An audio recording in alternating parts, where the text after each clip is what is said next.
Are we continuing with someone? We are. Detective Plennis. Oh, okay, thanks. I'm just waiting for Teresa to let me know. Yeah, that's fine, I just didn't know who the next witness, thank you. Yeah, we are continuing with Cross. It's Okay. the start of Cross. All right, And just as a reminder, I need to break for lunch right around 11:35. Understood.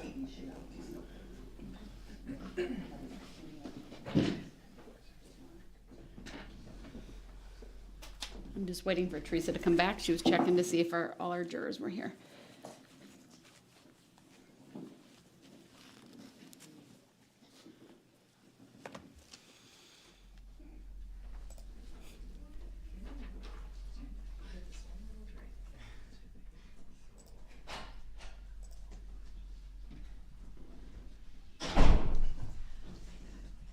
Okay.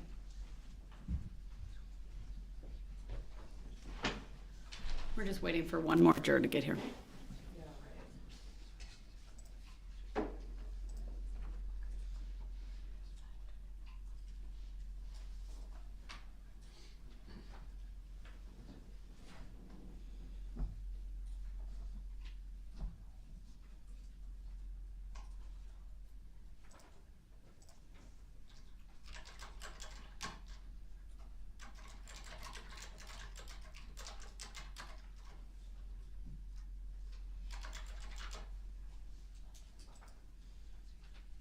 Judge, off the record, we're gonna we have a couple things we wanna bring up this morning just before. All right, well then let's do that. Then we'll go on the record. Thank you. I'll call State of Wisconsin versus Jessy Kurczewski, case number 21 CF 885. May I have the appearances, please? Good morning, Judge Randy Sitzberger, Abby Nicolai, and JJ Crawford for the state. Your Honor, good morning. Donna Kukler, Pablo Galaviz, and Brad Novreski appear with Jessy Kurczewski. All right, off the record, Attorney Kukler, you indicated there were some matters you wanted to address outside the presence of the jury? Yes, Your Honor. We either last night submitted or it'll be pulled through this morning a request for Your Honor to sign a subpoena to DHS that will be to obtain Lynn Hernan's Quest records because we have knowledge that she was in fact receiving food stamps, and the detective testified yesterday that she wasn't. So we're asking the court to sign the subpoena so that we can obtain those records. The second thing that's going to be coming through is a request for you to sign documents so that we can obtain records from Lynn's Department of Correction records. And the records themselves, although I understand wouldn't be necessarily admissible, those records will show that Lynn received help from a social worker at the prison to apply for her disability benefits. The detective testified yesterday that the money that was going into her account every month was from regular Social Security, when in fact it was from disability benefits. So we're asking that you sign those when they are pulled through. And we just wanted to give you a heads up for the reason for them. We're asking that they come to the court rather than directly to us, and then the court can provide them hopefully to us in the manner that you think is appropriate.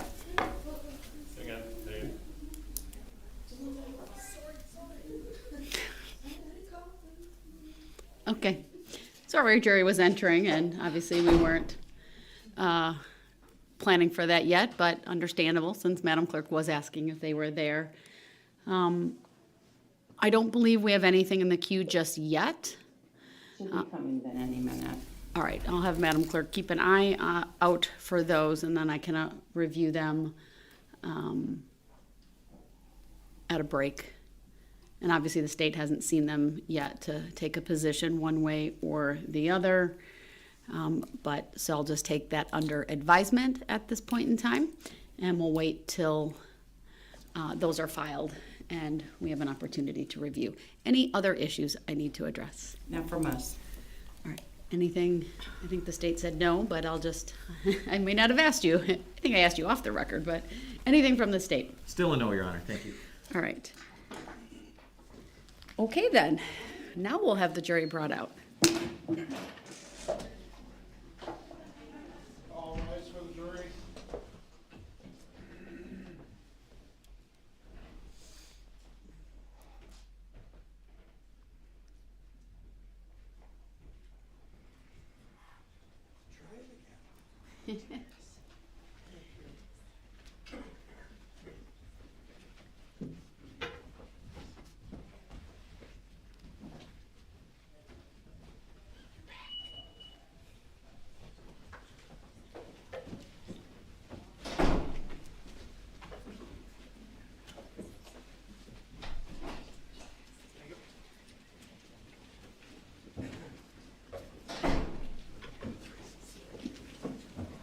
Thank you, everyone. Please be seated. Well, at least now you know there's proof, right? That when you're not in here at 8:30, it doesn't mean we're just sitting here. We were on the record. No, I know. You all know that. All right. Then this morning, we will start with the cross-examination of Detective Plennis. Detective Plennis, please make your way to the witness stand. It is day 2, so I'll have Madam Clerk swear you in. For our members of our jury, I know you've met him previously, but Attorney Brad Navreski will be doing the questioning today. Do you solemnly swear that the testimony you're about to give shall be the truth, the whole truth, and nothing but the truth, so help you God? I do. Thank you, sir. Please have a seat.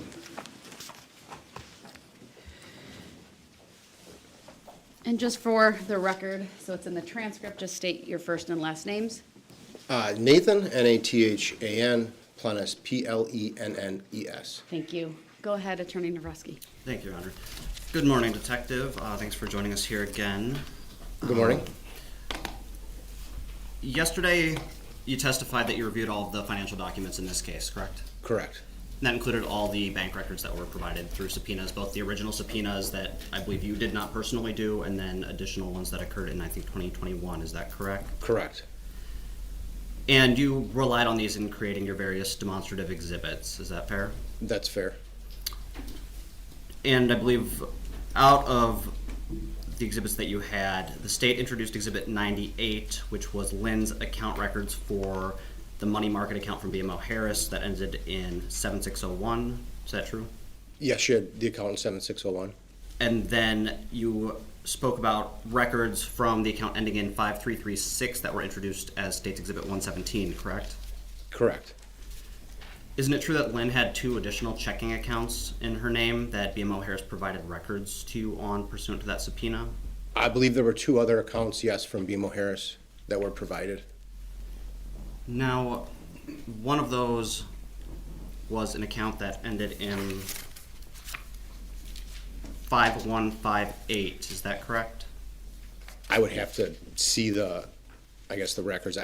I know there were 2 other accounts that were older, but yes, I don't know the exact account number of that one, of those 2.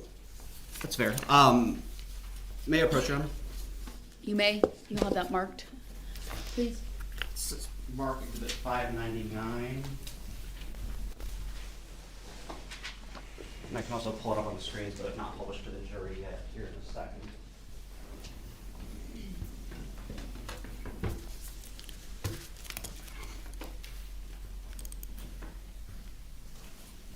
Can you make sure I scroll?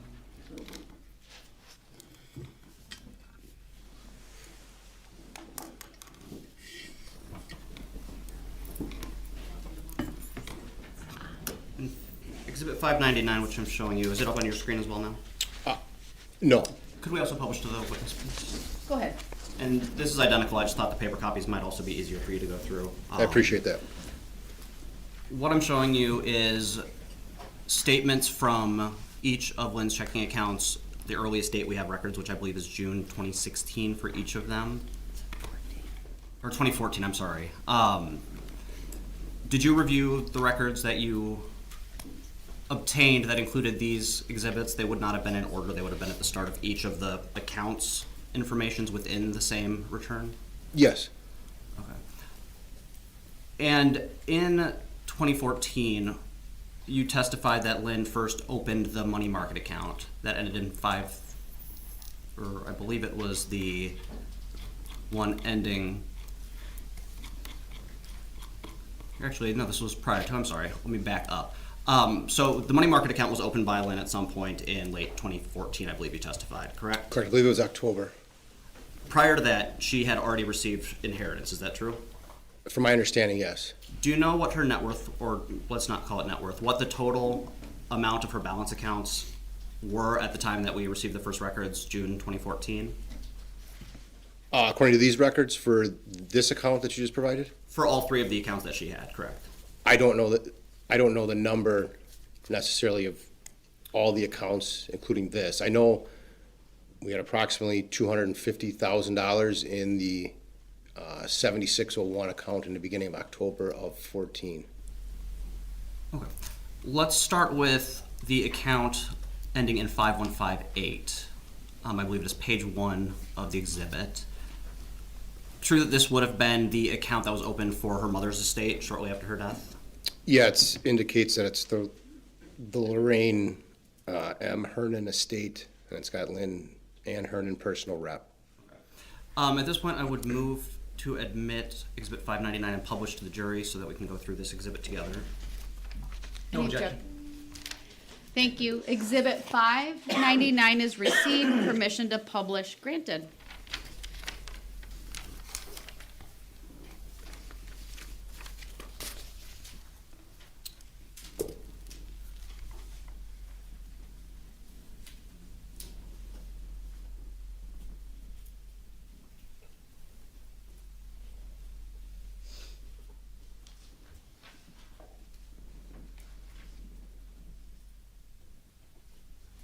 All right, got it up on the jury screen now.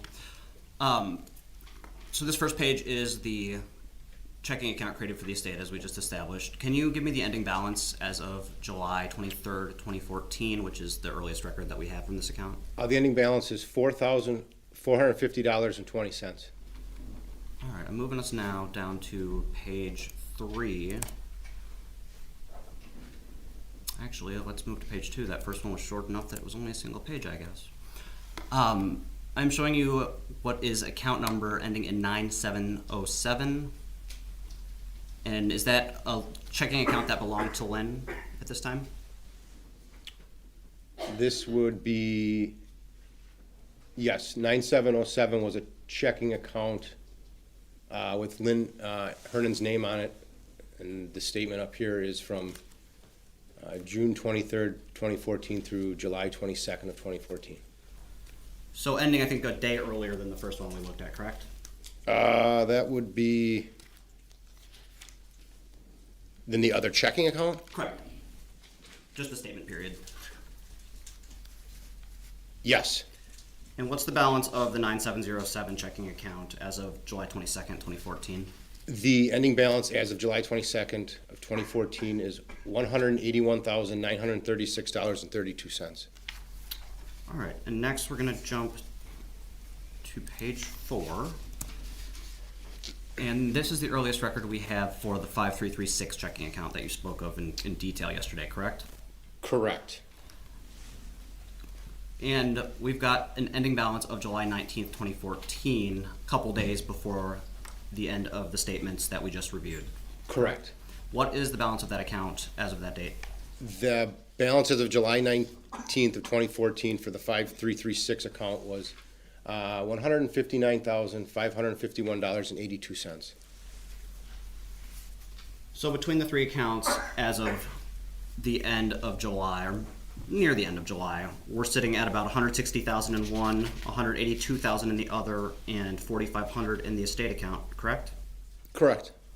So in mid-2014, Lynn had about $350,000 of cash. Is that cash in her deposit accounts, correct? Yeah, yes. And, give me just a second. We talked in detail yesterday about the money market account as well. Is that true? That's true. Do you know how Lynn funded the money market account in October? No.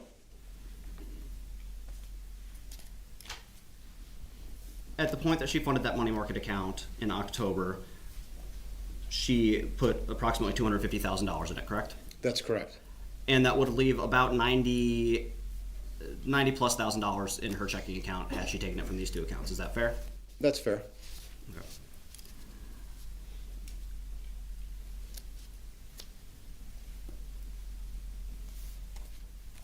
Now actually I'd ask that we stop publishing this for the moment. I'm gonna hand you several exhibits that we'll go through together quickly to lay a foundation for all of them at once. So if I may approach the witness, I will hand you those now. Go ahead.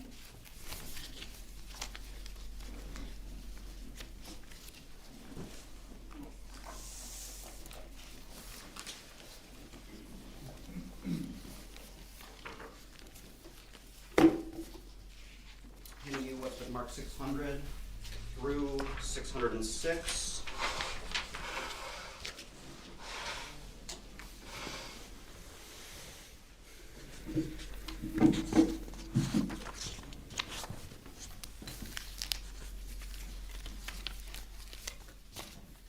And so looking at Exhibit 600 to start,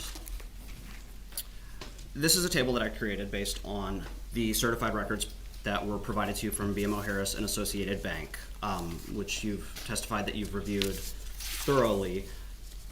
If you could look through, just breeze through the table and confirm that the transactions that you're seeing and the account totals matches your expectations having reviewed the records in this case. Your Honor, I'm going to object to the witness testifying to a document that Attorney Navreski made without the witness having a chance to compare it against all of the financial documents that we went through yesterday. Sustained. Your Honor, it was provided to the state yesterday, and we can pull demonstrative exhibits from the entirety of the 4-year period if the detective prefers. He is testifying as to patterns of life that he saw after reviewing in detail all of the accounts from 2014 to 2018, made several opinions as to the health of Lynn's financial accounts. I understand the objection is sustained. He has not had an opportunity to review it previously, to my knowledge. You can perhaps ask more questions and I'll revisit the issue. Perfect, Your Honor. Thank you.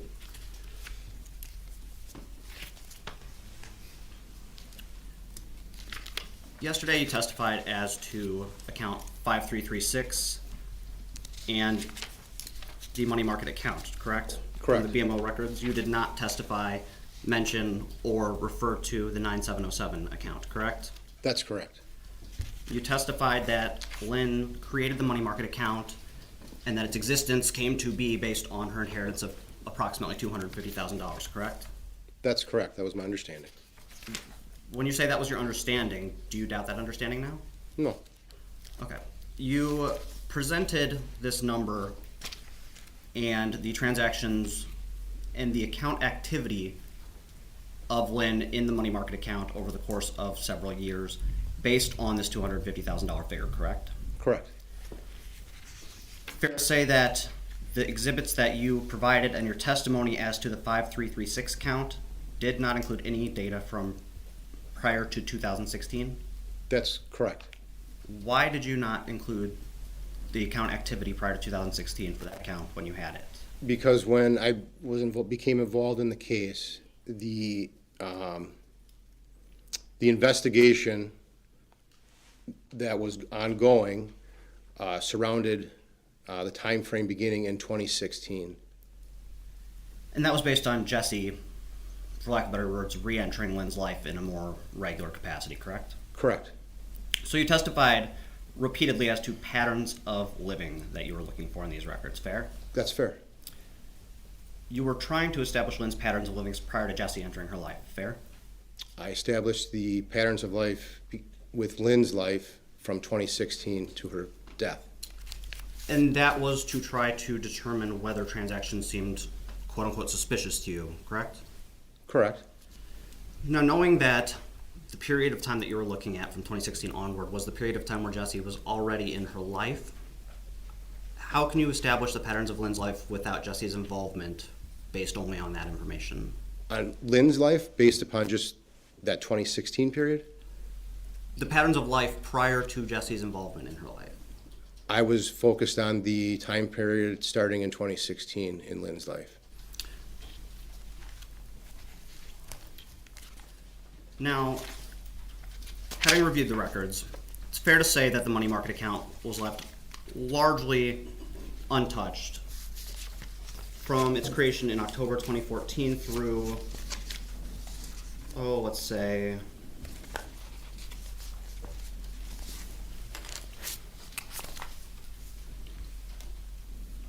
it looks like in March. I believe you testified that was the first withdrawal from the money market account. Is that true? I believe so, yes. And you indicated that that was suspicious to you, correct? That was the first activity in that account. And is that what made it suspicious to you, just that it was the first withdrawal from that account that you're aware of? That was the first activity with that account with any money coming out since the time of its creation. That's why I notated that transaction. What was the balance of Lynn's checking account, the 5336 account, at the point that she made that withdrawal? I believe you testified to it yesterday. I'd have to see the account. I don't know off the top of my head what the account was at that point. Fair to say that it was fairly low? I guess I'd have to see it. I don't know what fairly low is. Okay.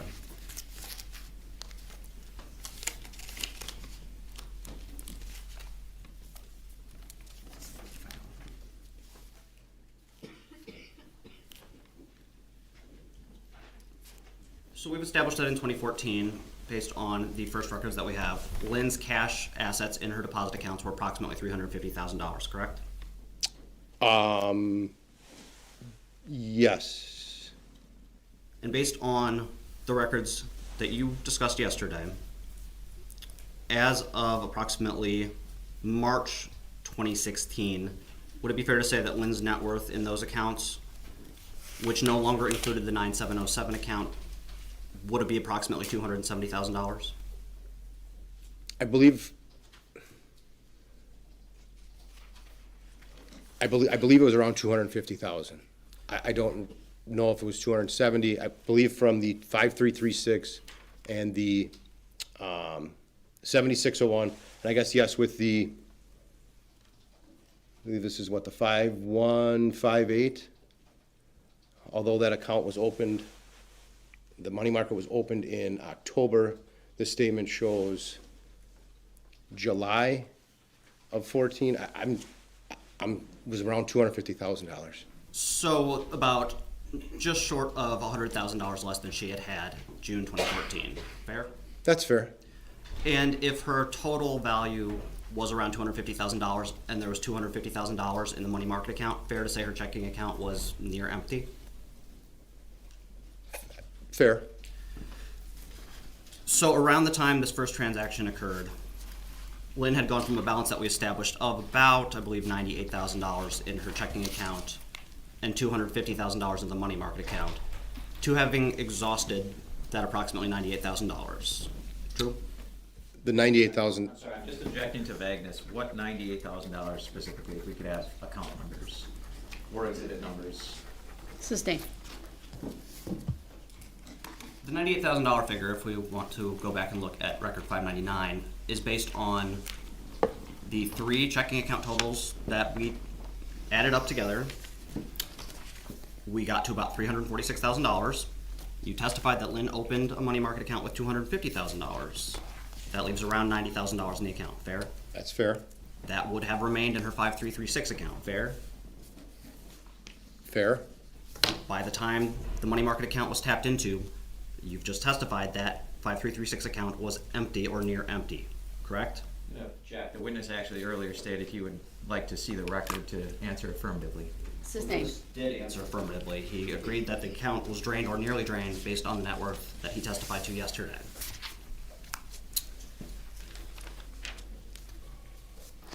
I'm going to sustain the objection.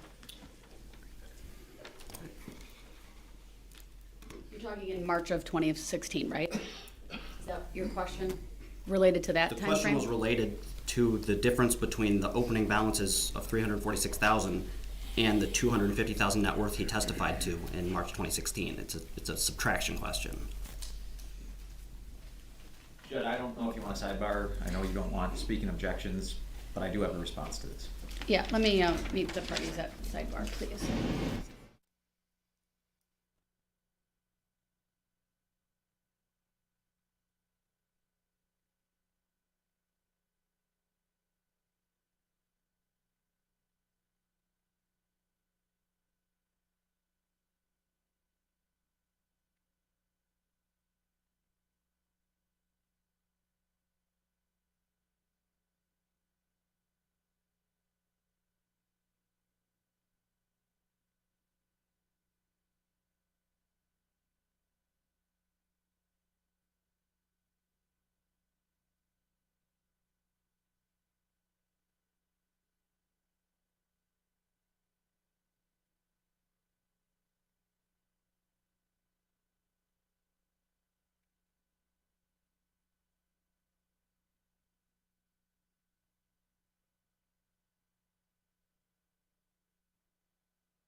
All right, thank you. The objection remains sustained. Please ask your next question.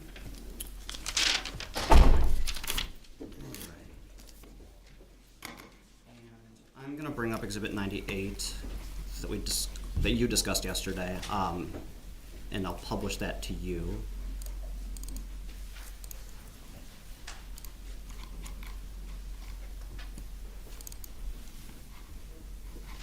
Is that up on your screen?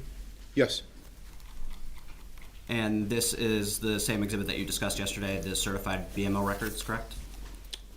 correct. This is for the 7601 account.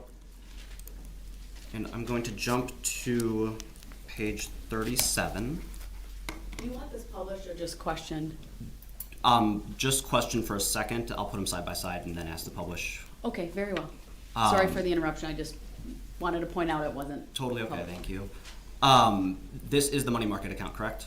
Correct. And I'm showing you the March 10th, 2016 ending balance. Is that true? That's correct. All right, I'm going to put that to the side, and I'm going to pull up quickly Exhibit 117, which is the, I believe, 5336 account. Oops.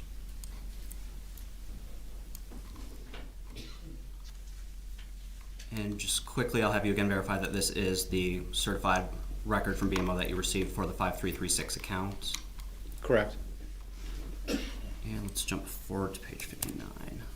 And this is the statement ending in, ending March 19th, 2016, correct? That is correct.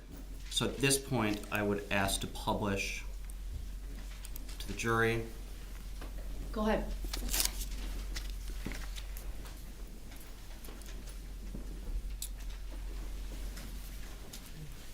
And we'll just take a second to wait for their screens to come on.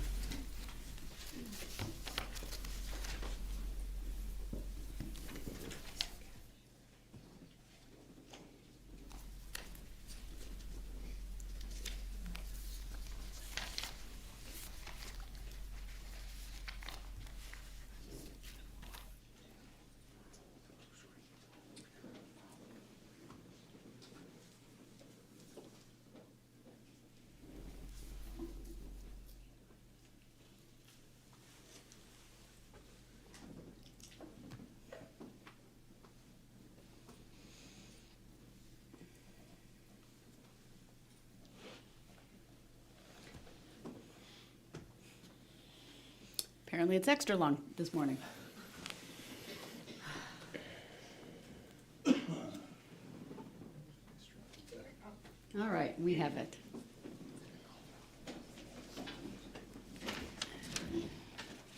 Okay. And just looking at these two, we previously discussed the total in June 2014. These are the checking and money market account that Lynn had in 2016 in March. Can you give me the account totals for both of those accounts? So the account total for the 5336 account as of March 19th of 2016 was $20,111.69. And the 7601 account? The 7601 account as of March 10th of 2016 was $250,041.81. And this is the statement that includes that first $500 withdrawal, true, from the 5336 account? Or, I'm sorry, from the 7601 account, the money market account. That's correct. Thank you. So just back to my question, fair to say then, with no information as to how this money was spent, where it was spent, the balance of Lynn's kind of total accounts, and we can exclude the account that was Lorraine's estate, since that was about $5,000. It's kind of irrelevant since we don't have a lot of information about that. Fair to say her checking account balance had dropped significantly by March of 2016 from the original balance? The original balance of the 5336 account? Correct.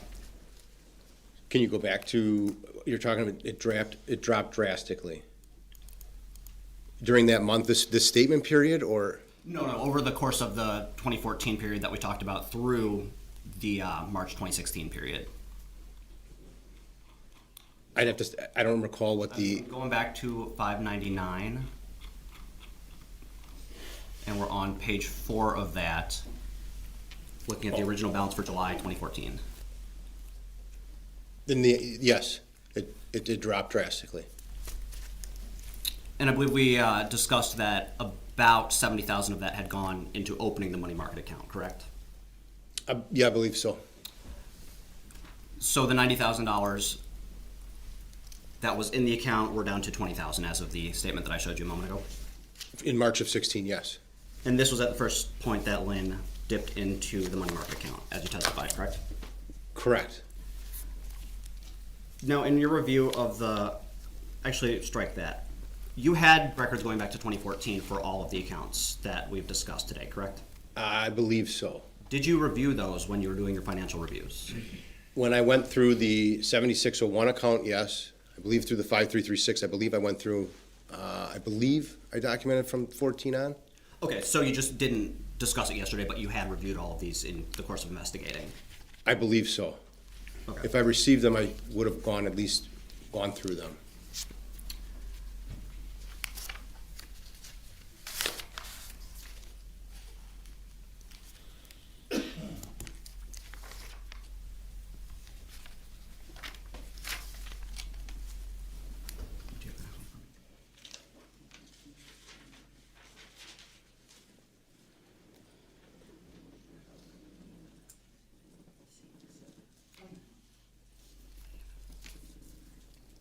So if I could stop publishing for a second.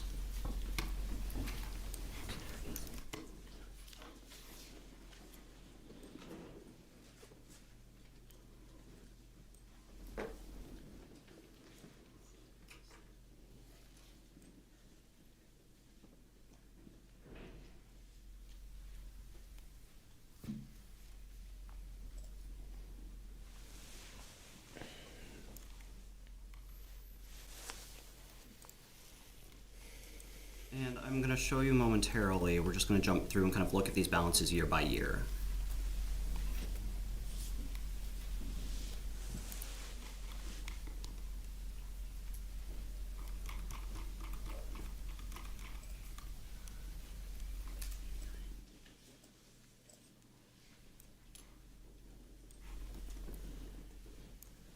All right, if I can publish again. And for the record, we're in the same two exhibits. We are in 117 and 98. We are page 83 and 117, page 59 in exhibit 98. That is the 5336 checking on the left and the money market account on the right, correct? That's correct. And what is the statement end date on these two? The statement for 5336 is December 19th of 2016, and the statement ending for 7601 is December 10th of 2016. Okay, I believe I jumped the gun. The jury's screens probably are not on yet. I apologize for that. We will get right back on there.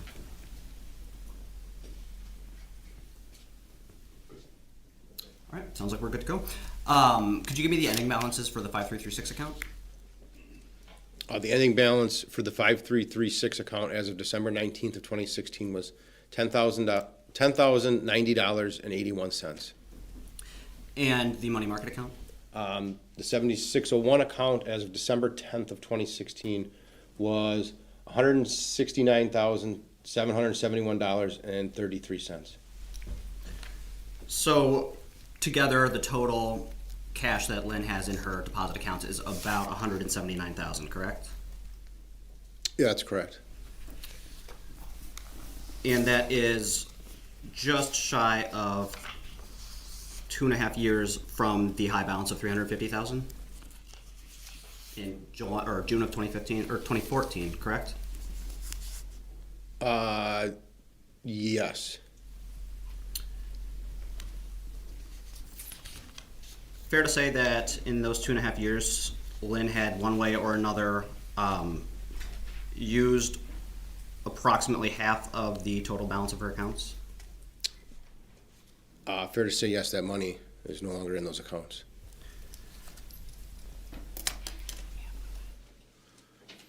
And half of it, correct? Yeah. All right, I am going to next show you, we'll jump forward to December of 2017. So we don't have to keep waiting on the jury screen. I'm just going to scroll through the exhibit and we'll find it together. And we'll take a look at those. Looks like on exhibit 117, we are on page 114.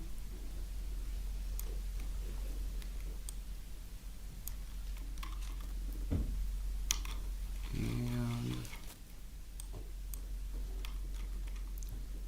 we are getting close. I apologize for scrolling here with you, but we have found it. We are on page 92 of exhibit 98. And fair to say these are the accounts ending a couple days apart in December 2017? Correct. What is Lynn's checking account balance at that point? The 5336 account as of December 19th of 2017 was $9,267.94. And the money market account?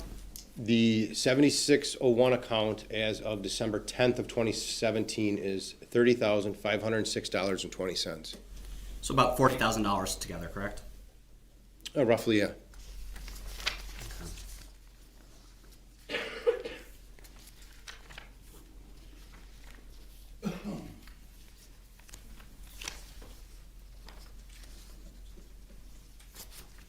And you testified yesterday to the fact that Lynn generally, actually never, to our knowledge, prior to 2018, used ATMs to withdraw cash or deposit cash to our knowledge? Correct. Or to deposit checks, I believe, that would also be fair to say. Deposit checks. By ATM. Correct. Throughout this period of 2014 to December 2017, she made several transfers between her accounts, though. Is that true? Yes. And those, to your knowledge, were always done in person with a teller? Or All the transfers? all the transfers were either in person with a teller or by phone, to your knowledge, correct? To my knowledge, yes.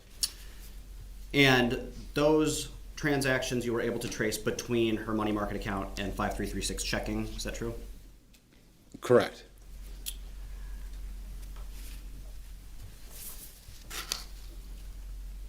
Fair to say that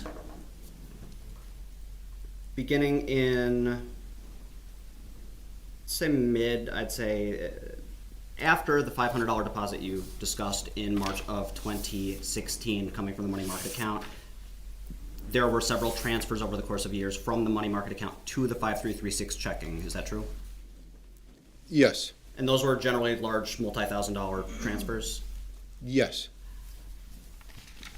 Do you recall whether the trend showed that those transfers were made at periods where the checking account was running low? I'd have to look at the records. I don't know exactly where the accounts were off the top of my head. Kind of fair to say, in your experience looking at kind of what you describe as typical financial behavior for Lynn or for anyone, money being transferred from a savings account to a checking account, and nearly always in that direction, is usually to make sure that there are funds available in the checking account to cover day-to-day living expenses. Fair? That's fair. So over the course of several years ending in the December timeframe that we've talked about in 2017, there were numerous transactions that would be consistent with somebody funding their living checking account that they use on a day-to-day basis with money from their savings. Fair? That's fair. I want to jump ahead just a couple months actually to February of 2018.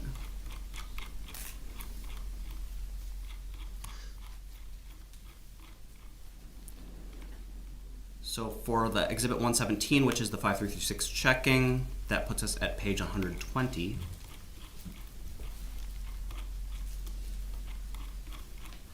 And for the money market account, that puts us at page 97 of that exhibit. What are the balances of the accounts at this point? The 5336 account as of February 19th of 2018 was $4,145.82. The balance as of February 10th of 2018 was $15,011.73. So at this point, Lynn's total As of February 19th of 2018 for the 5336 account, and as of February 10th, 2018 for the money market account, Lynn's total cash deposits at BMO Harris were approximately $20,000, correct? Cash deposits? Or just her total account balances in her cash deposit accounts, these two accounts. Oh, yeah, yes. And we know that she had an associated bank account, correct? There was, yes, an associated bank account. Fair to say that account was always in the low thousands at most and wouldn't really factor in if we're looking at someone's like net worth over a period of time. It maintained, yeah, a low balance. So assuming that that account was anywhere from, you know, 1,000 to 3,000, just as an example, she's sitting at about $2,000 or $20,000 total cash available to her as of February 2018, right? Correct.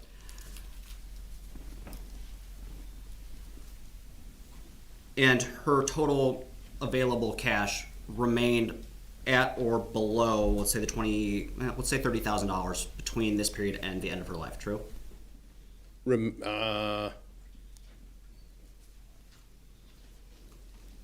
that time frame, remained under? Under 30,000 total across the accounts. Yes. Now, I want to talk to you about a specific number of transactions.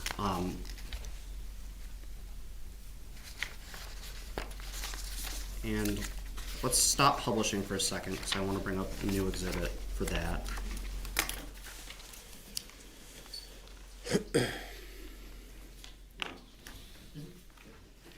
If I can approach the witness with that one. Go ahead with what document again? This will be 609. All right. And I'd ask permission to publish here in a minute after we've given him a chance to look at it.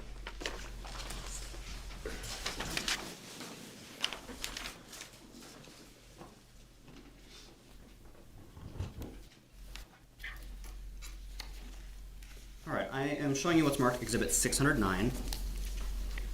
This is a page that was extracted here. Let me get the page numbers for you. The first page of that is a excerpt from the Wells Fargo records that you testified to yesterday as to Jesse's 8149 account. Do you recognize that? Yes. And the second page that I am showing you is an excerpt from the money market account for Lynn in April, or ending in April 2018, correct? Yes. Now, this March 2018 time period has particular significance in this case because of the Goldman Sachs loan. Is that true? Correct. Yesterday, you spent a great deal of time testifying as to the Goldman Sachs loan, the documents that were used to apply for it, and the account statements that were provided with that loan. True? Correct. And your understanding is those were fake documents, correct? Correct. You testified that this loan was applied through Lynn's name, correct? Correct. The money was set to be deposited in Jesse's account, correct? Correct. In going over Jesse's expenses for that month, you testified to a number of withdrawals. On your exhibit, it was marked as ATM withdrawals. Fair? That's fair. It was a little over $12,000. Correct. And after a brief sidebar, I think we established that that number included all of the withdrawals for that period, and the fact that they were labeled ATM did not necessarily denote that that was the true method of withdrawal. Fair? That's fair. All right.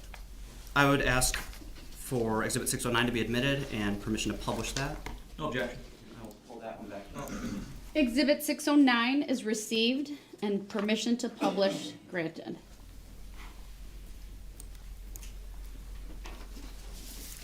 And just to confirm, the account number at the top, since these second pages don't have the party names, that 8149 account is associated with Jesse's Wells Fargo checking account, correct?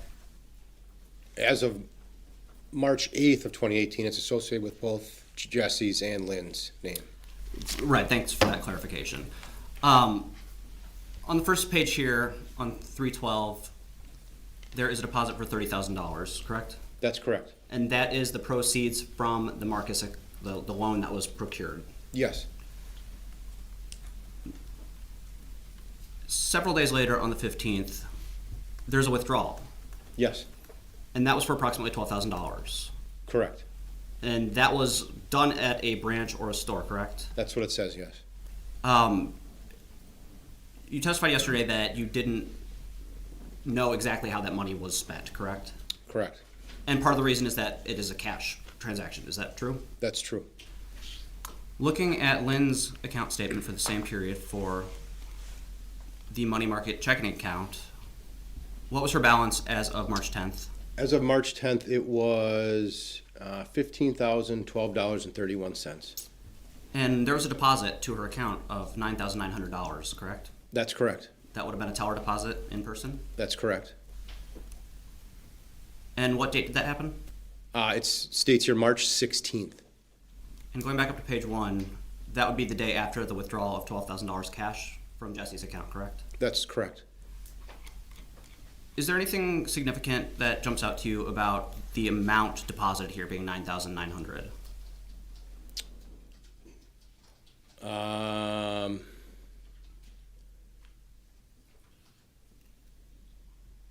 There may have been a check in that amount.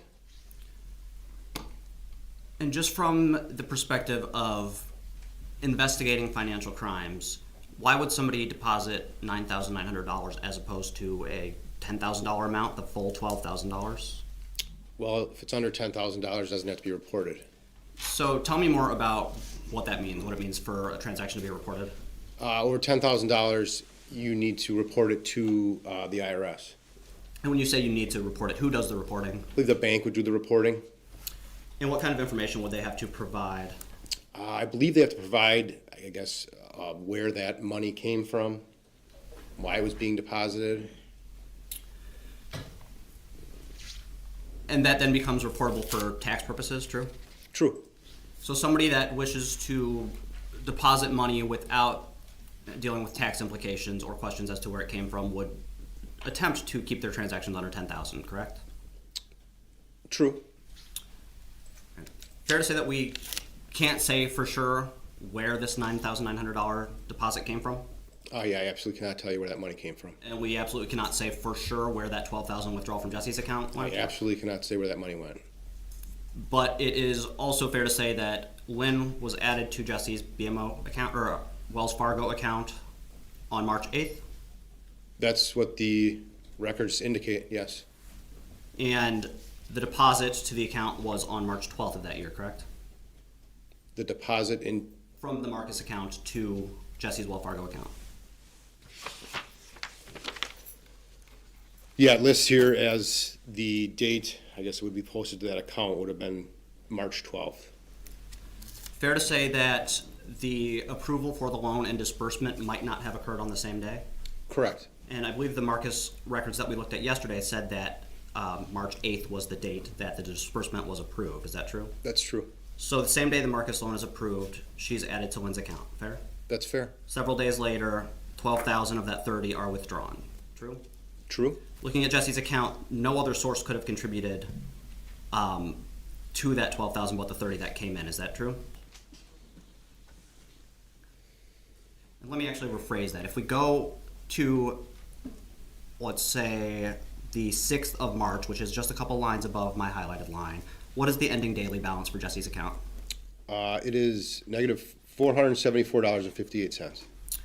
And so we had a negative account balance. The only deposit coming into the account in that time period was this loan, correct? I'm sorry, there's a second one I'm now seeing, a $1,700 paycheck as well. So those two transactions, the $30,000 loan proceeds and one paycheck for $1,756.93 it looks like on March 15th of that year, correct? That's correct. So the 12,000 had to be proceeds from the Goldman Sachs loan and or a portion of Jesse's paycheck, fair? That's fair.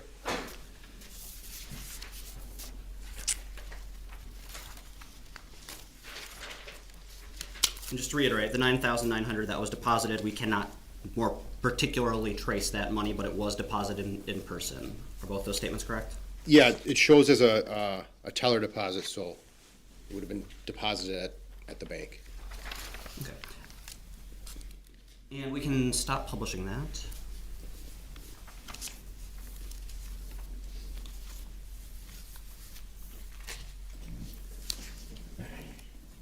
Let's switch tasks a little bit and discuss late 2018. The months leading up to Lynn's death.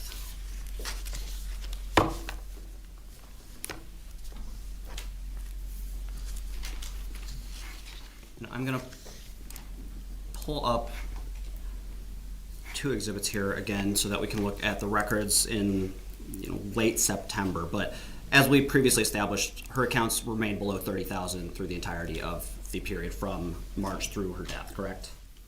Yeah. And there were several transactions that you testified to yesterday, kind of at the end of August to the beginning of September, and then September at the time of her hospitalization through her death, true? Yes. And those were transactions you felt were suspicious for one reason or another? Those were transactions, yes, that seemed irregular. All right, bear with me for just a second while I pull these back up for us.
I would now ask to publish those again. We're back to exhibits 98 and 117. We're on page 112 of exhibit 98 and 140 of page 117.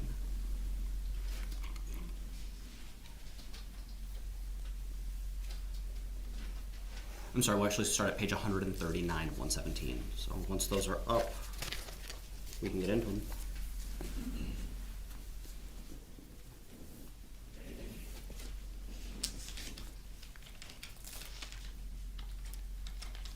And I'd ask that we can just publish these to the jury now as well, since they're the same ones we've been going through. That's fine. Go ahead.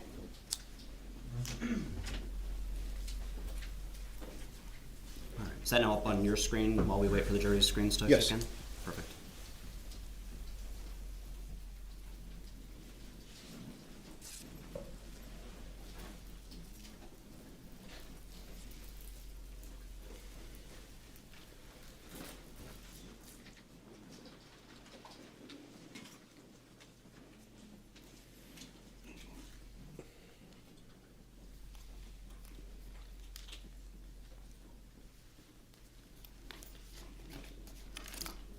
All right.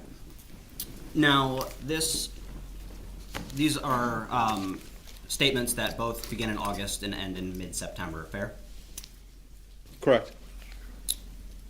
And, For the record, what year? oh, I'm sorry, for the record, 2018. Thank you. And at this point, can you give us the balances as of September 10th for both of the accounts? The 7601 account, the ending balance of September 10th of 2018 was $15,667.30. The ending balance for the 5336 account as of September 19th of 2018 was $2,118.82.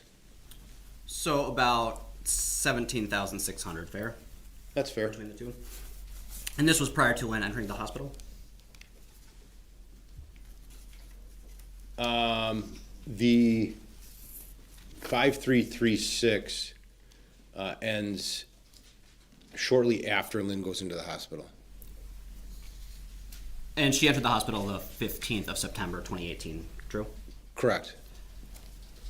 And looking at the activity on the 5336 account for withdrawals and other debits, there is no activity in this time period after September 12th, correct? And I can scroll down for you if you need me to. That's correct. Okay. So prior to her entry into the hospital, all activity on this account stopped as of this particular month, right? Correct. Now I'm gonna go down to the next one so we get the full picture. We're gonna jump to page 142 of Exhibit 117.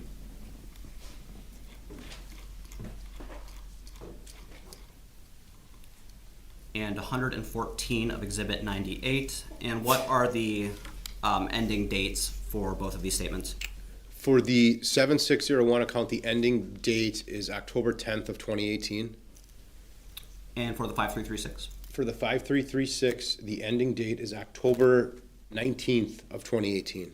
So both of these cover the period of time that Lynn was in the hospital through her death, true? True. And if we look at the withdrawals and other debits in both of these, what is the first date that transactions begin happening? The first date that transactions begin happening are September 21st. That was about 6 days after Lynn entered the hospital. Yeah.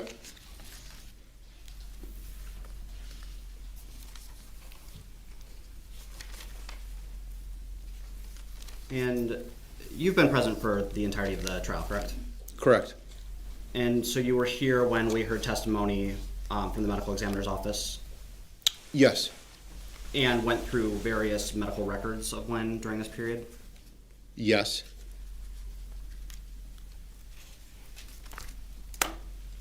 And I'm going to pull up another exhibit to show you here in a minute. Let's stop publishing the current ones, please.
And if I could publish that,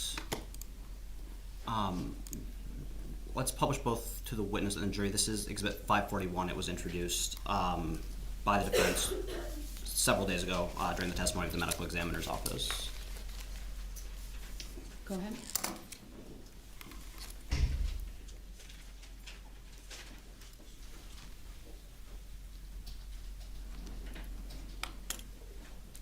Is that up on your screen? Yes. Right, and you recognize this as the medical records, certified medical records that we discussed, or that were discussed previously with the medical examiner, correct?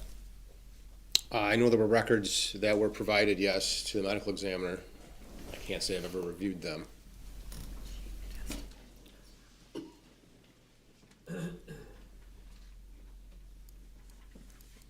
Judge, I'm going to object at this point to this document and this line of testimony based on a witness's lack of knowledge, and it's cumulative based on what the medical examiner already testified to. Overruled. I don't have a question yet, so we'll see what they are. I'm going to show you page 1. This is the certification of medical records. It's true that, or is it true that this set of records was provided by the state through subpoenas that were issued by investigators in this case? I can't say I've ever seen the medical records other than sitting in court, but there is a certification on here. I can't say that these are the exact records. I don't know. But you were here in court when these records were discussed and introduced, correct? Correct. You have no reason to believe these are anything but the records that we discussed and introduced in court previously? I don't have a reason to believe that they aren't the same. The exhibit's been received, and the jury can take notice of that. It was previously received. Thank you, Your Honor. I'm jumping ahead to page 517. Could we publish to the jury at this point? Ask your question first. My first question is, can you tell us the date and time of this record, the note in this record that I'm showing you? I'm gonna renew my objection that this is all cumulative to prior testimony. Overruled.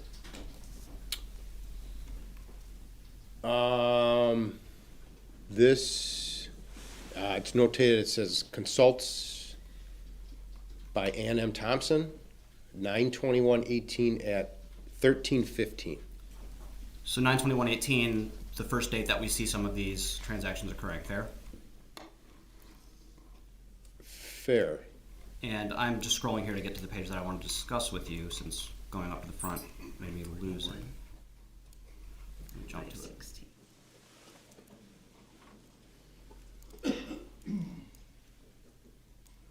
All right. Now, just to reorient you, consults by Ann Thomas. This is the page before the one that we just looked at, correct?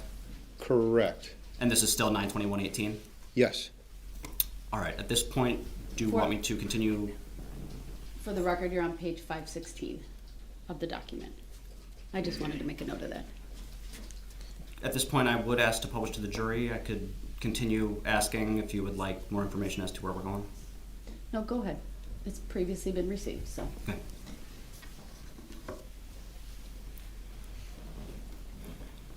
So you just testified several minutes ago, and this doesn't have to do with this document in particular, we'll let the screen come on, but that the transactions all began occurring on the 21st of September of 2018, correct? That's how they're identified on the bank records, yes. Okay.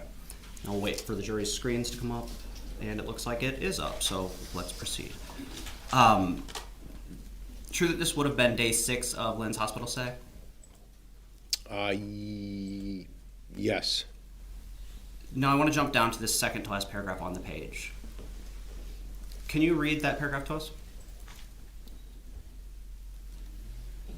The second to last paragraph on this page. I guess we're showing 2 pages, sorry. Second to last paragraph on page 516 of the record, which is 511 of the actual document for some reason. Okay. Met with patient along with Mary Neubauer, LCSW.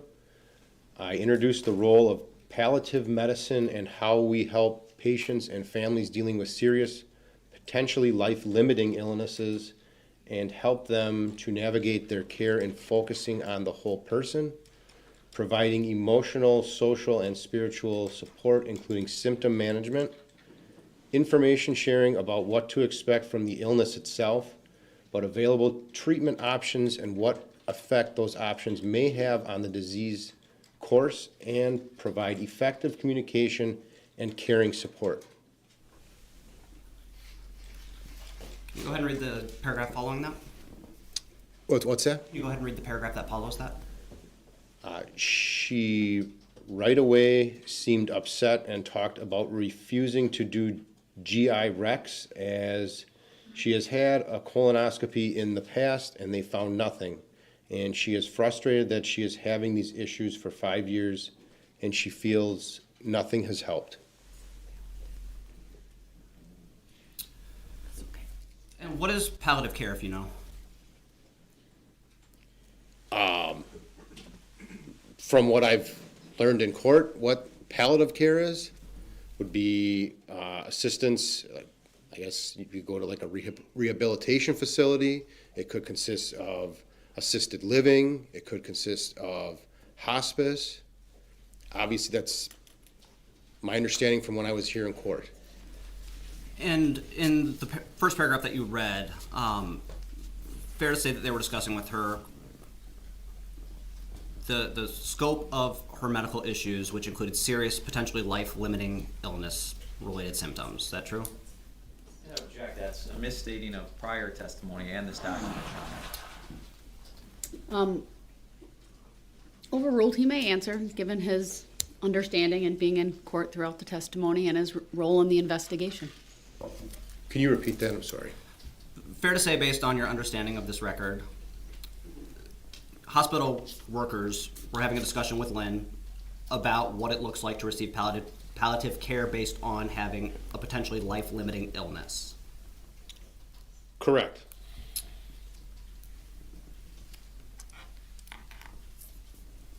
Thank you. We can take this exhibit down.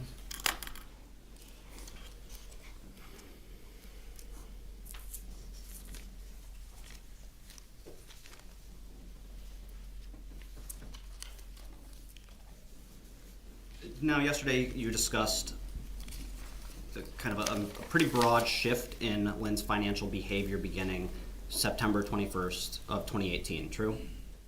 I don't know if September 21st was the broad shift of all the financial changes. I know that summer, like June, July, August, I think we documented that there were changes.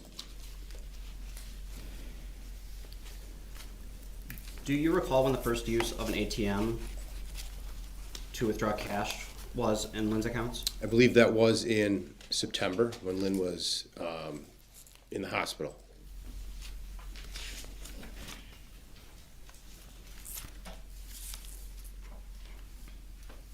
And fair to say, based on the two statements that we looked at for the 5336 and the money market account, there was no activity on the account until September 21st prior to her, or following her entry into the hospital, correct? Correct. So if there were ATM withdrawals for the first time in September of 2018, they had to occur on or after the 21st of September, true? True. So fair to say there was a radical shift in repeated ATM withdrawals over the course of several days, many happening on the same day, following the palliative care discussion that Lynn had with hospital staff. I have no idea when those ATM withdrawals were done. They're indicated by their dates. I don't know how in correlation with that communication about palliative care, when those were necessarily withdrawn. Fair to say for any of the transactions that occurred, let's say on September 22nd and onward until Lynn's death, those would have followed the discussion about palliative care that Lynn had, true? Yes, they would have. And we know from the record that she was upset about this discussion of palliative care and was refusing the recommended treatment options. True? From what the medical records I just read stated, yes. Okay.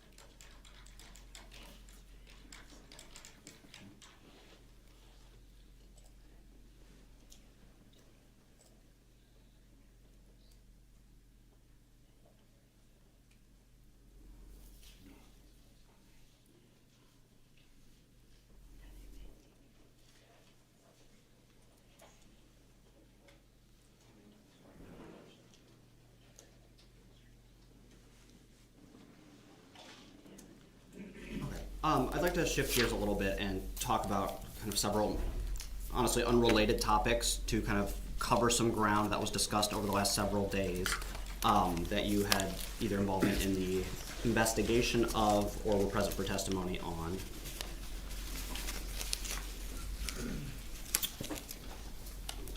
Would you consider yourself having the role of lead detective for purposes of the financial aspects of the case? I would consider myself, yes, of taking over the financial portion of this investigation. Okay. You were present for Korean Pose's testimony, correct? Yes. Now, one of the issues that you testified to yesterday was that Lynn had a safety deposit box for several years, correct? Correct. And that up until, I believe, October 4th of 2018, all of the access to it was just Lynn herself, correct? Correct. But on the 4th of October, the day after Lynn's death, there was an access to the box by both Jessy and Jennifer Flowers, true? That's correct. Through the course of your investigation, though, did you learn that the money that had previously been kept in the safety deposit box had been removed by Lynn? I was unaware exactly how much money or whether money was in that account or in that safe deposit box. There had been communications that there was money. I was unable to ever, I guess, verify what money or what was actually in that box. So you don't know that money was ever in that box, true? I can say I honestly don't know. Fair to say that there was testimony that approximately $50,000 was kept in that box. I believe it would have been by Corrine that you were present for. Yes, And as you investigated the financial aspects of this case, you testified yesterday, actually, that you reviewed all of the interviews that were done with Jessy and others by other detectives, true? I have seen some of them. I can't say I've seen all of them, but yes. My question for you then is, did you review the recorded interview done by Detective Hoppy of Corrine's interview by police in August of, I believe, 2019? I can't say I recall that interview particularly. Okay. We'll move on from that then, thank you. In your investigation of the financial aspects of this case, both relating to Lynn and then Jessy and Jennifer's accounts, you subpoenaed audio, video, and account information for each of the accounts, correct? I believe, yes, that was all asked for in the subpoenas. Fair to say that many of the responses indicated that due to retention policies, those weren't available, That's true. and only a handful were recovered from all of the different accounts? That's true. You also testified of your, I guess, understandings as to Lynn's receipt of income in her Locks by Lynn account. Yes, And there was one monthly source of income in particular that she got in that account, true? that's true. Was that source of income present from the earliest records you received, I believe, which would have been mid-2016 for that account?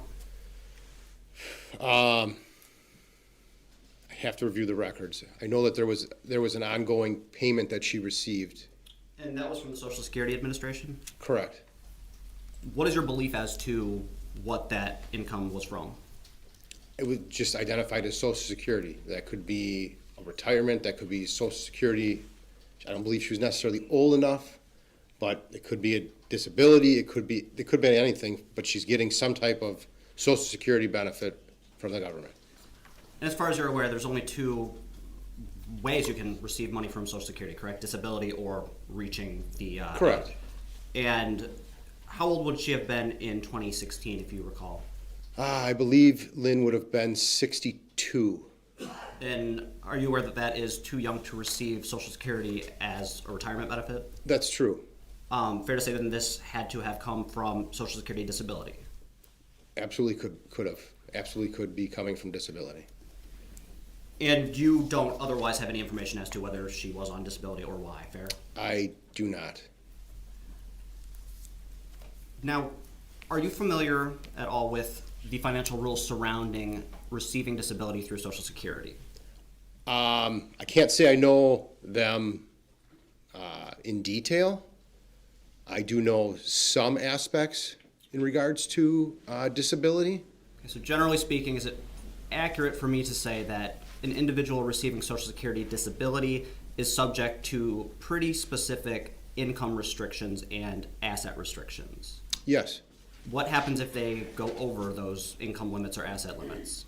Like I said, I don't know necessarily the limits or how they decide on how much money someone is going to get, but I do know if there are certain, whatever the number is, that your disability or whatever benefit you're getting can be, I think they take it away or suspended or removed for that time. I don't know how that in detail works. I just know that there is formula that they use and numbers that they have in regards to how you would obtain that and maintain that. So fair to say in summary, if you have too much money or make too much money, you can lose disability entirely? Absolutely.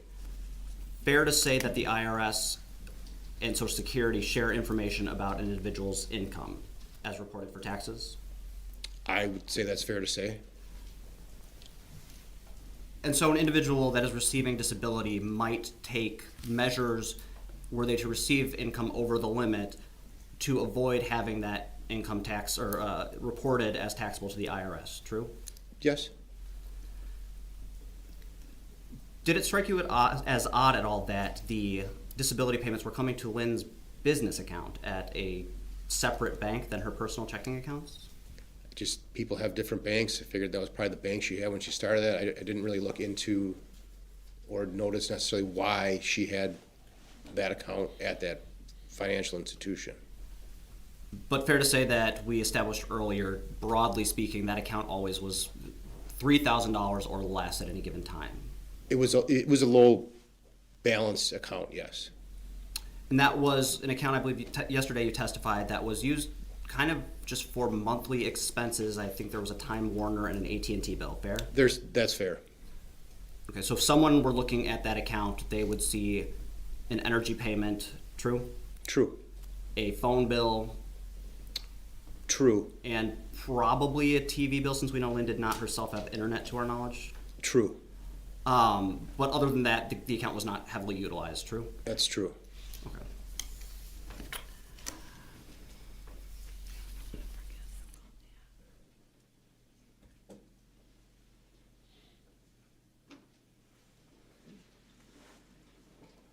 Now, you're familiar with various loans that Lynn attempted to obtain in early 2016 or 2018 prior to the Marcus loan, correct? Various loans? It might have actually only been one through, I think, BMO Harris. Is that fair? There was documentation regarding a loan. Okay. And to your knowledge, Lynn filled that loan application out herself? As far as I know, yes. And at that point, as far as you're aware, that loan was denied, true? I don't know if I was ever able to determine if it was necessarily denied. I just know that the documentation wasn't easy to read. I'm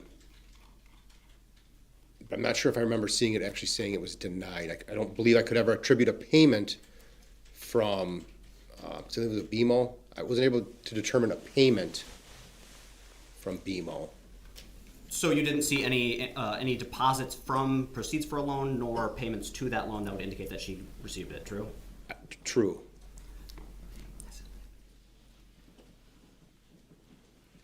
I am gonna ask that we publish this just to the witness first. It is what has been marked as Exhibit 566.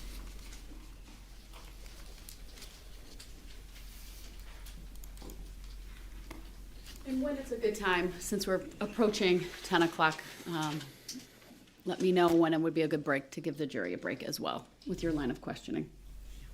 You can just do it now, that's fine. Okay. Since we're on a new exhibit, I think this will be a fine time to take a break, so all rise for the jury, please.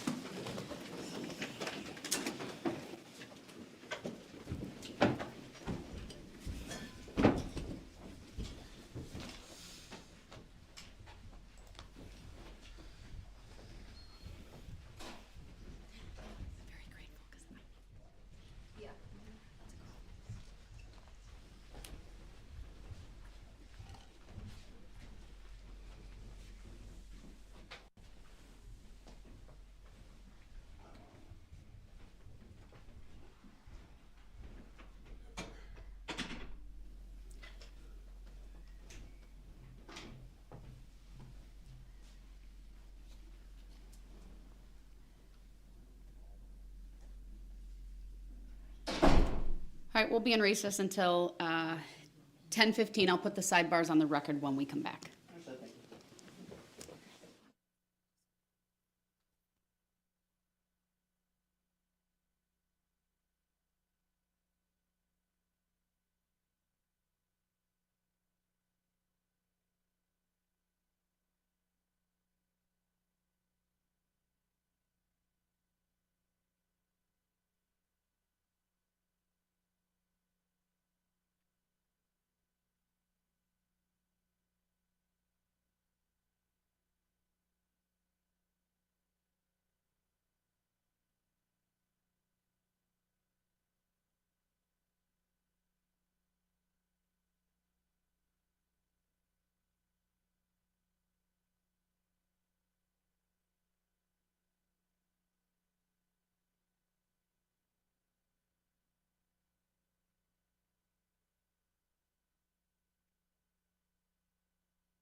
one or two sidebars? Oh, just one.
Me, you.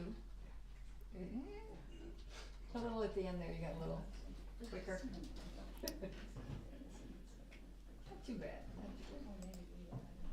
I had worse.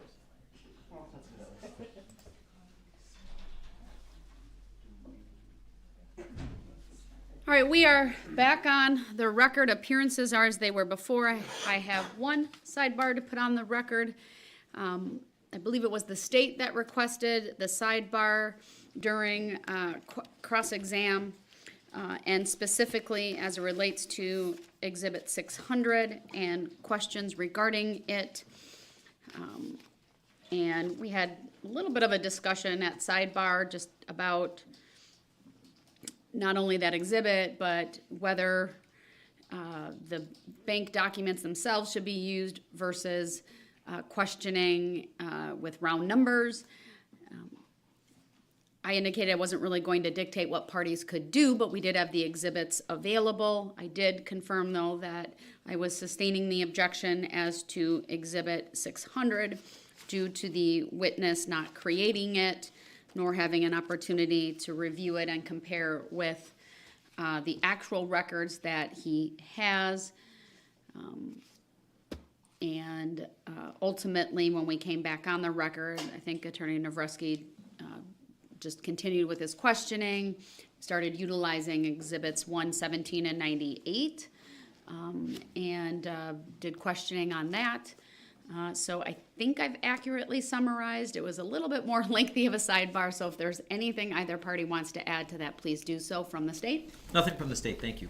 Nothing from us either, Your Honor, thanks. All right, and I think that was the only sidebar, so. I know the subpoenas came in. I had a very brief opportunity to look at them. What I can tell the defense is there's a couple of problems. One is I don't know that I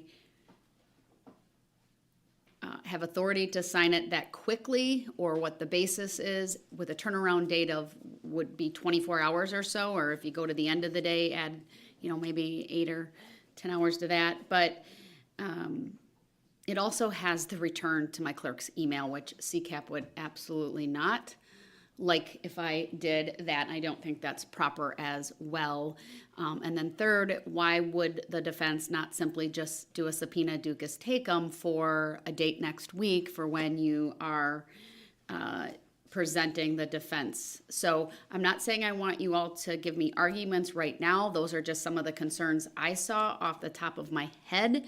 They'll at least give you an opportunity to look at it and maybe address some of those. I haven't even had an opportunity to read through the statute referenced in the subpoenas. I don't know the answer off the top of my head, but I believe both of these are brought pursuant to 80507, and I don't know whether there's any time frame reference in that statute or not. That's certainly something I want to look at. But I can tell you I'm not going to sign something that has a return via email to my clerk's email address. That's very problematic. But we can take that up after the lunch hour so that both sides have an opportunity to more thoroughly review. Okay? Your Honor, we, at this point, are able to withdraw the one dealing with prison records. We were able to establish what we were looking for there without access to those, so I think we're good on that one. Okay, so then we're only dealing with the one related to the Department of Health Services. Correct. Okay, good to know. All right, anything else I need to address prior to bringing the jury back out? Not from the state. Nothing from us. All right, thank you. We'll bring the jury back out.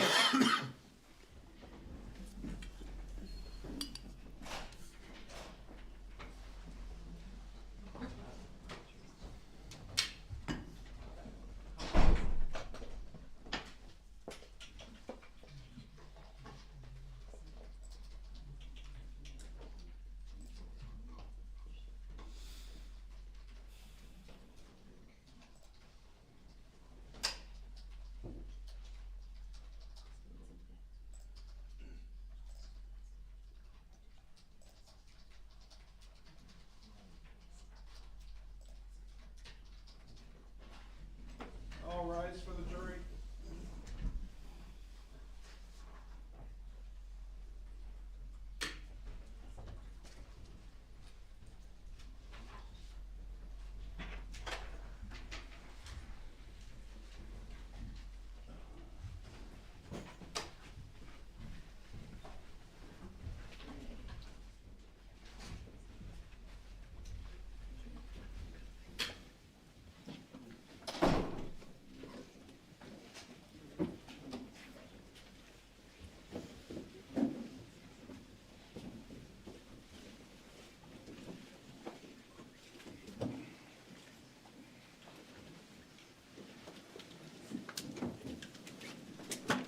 Thank you, everyone. Please be seated. Attorney Navretsky, then, when you are ready, you may continue with your cross. Thank you, Your Honor.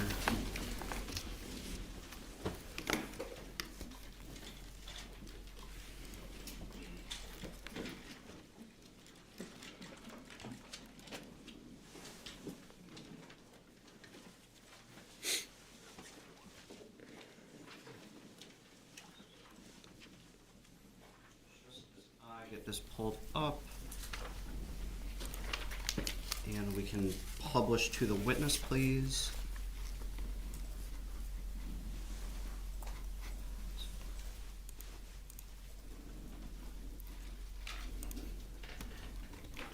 All right, this is what has been marked as Exhibit 566. This is part of the authenticated business records from BMO Harris, correct? That's correct. And this would have been something that you reviewed in your preparation of this case and your demonstratives on the financial health of Lynn's accounts, true? That's correct. And you mentioned that there was a loan application that was hard to read. Is this your understanding of what that loan application was? Yes. Okay. I would ask at this point to publish to the jury and to admit 566 if I didn't already ask. No objection. Exhibit 566 is received. Permission to publish is granted.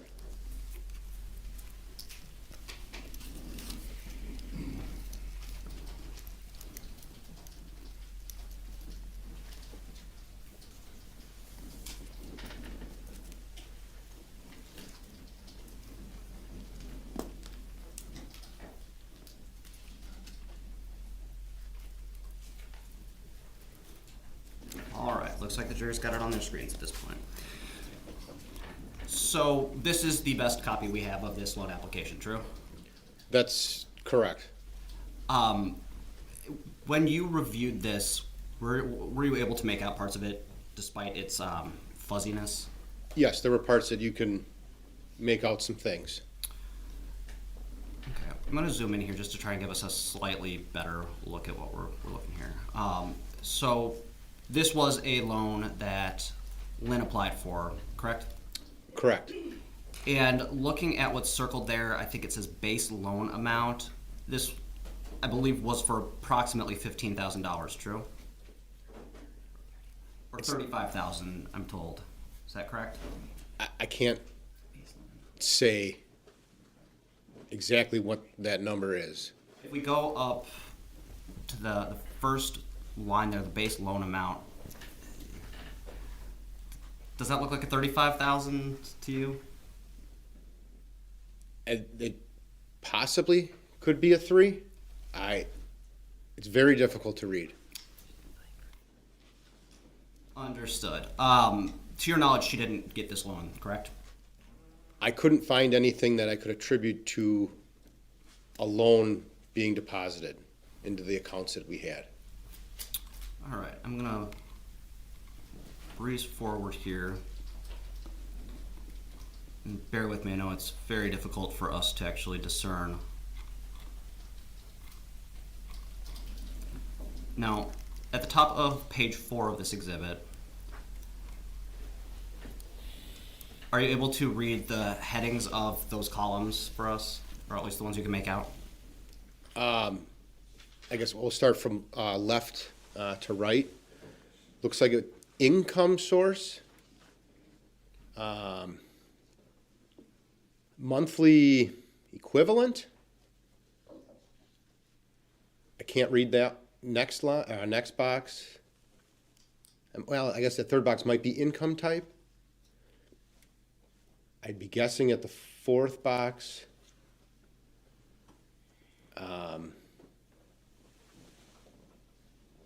Let's jump forward just to that last box. I think the next two are kind of indecipherable. That one, I believe, says income amount. So that would be Lynn listing how much she was earning per month? I assume that that would necessarily be what she's identifying as a monthly income. And what amount is shown there, if you can tell? Difficult to say. I can say maybe that's a 1, so maybe 1,251. Okay, that's how I read it as well. How much was she receiving from her disability payments every month? Do you recall? I don't recall the exact amount. I believe checks, if I remember, I remembered some checks. I thought maybe around 800. Yeah, and that is consistent with the documents we looked at yesterday. So fair to say on this application she was inflating her income by about 50%, if that's the 1251 number that we think it is? I guess if that is the actual number that is listed there, and the checks that possibly she was inflating, yes. I can't say that that's the number, though.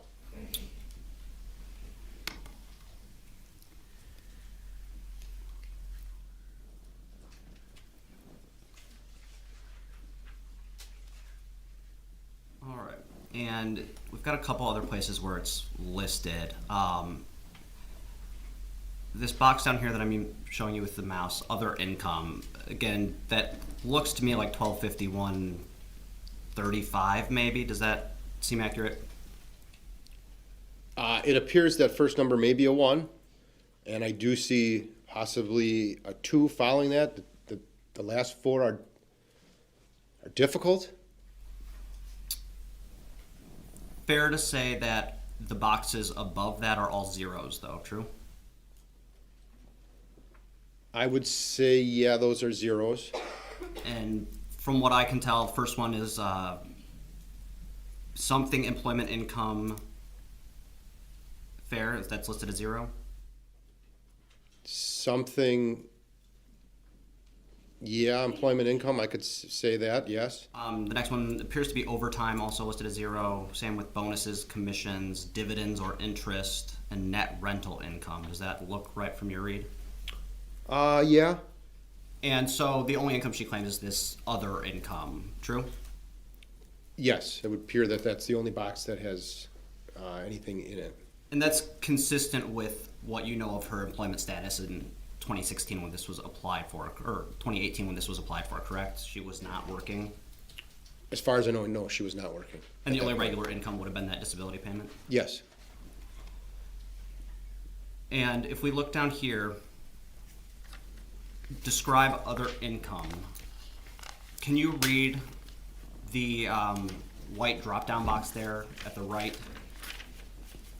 The white box there says Social Security. Okay, and the number before it in the box appears to be consistent with the number that we've consistently been unable to read accurately, but looks like it's something that starts with a 1,200, correct? Yeah, there's definitely a 1, I believe, in the first number. It will be consistent with numbers we've somewhat been able to read throughout this document. So we know if she's claiming 1,000 plus in Social Security income, that's not true, correct? If I remember the Social Security payments, I believe her checks were less than that. Thanks. Now I'm moving down to, and I'll scroll out a little bit to see if we can get a better image of this. Can you read that title right there? I believe that says assets. Okay, and this would be the part of the one where she lists the amount of money she has in her accounts, correct? Correct. Now looking at this, it looks like there are 2 accounts listed, true? No, Or 3, I'm sorry. There's one that is in the black box as well, isn't there? there is. Okay. Are you able to make out what that first account is, the account number? Or the last 4 of it, just so we can identify it? The one that's, like, I guess in the bold box? Yeah. No. I can make an assumption, but I don't, I think there might be a 3-6 at the end? Okay. And fair to say we can't really make out the amount in the account at No. that point either. Jumping to the next one. It looks like an account ending in 8707 or 9707, is that true? That's fair. No money listed in that account, correct? That's what's listed on here, yes. And the one that we can kind of make out is checking account ending in 7601, correct? That's correct. And that's her money market account, right? Correct. And what total is listed for that account? That looks like $15,010, and I'm gonna say it's either a 71 cents or 21 cents. And so I'm gonna pull up, give me a minute to find it again.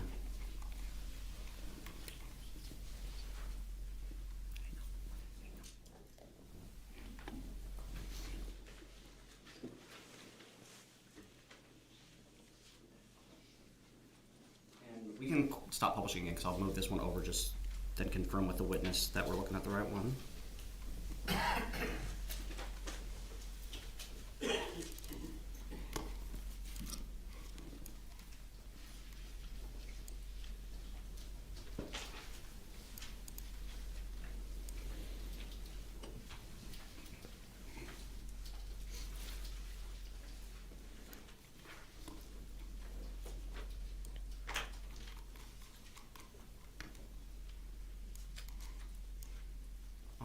Are you able to see this?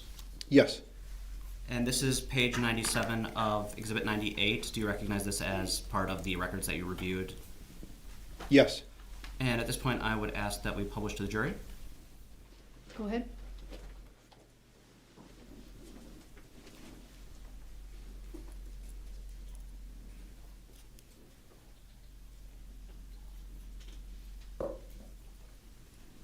All right, it looks like the jury has it on their screens now.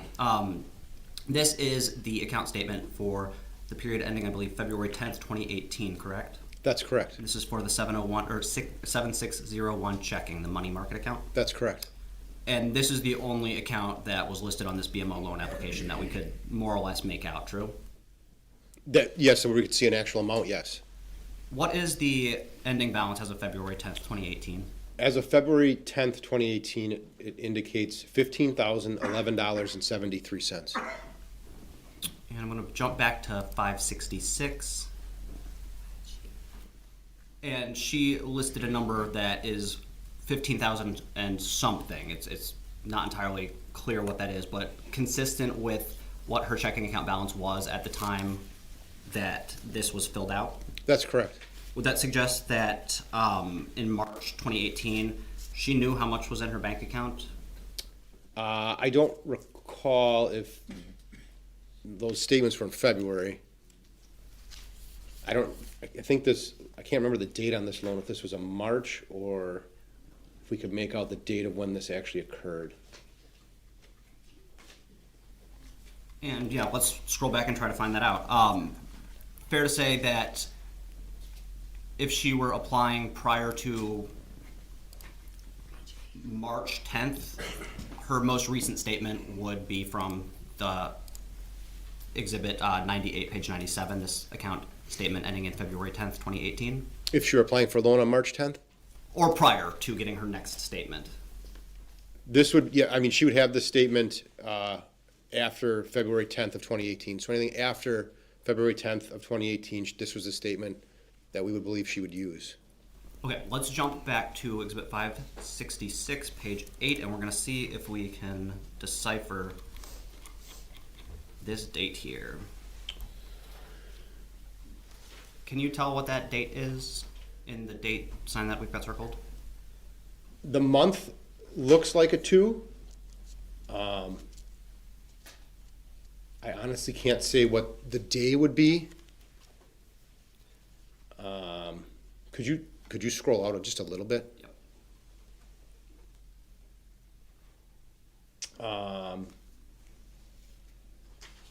It very well could be 2018. February, I don't know the day. I can't make the day Fair to out. say that it is sometime in the month of February 2018, Yes, and that exhibit 98 would have encompassed all of the activity between January 10th and February 10th, but would not include necessarily February 10th to March 10th. Is that true? that's true. But if there was account activity that took place after this cutoff date, she still would not have received her March transaction statement. That's true. So sometime in February, were she to look up her account balance, this $15,000 amount listed on the loan application would have been what she saw, right? Correct. I'm gonna scroll down on page 8 of exhibit 566. Are you able to read what is circled here and the line actually above it that describes what the checkboxes mean? Yeah. Do you want me to read it? If you could, yes. This application was taken by, and then there's 4, I guess, not drop downs, but, I guess, options. And it looks like the face-to-face, checkbox is marked. And above that, it says to be completed by interviewer, so someone that worked at the bank would have filled this part out, correct?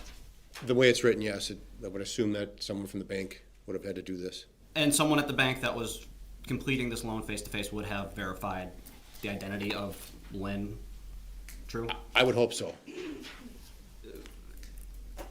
Now, looking at this document, do you have any reason to believe that Lynn did not go and apply for this loan herself in person? Looking at this document, no, I have no reason not to believe. And just to reiterate, as far as we are aware, this loan was not paid out and likely then was not approved, true? I couldn't find a payment from a loan, so I can't say. And I we don't have, see anything in her accounts. And we have the complete records from BMO on all of Lynn's accounts for this time period, regardless of the type, correct? Correct. So, safe to assume, had this loan been paid out and a new account created, we would have those records. If this loan was paid out, yes. I can't say if it was denied, approved, and she decided not to. I can't say that, but it does appear that this loan was applied for. Thank you. And we can take this down.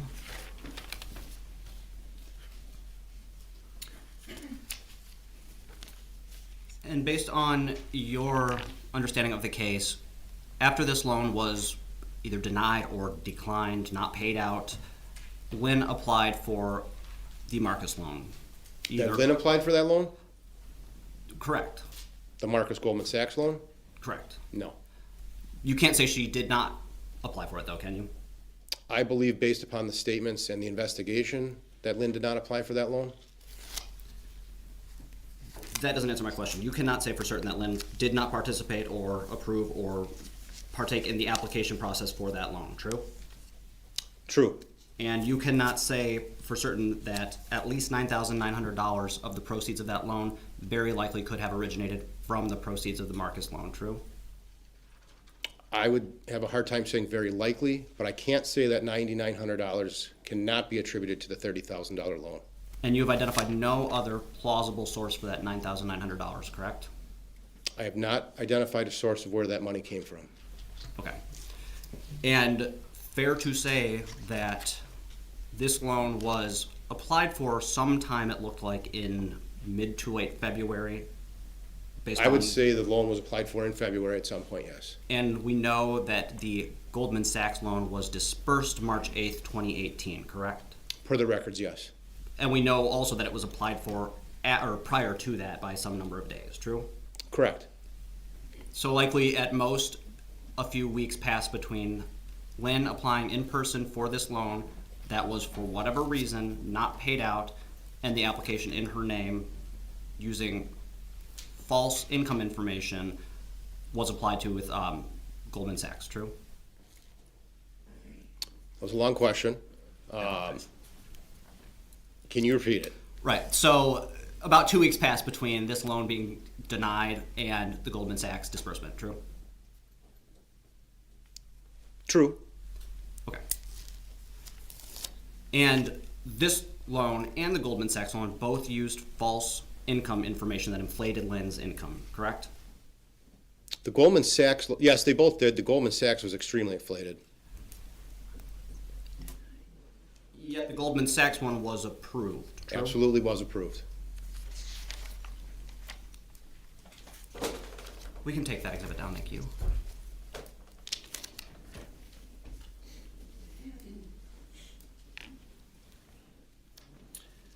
You testified yesterday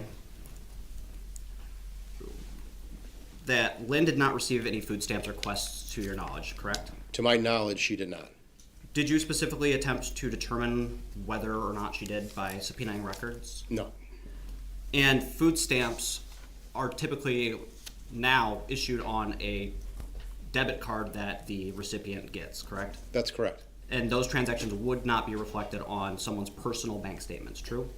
I don't believe they would be. Okay.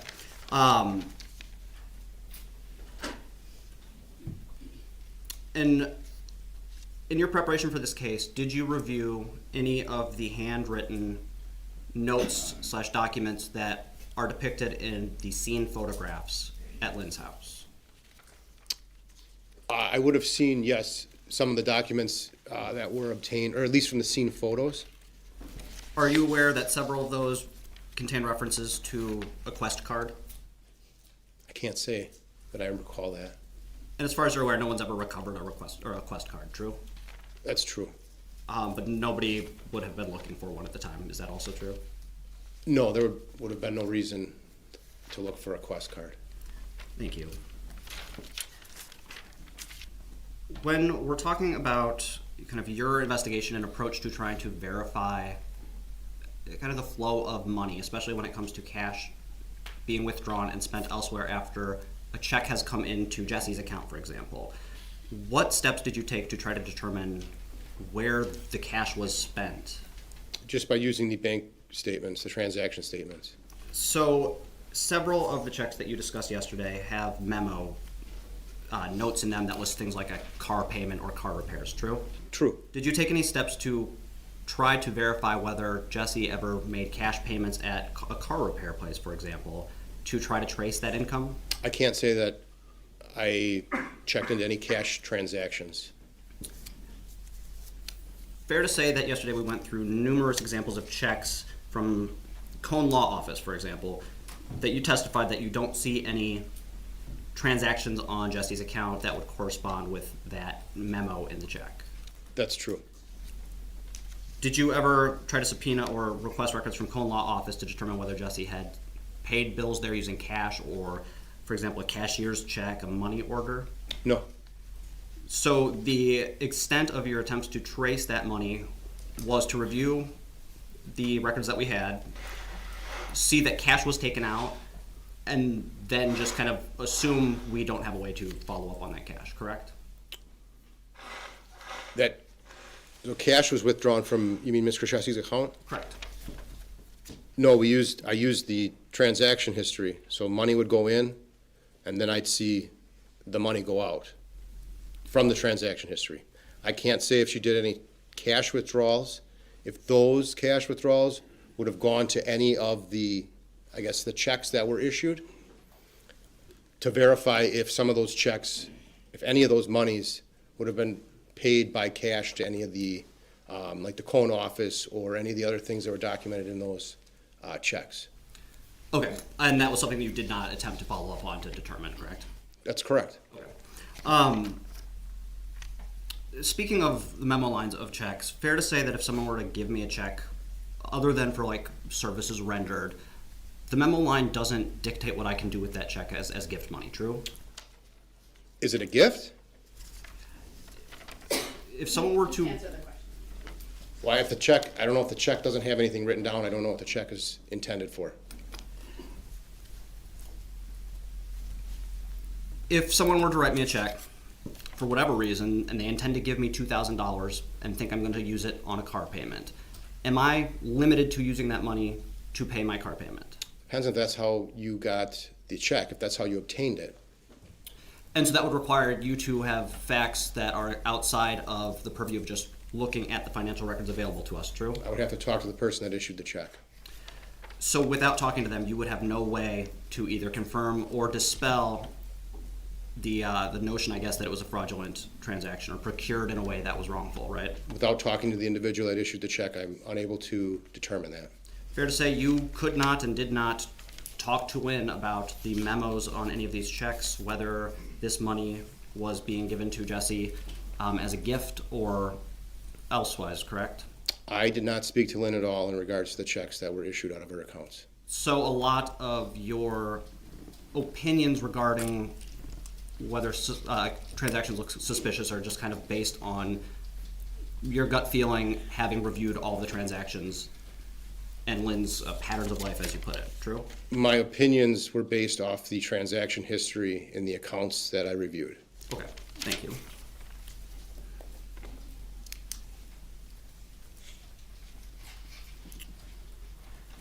Now, I just want to clarify something we kind of touched on earlier today.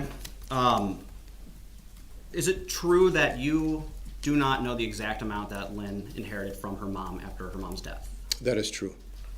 Also true that the records that we have as of June 2014 don't show those transactions coming in. They're already there, true? That's true.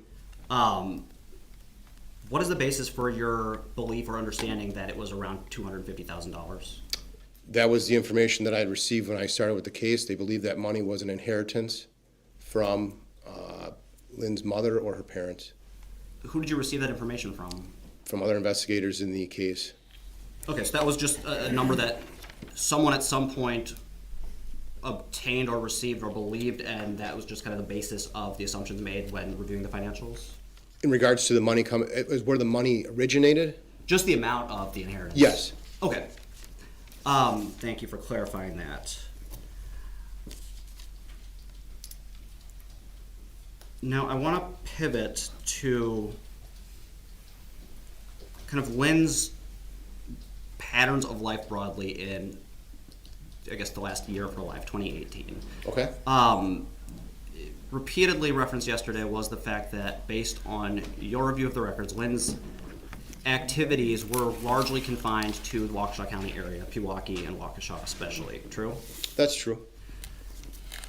But we do know that Lynn also enjoyed, for example, going out to lunch with Anthony. I believe Anthony testified to having met Lynn for lunch in West Allis in 2018. Is that true? That's true.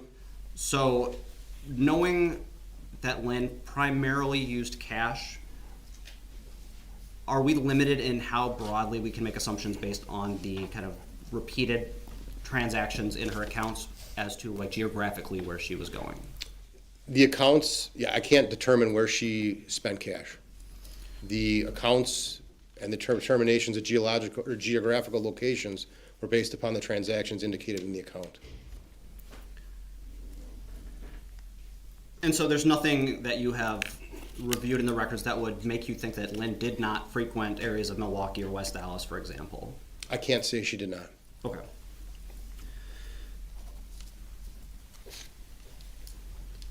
Let's turn to kind of a completely unrelated issue from the financials, another area of the case that you were involved in and presumably have reviewed records on, handwriting samples. Okay. And so you're aware in this case that the defense wanted handwriting samples to be evaluated to determine the legitimacy of the handwritten wills and handwritten documents left by Lynn, true? True. True that Waukesha County's lab and the state crime lab are not qualified to carry out those services? That's true. And that the FBI had to be brought in to do that? That's true. And also true that the FBI essentially told us that in order for the FBI to do that, it had to be requested through law enforcement channels, and that they could not do it at the request of the defense alone? That's true. Now, did you become involved with procuring what were known confirmed handwriting samples of Lynn for the FBI? Yes. And that included requesting any handwritten documents from both Corinne and Anthony that Lynn would have written at some point? Yes. Did you ask them for all of the handwritten documents from Lynn that you had, or that they had, or specific ones? How did you go about that? There were a lot of handwritten documents already in, I guess, in our possession at that point. But there were, I don't know if we necessarily said bring everything, or if you can just bring us some handwriting samples that you have with Lynn's original writing. And the ones that were already in your possession, were those copies or originals? Well, there were some copies, and I believe there were some originals. Now, the FBI did their analysis, true? Yes. Did you have an opportunity to review kind of the findings of that? I didn't really go through the findings of it. Are you aware that the FBI opined that additional confirmed handwriting? calls for hearsay. Your Honor, he's been testifying as to kind of collective knowledge he's gained from other officers' work about the investigation. I presume you're not offering it for the truth of the matter asserted, but to determine what, if anything, this particular witness did with the information. Correct. With that understanding, he may answer the question. And I don't plan to get into the details of what the conclusions were. Fair to say the FBI opined that having additional confirmed original as opposed to copies, handwritten samples from Lynn would have increased the accuracy of their analysis. True? I honestly don't know. Okay. So your involvement ended after you gathered the records originally, right? We gathered the records, and then we ended up, I assisted in obtaining Ms. Kurczewski's handwriting exemplars. Okay. But no follow-up after the FBI had done their analysis to attempt to obtain additional samples, true? No. And you were present, I believe 2 days ago now, when Anthony Posa testified that he had numerous samples of Lynn's writing still at his house? I believe I heard him say that, yes. And you don't recall whether you asked him for all samples or just some, so that's not inconsistent with what you believed you were getting? No. Okay. You mentioned that you assisted in obtaining handwriting samples from Jessy, right? Correct. Isn't it true that you had several, countless at that point, letters that were handwritten by Jessy to various players within kind of the investigation? Yes. Yet Jessy voluntarily provided several handwriting samples for you and for investigators, true? It was a request for the FBI. And several individuals were present for that, correct? Yes. And all of you were kind of sitting there watching, I assume? Yeah, I believe I was the one that was reading, I guess, the excerpts of the letters that were requested, because they wanted certain sections to have Ms. Kurczewski, like me, read them to her, she write them out. We did that multiple times. Okay, so you were dictating what sections the FBI wanted samples of, true? They were sections that were decided between defense and the state in regards to. Okay. And several other people were just there to observe? I can't recall exactly who was there. I know I was there. I believe representatives from the state and then also representatives from defense. So Jesse's writing out these handwriting samples essentially while several people just kind of stand and watch her, true? Yeah. Thank you. I just wanted to confirm that. We can get into kind of the implications of that with another witness. But since you kind of handled that process, I wanted to get your input on it.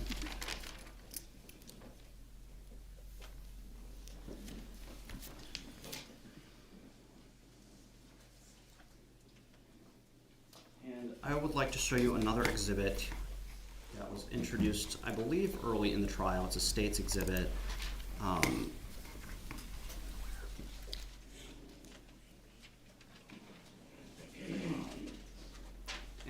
publish this if it's not already. Is it on your screen?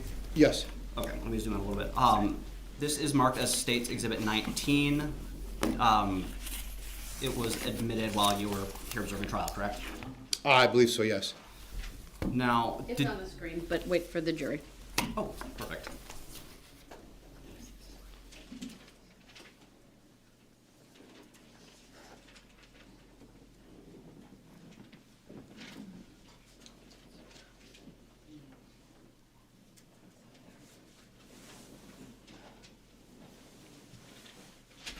All right, we're good. We've got the jury screens up. I'm going to zoom in here and see what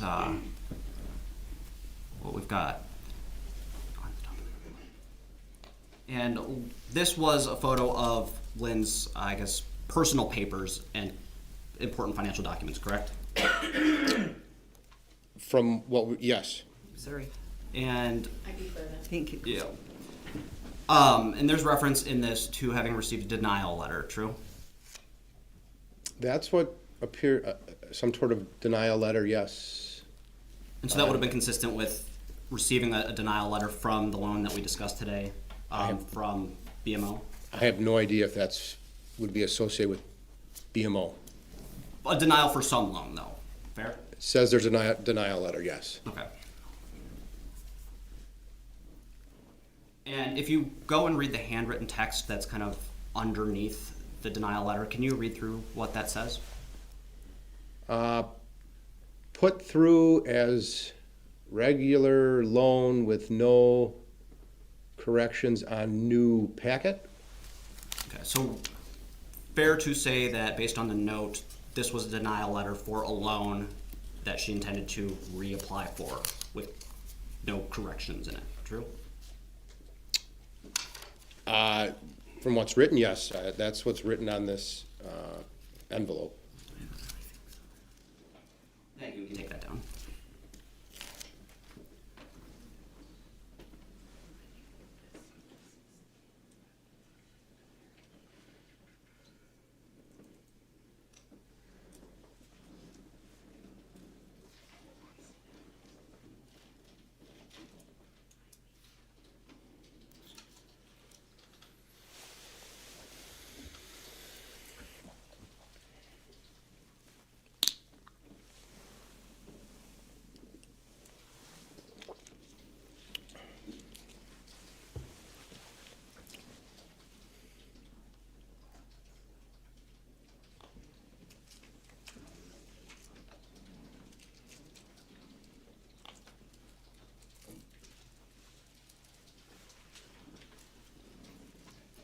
Thank you. Sorry for the little delay there. That is all I have for you. All right, thank you. Any redirect?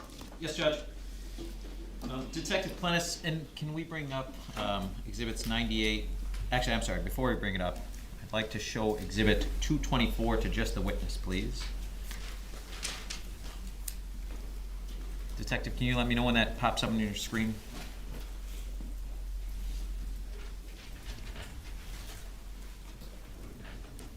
All right, it's on.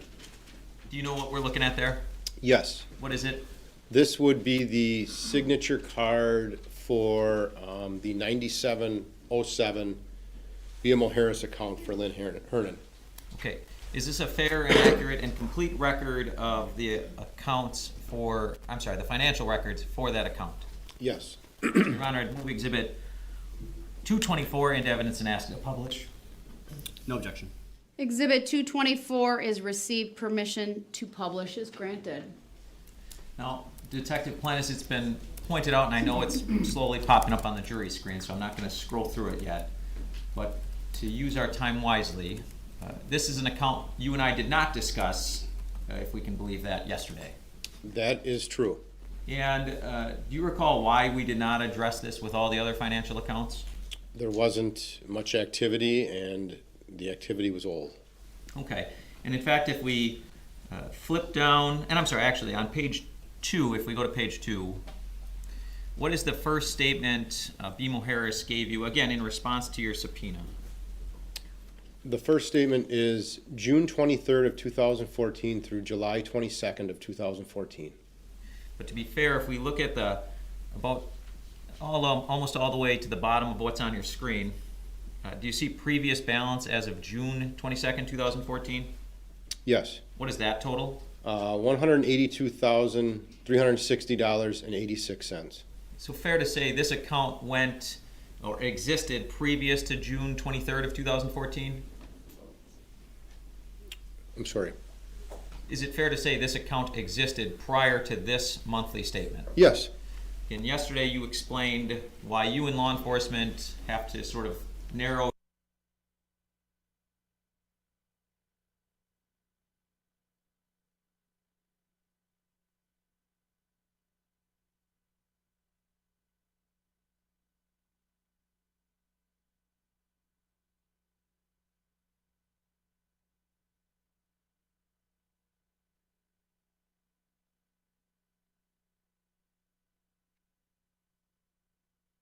Transfer, or a deposit ticket of, for monies. Okay, and how much is that amount being transferred? That's $181,815.58. And if we switch to Exhibit 98 quickly, specifically page 10. And I'm sorry, if we scroll up to page 9. How did I get that wrong?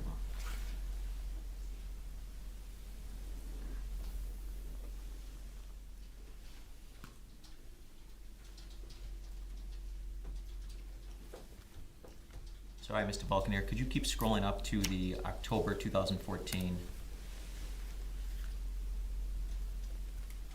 Page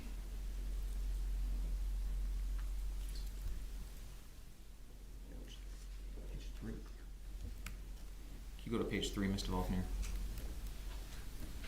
All right, Detective Plennis, on page 3, yesterday you noted that this money market account in Exhibit 98 was opened with 2 deposits. Correct. Does one of those deposits match the transfer you just talked about from Exhibit 224? Yes. Okay, so when Attorney Navreski was asking you about accounts being depleted and things like that, in early 2014, this money market account did not exist yet. Correct. Okay, so it wasn't as though Ms. Hernan just lost $100,000 or even $180,000. It was just transferred to start this money market account. Correct. So as of October 1st of 2014, that 9707 account in 224 no longer had any money. Correct. And from the records you got related to the 9707 account, did it ever have money put into it again? No. Okay. And you see the other deposit that opened up Exhibit 98, that money market account? Yes. And what is the amount there? $68,184.42. Could we please go to page 10 of Exhibit 117?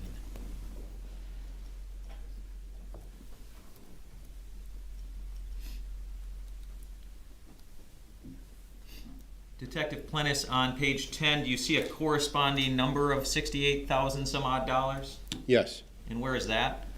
That is on October 1st in the 5336 BMO checking account. Okay. And after that, does that appear to be the second deposit that starts the money market account? Yes. And even after that transfer or withdrawal, as it's called here, is made, what's the ending balance of that checking account? As of October 19th of 2014, Yes, sir. the ending balance is $70,811.73. Okay, so now that you've gotten to see the actual figures on these actual accounts, earlier it was brought up, did Ms. Hernan just sort of deplete her accounts? Would you agree or disagree with that, now having seen the numbers? No. She moved money from one account. Object, I want a sidebar on this. All right, hold on, please.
I'm gonna sustain the objection, strike the response that was started to be given, and ask the state to rephrase.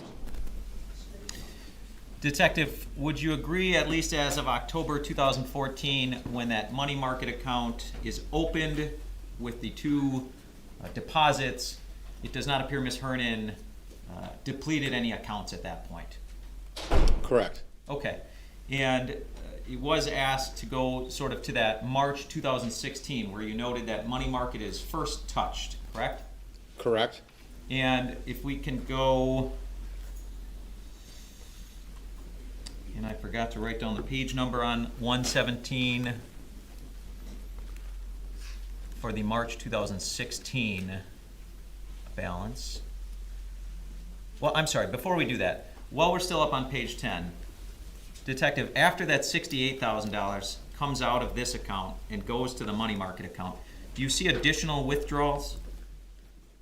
Yes. And what amounts do you have there? There is a $9,000 withdrawal on October 10th and a $2,000 withdrawal on October 17th.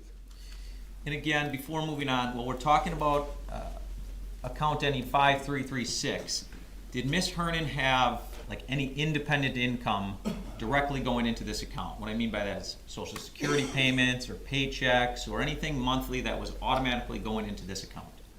I don't believe so. Okay, and yesterday you talked about a number of transfers from the money market account into this 5336 account, correct? Correct. And again, you were explaining about how money markets work. Why were these transfers coming into this checking account? Money transfers from the 7601 into 5336 due to bill pay transaction limits on money market accounts. And this is the account Ms. Hernan was paying her bills primarily through? Yes. Okay. Could we go to the page 58, please? Thank you.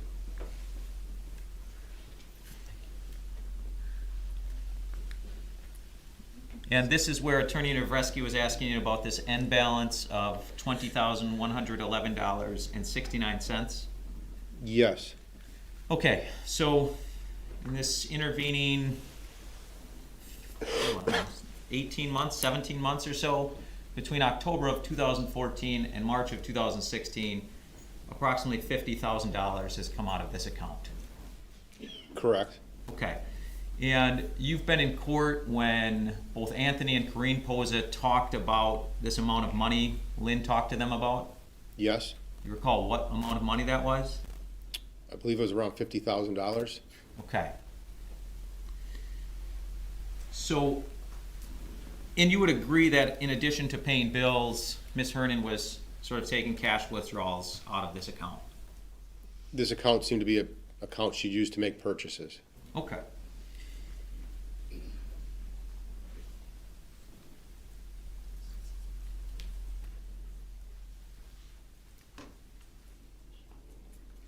I want to go to Exhibit 541, shifting gears a little bit. Detective Plennis, you were asked to talk about some medical records today, and Attorney Navreski had you read a very specific portion of page 516. Can we scroll down that page a little bit?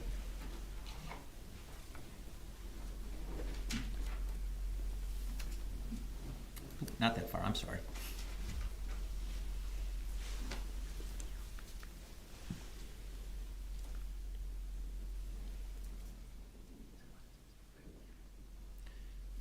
Okay, and can you just, in addition to what you read for Attorney Navreski, could you just read that top paragraph, reason for consult? Patient has chronic abdominal pain, nausea, vomiting, and diarrhea. Unable to eat anything, result in AKI with CR to 5. But workup so far, just all negative. She in tears a lot due to pain and looked distressed. Please help with symptom control. And if you could, a few lines down where you see the number 6 with an F/U, could you read what that says, please?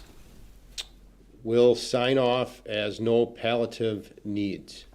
So that's the palliative team indicating there are no palliative needs. Correct. And if we could go to 520 of that same exhibit, please.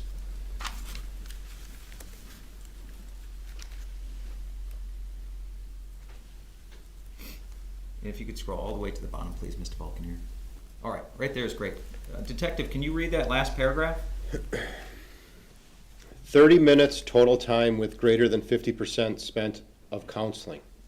We, the palliative care team, appreciate the opportunity to participate in the patient's care and will continue to follow. We have discussed out findings and recommendations with the referring provider and with the other team members. So no life-limiting illnesses, and basically a 30-minute time frame where palliative care was even discussed. Correct. And ultimately, it was found not to be needed for Ms. Hernan. Correct. Okay, let's put that exhibit down, please.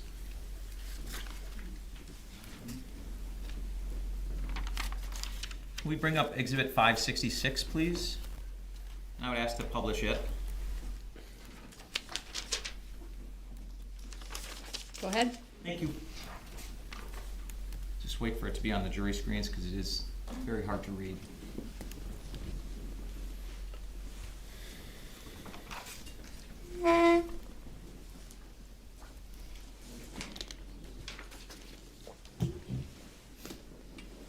Thank you. Detective, you said you could not tell if this was an approved loan or denied or declined of some sort, right? That's correct. Do you see that box that's on the form in the middle of the page that's displayed on page 2 of Exhibit 566? Yes. If you see the sort of column of words, can you see the last 2 in the row of 5?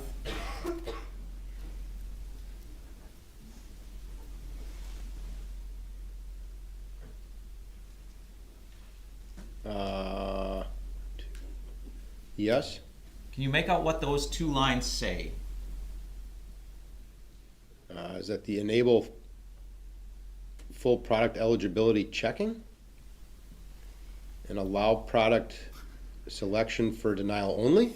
Okay, I think we're looking at different parts of the form. I'm looking in that box section on the right side in the middle of the page. Okay.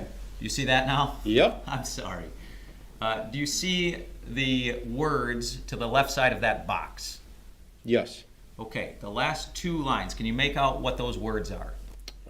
Disbursement date and first payment date? And does it appear to have dates written in next to those 2 words? There's something in those boxes. Okay, next to the words disbursement date and something about a payment date, correct? Correct. You can't make out what the date is by chance?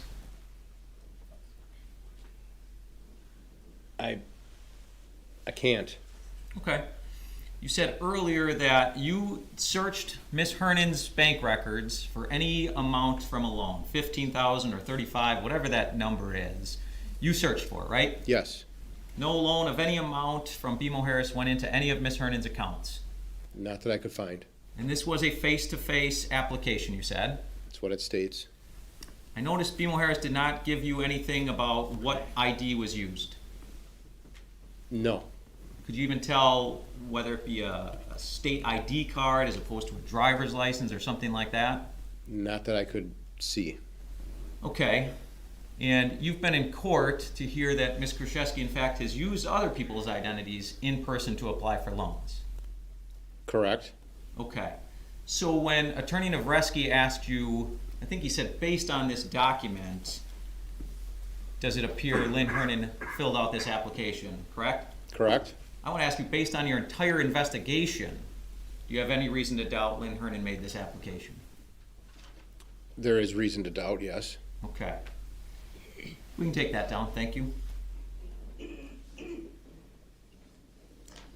Ultimately, Detective, and I am wrapping up, I promise. Regardless of whether it be Lynn's mother's inheritance or maybe even her father's or a different source of income that led to that $250,000, does that matter at all to your investigation of the theft of that money? No. Does anything the defense team brought up with you today change your opinion on these changes in pattern of Lynn Hernan's life? No. And what did those changes mean to you in your investigation? The changes meant that Lynn wasn't using these accounts. This money was being taken from her accounts. And earlier it was asked of you, typically you might ask a person who wrote out a check what they wanted or what they intended a check to be used for, correct? Correct? And obviously you were not able to do that in this case. Correct? Does that mean you can never determine if a victim consented to money being taken? Correct? So why did you look at all these financial records, and why did you look at patterns of life if you knew you could never talk to Lynn Hernan and just say, hey, what did you want with these? Because to identify where this money went, to see why it was being taken out, to see why it was being spent that way. Okay. And in your review of all these changes and patterns of life, did you come to some opinion about what was going on with these financial accounts? Yes? And what was that? That these accounts were being used by Jessy Kurczewski. Okay. Those are all the questions I have. Thank you. All right, thank you. Detective, you may step down.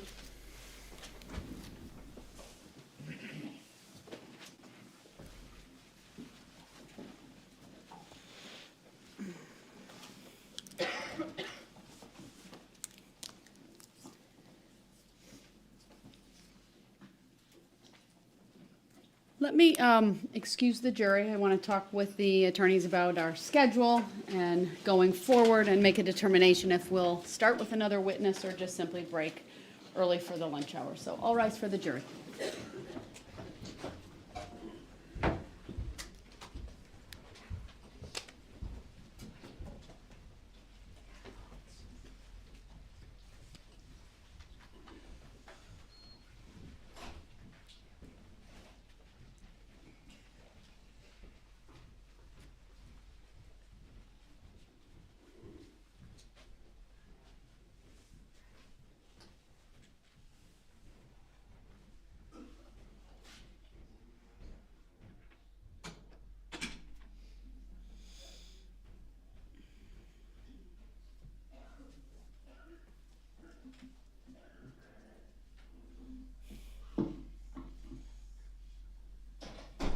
All right, thank you. Be seated. I do have a sidebar to put on the record as well.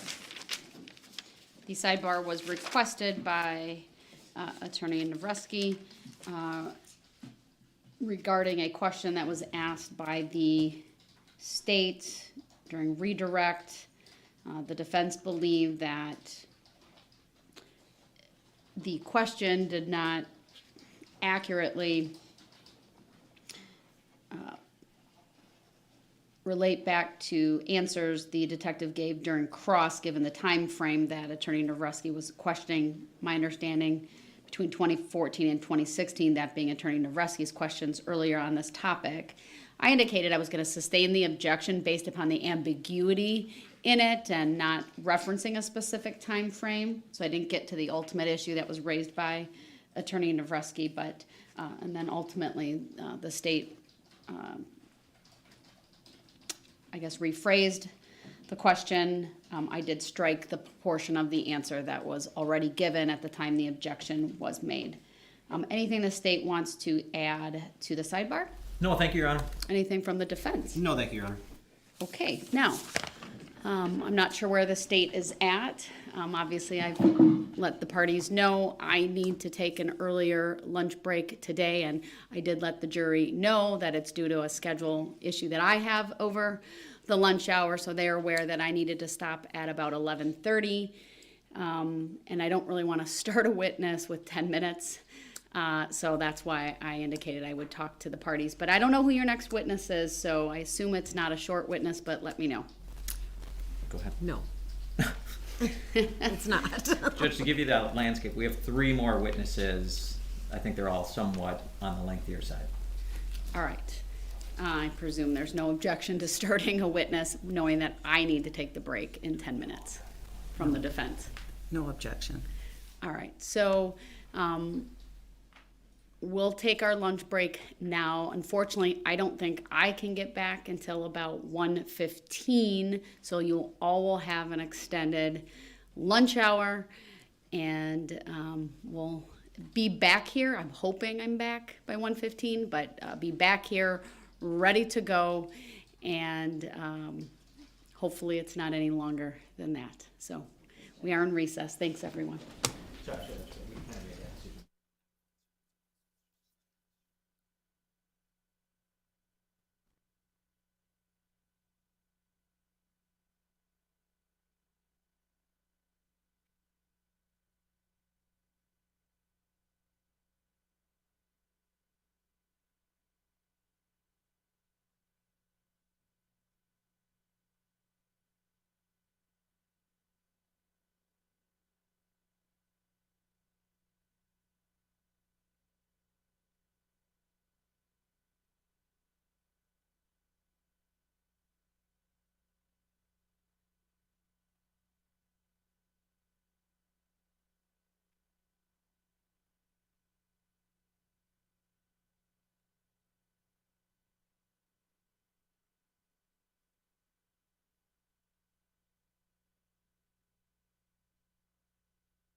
afternoon, everyone. I will call State of Wisconsin versus Jessy Kurczewski, 21 CF 885. Appearances are as they were this morning. And it is 1:14 and I'm back here, so that's excellent. Anything other than the subpoena issue that we need to address prior to bringing the jury out from the state, No, Your Honor. from the defense? Just the subpoena issue, Your Honor. Has the state had an opportunity to look at that? To be honest, I don't believe any of us have looked at it. I didn't know if there were going to be corrections made based on the court's comments from this morning, but I can pull it up very quickly.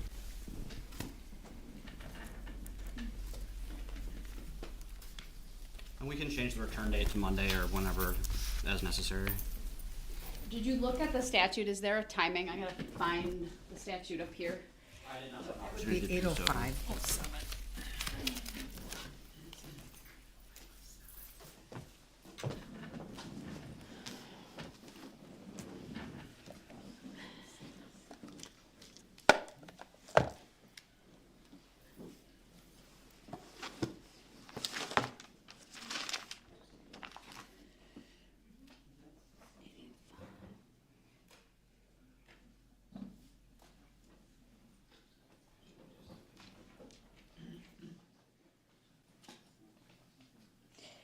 So, right in sub 2, sub B requires 10 days notice for subpoena issued under 80507, including a subpoena ducus tecum.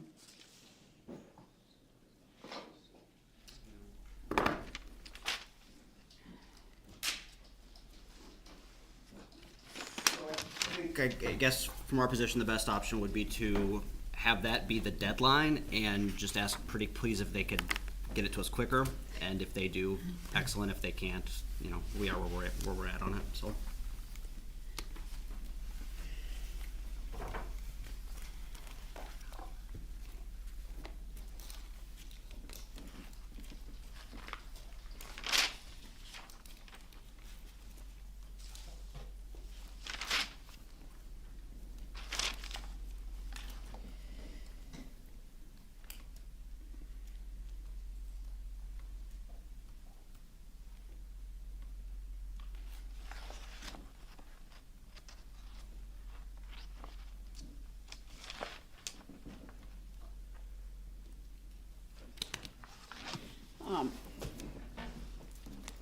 Any comment from the state? So I guess I have a few comments. One is still I didn't see an updated version, and I still see the return email as Your Honor's clerk, which I know the court pointed out would be a problem. I don't think under 805.07 this is in the exact prescribed form that is written as shall in 805.07. And I guess at the point we're at, even if these records come in on the 10th day after today, I guess I have questions, which maybe aren't properly addressed through the court, but how they would be admitted into evidence at this point with any witness that hasn't been provided to the state or things of that nature. Well, I'm not going to deal with that hypothetical situation. I have a request before me to sign a subpoena. I mean, a subpoena ducus tecum can be issued by an attorney.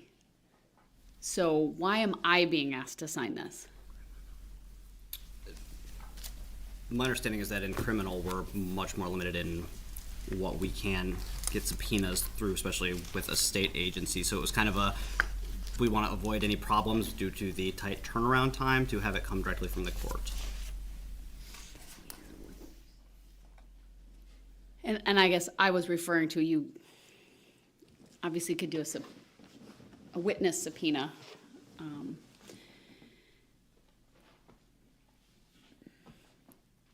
Well, as I indicated earlier, it's not going to be returned to an email address because that's not appropriate. I don't even know the size of it. You're asking for an entire set of certified records from January 1 of 2016 through October 3 of 2018.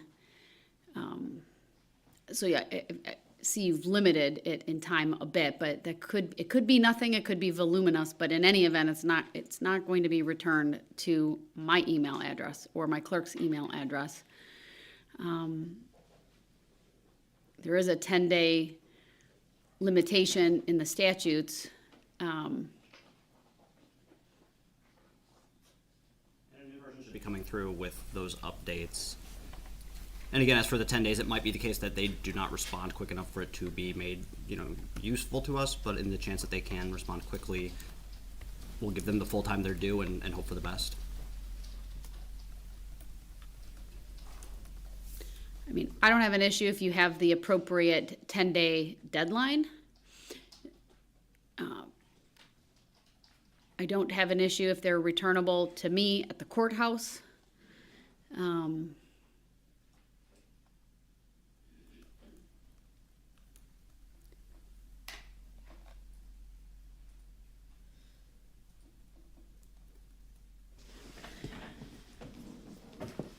just want to look at one other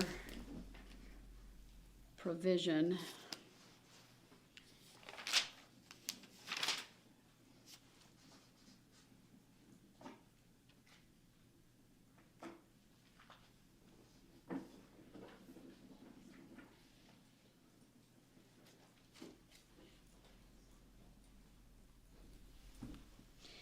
So I'd looked at this previously in a family case where an attorney had issued a third-party subpoena under the discovery, and it was fine that way, but they put some alternate language in. The way I read this statute very specifically, which is what I was refamiliarizing myself, unless there is agreement of all parties, it can't have an alternate form. I would like it to say, and I would hope you would all agree, but it's up to the individual parties, that allows them to send it electronically to either one or both email addresses, one for the defense, one for the state, and to allow that to be received electronically within a shorter time frame. Any objection to that? From the So long defense? as it comes I with mean, from a the state. certificate of authenticity, I would not object to an electronic submission. And any objection if it goes to the defense email address with an understanding that it's going to promptly be turned over to the state? Correct. I was going to say, subject to our discovery demand that's on file, I don't object to that. Is that agreeable to the state? I mean, agreeable to the defense? Absolutely, yes. All right, so put some language in there that says all parties agree that the information may be electronically delivered to insert an email address at your firm in lieu of personal production, and something to the effect of this: there's an ongoing trial and it's requested that this information be provided as soon as practical, early next week, or something to that effect. Understood. We will get that typed up and resubmitted. Then make sure you email a copy, because it's just, well, you should get it as a proposed order, but just in case, email it to the state. What I'd like to do is you all either send Teresa an email that says we all agree, court can sign it. She can literally slip me a note and I can sign it while we're sitting here, and that would be great, okay? And for the record, the state does not have any objection to the additional language about the timing of when these things can be produced electronically in lieu of a personal appearance. Correct. Okay, great. Then I think we are in compliance with the statute then. All right, then with that, we'll bring the jury out. You can call your next witness from the state.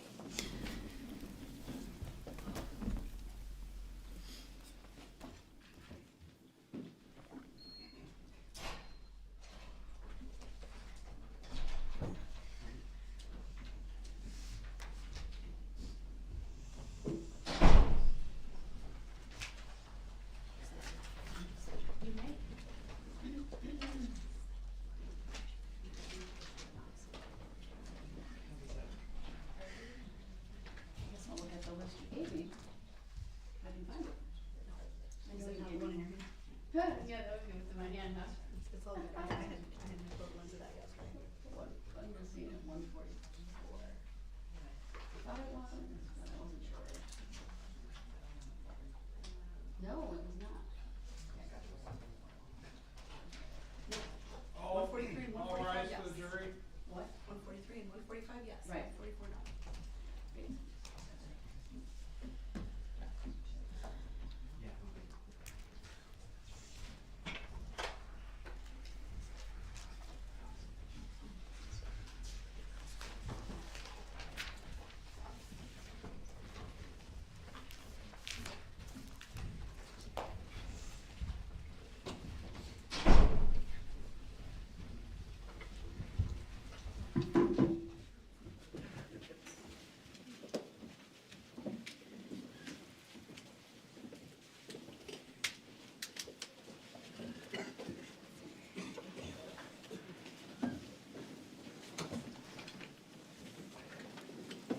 Thank you, everyone. Please be seated.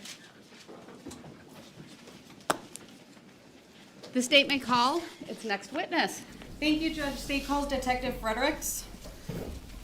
All right. Good afternoon, sir. If you could please make your way to the witness stand. When you get there, please remain standing, raise your right hand, and my clerk, Teresa, who's on our left, will swear you in.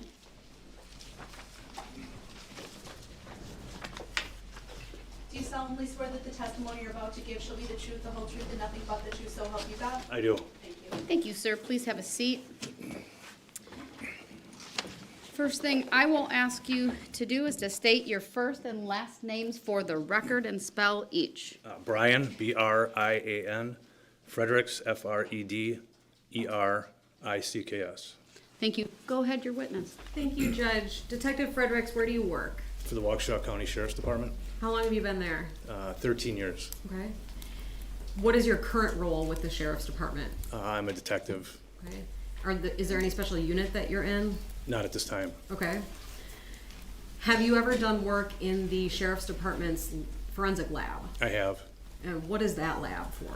That's a computer and phone forensics lab where we would examine cell phones and computer devices based on a investigator's needs. When were you in? End of 2012, and I remained there until spring of 2020. Okay. Do you have some special training in order to perform duties in the lab? I do, yes. Okay. Do you also have all the law enforcement training required to be a certified law enforcement officer? Yes, ma'am. Okay. Could you just briefly describe what some of that more specialty training is, maybe where it took place, what it was about? Sure. I took computer forensics training at various locations. Digital Intelligence in New Berlin hosts various schools on computer forensics. They also hosted a 5-day phone forensics class that I attended, and that was based on Celebrite phone forensic software. I'd attended additional training down in Alabama at the National Computer Forensics Institute, also on computer and phone-related forensics. Okay. When you were working within the lab at the Sheriff's Department, how many detectives were in there doing that type of work? Generally, it was myself and one other detective. Okay. Where does the Sheriff's Department get devices in terms of what you're required to download in the lab? So investigators, detectives, or officers, deputies will bring in devices from their investigations either by way of a search warrant or consent from the owner of the vehicle, of the device. Okay. Is your lab at the Sheriff's Department limited to submissions from Sheriff's Department personnel? No. Could you explain that, please? Yes, we have, we work with a lot of agencies in and around Waukesha County that don't have dedicated and trained phone and computer forensic training, so they rely on the Sheriff's Department to assist with those investigations. When you were in the lab, did you carry a caseload of criminal investigations as well? No. Why not? My focus and my specialty was in computer and phone forensics, and there is so much in the way of devices coming in for examinations that there really isn't any time for casework per se. Okay. So when a device is given to you, how do you know what to do with it? The investigator will bring it in and explain to myself or the other detective assigned to that position the nature of the case and whether it's a search warrant or a consent search, and specifically what they're looking for from that device. On July 9th of 2018, did you take part in a search warrant? I did. Were there devices recovered during that search warrant? Yes, there were. Was one of those devices a cell phone? Yes, And did you learn that that phone belonged to a Scott Craig? I did. Were you asked to analyze that in the lab? Yes. I'd like to show just the witness exhibit 169, please.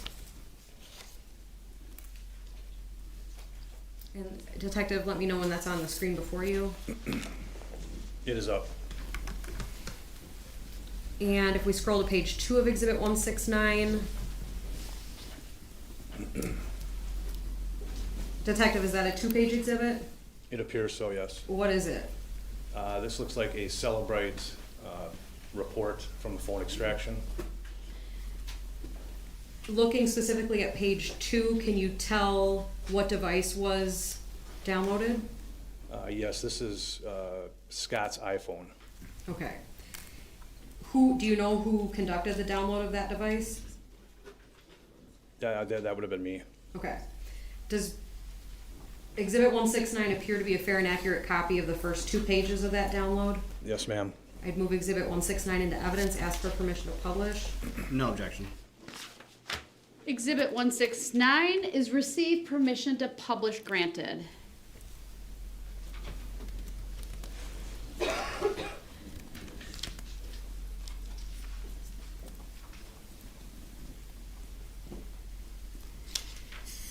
Okay, so, sorry, detective, I'm just waiting to make sure that the jury has that image in their box. Again, this is exhibit 169, is that right? That is correct. Is this the way that most extraction reports begin if they're created in your department?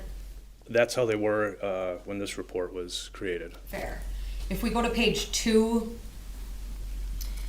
and we zoom in on the top summary piece, does this page tell you when you created the report? Yes, it does. And if we could zoom in a little more up to the top of this page, please.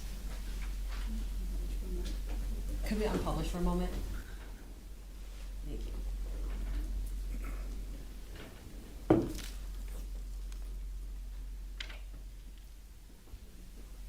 We should be good.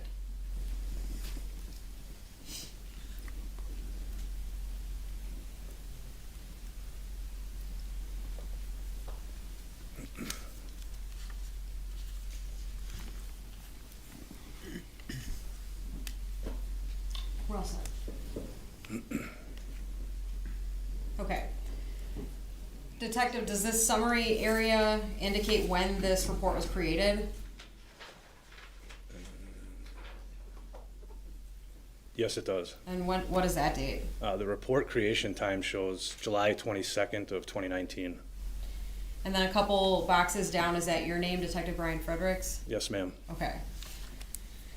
And at the bottom row of that box, there's notes in that. What does that say?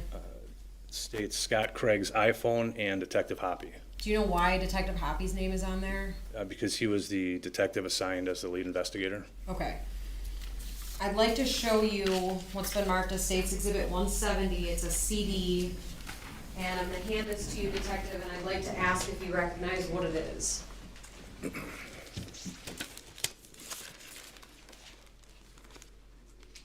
I do recognize this. What is it? That is a disc that has our incident report number on it, and it also indicates that it is Scott Craig's Apple phone containing a Celebrite report. The same report that begins on Exhibit 169?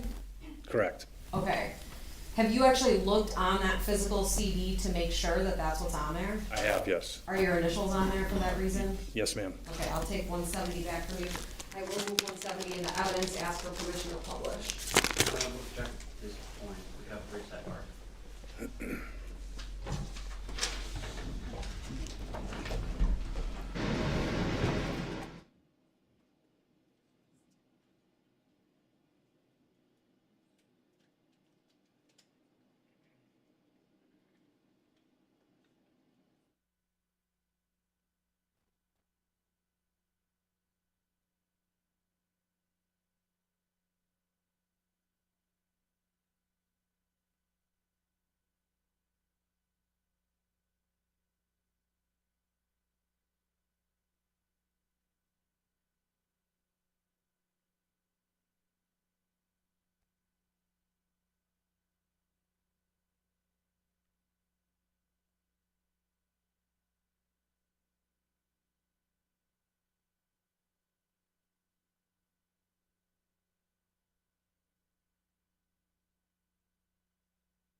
right, continue, please. I would And move- 170 is received. Thank you.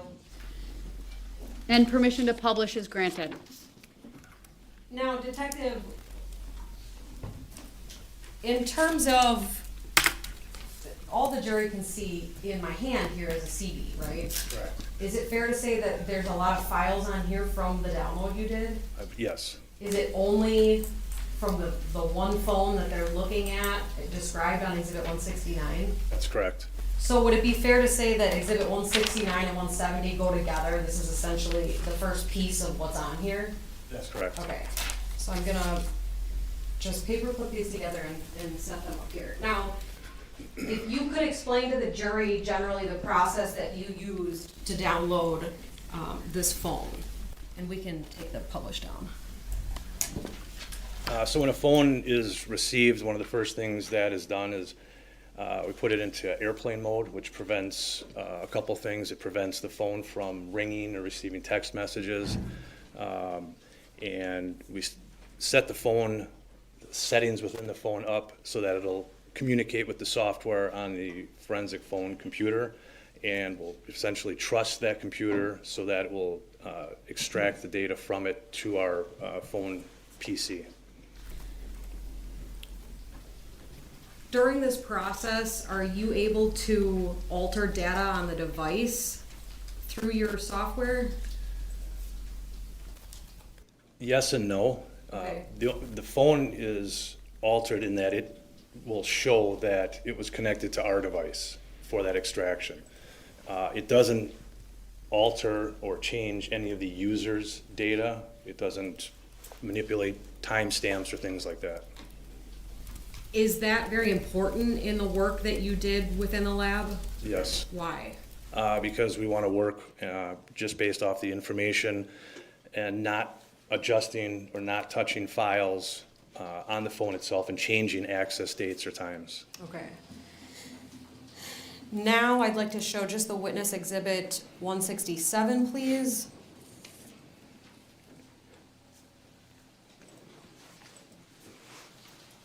And detective, let me know when that's up in front of you. I have it. Okay. Is that also a 2-page exhibit? It is. And going to page 2, does the second page show, give you some information about what exhibit 167 is? It does, yes. And do you recognize these 2 pages in exhibit 167? Yes, ma'am. What is it? This would be another Celebrate extraction report. Do you know whose phone this was for? I do. The case name has our incident report number with an underscore, and then it says Jesse's LG K540. Okay. Does this look like a fair and accurate copy of the first 2 pages of the report you generated for this phone? Yes, it does. I'd move exhibit 167 into evidence, ask for permission to publish. No objection. 167 is received, permission to publish granted. And if we can flip back up to page 1, please. Detective, is this, again, that familiar face sheet that you saw on the previous exhibit? Yes, it is. So going to page 2, and again, if we could zoom in on the summary piece of it. Detective, could you tell the jury when you created this report? Yes. This report was created July 16th, 2019. Similarly with this report, is Detective Hoppy referenced? He is. And you indicated, could you circle there where you read the device or the case name? Okay. We can take that down, thank you. I'd like to show you 168, which is another CD. And I'll ask you to recognize that disc. Yes, I do. Have you ever seen that actual CD before? Yes, I have. How do you know? Because my initials are on the front of the disc. Okay, what is contained on that disc? That would be the phone download from Jesse's LG phone. Have you looked at the download on that CD? Yes, I have. Is it a fair and accurate copy of the extraction you did in this case on Ms. Kurczewski's phone? Yes, ma'am. All right, I move Exhibit 168 into evidence. I'll just move it at this point. No objection. Exhibit 168 is received. Thank you, Detective. So again, similarly with the first set we did, would it be fair to say that Exhibits 167 and 168, they go together? That is correct. So is Exhibit 167 just the first 2 pages of what's on this disc? Yes. Okay, so I'm just gonna put these together and set these up here. Detective, I just have a couple other questions for you. It sounds like you've got, you talked about your training and you were in the lab for several years working on these kinds of devices, is that correct? That is correct. When someone uses a cell phone to make a call, generally, the person receiving the call sees the phone number associated with that device, right? That is correct. Through your training and experience, do you know whether it would be possible for someone to make and receive calls on a device, but have it display a different phone number than that associated with the actual device? Yes, that is possible. Could you just talk about that generally, please? There's different applications or apps that you can install on your cell phone that will give you a different number than what your, say, your Verizon or AT&T actual phone number is. So how does the original phone number from your provider still exist on that device? Yes, it does. But the person could also use a different number on the same device? That's also correct, yes. Would it be possible to use multiple different phone numbers from one device? Yes. Have you seen that before in phones that you've downloaded? Yes, I have.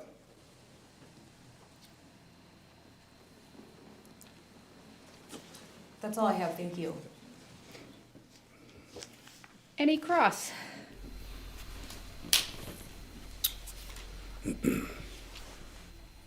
No, Your Honor, I don't have any cross. All right, thank you. Detective, you may step down.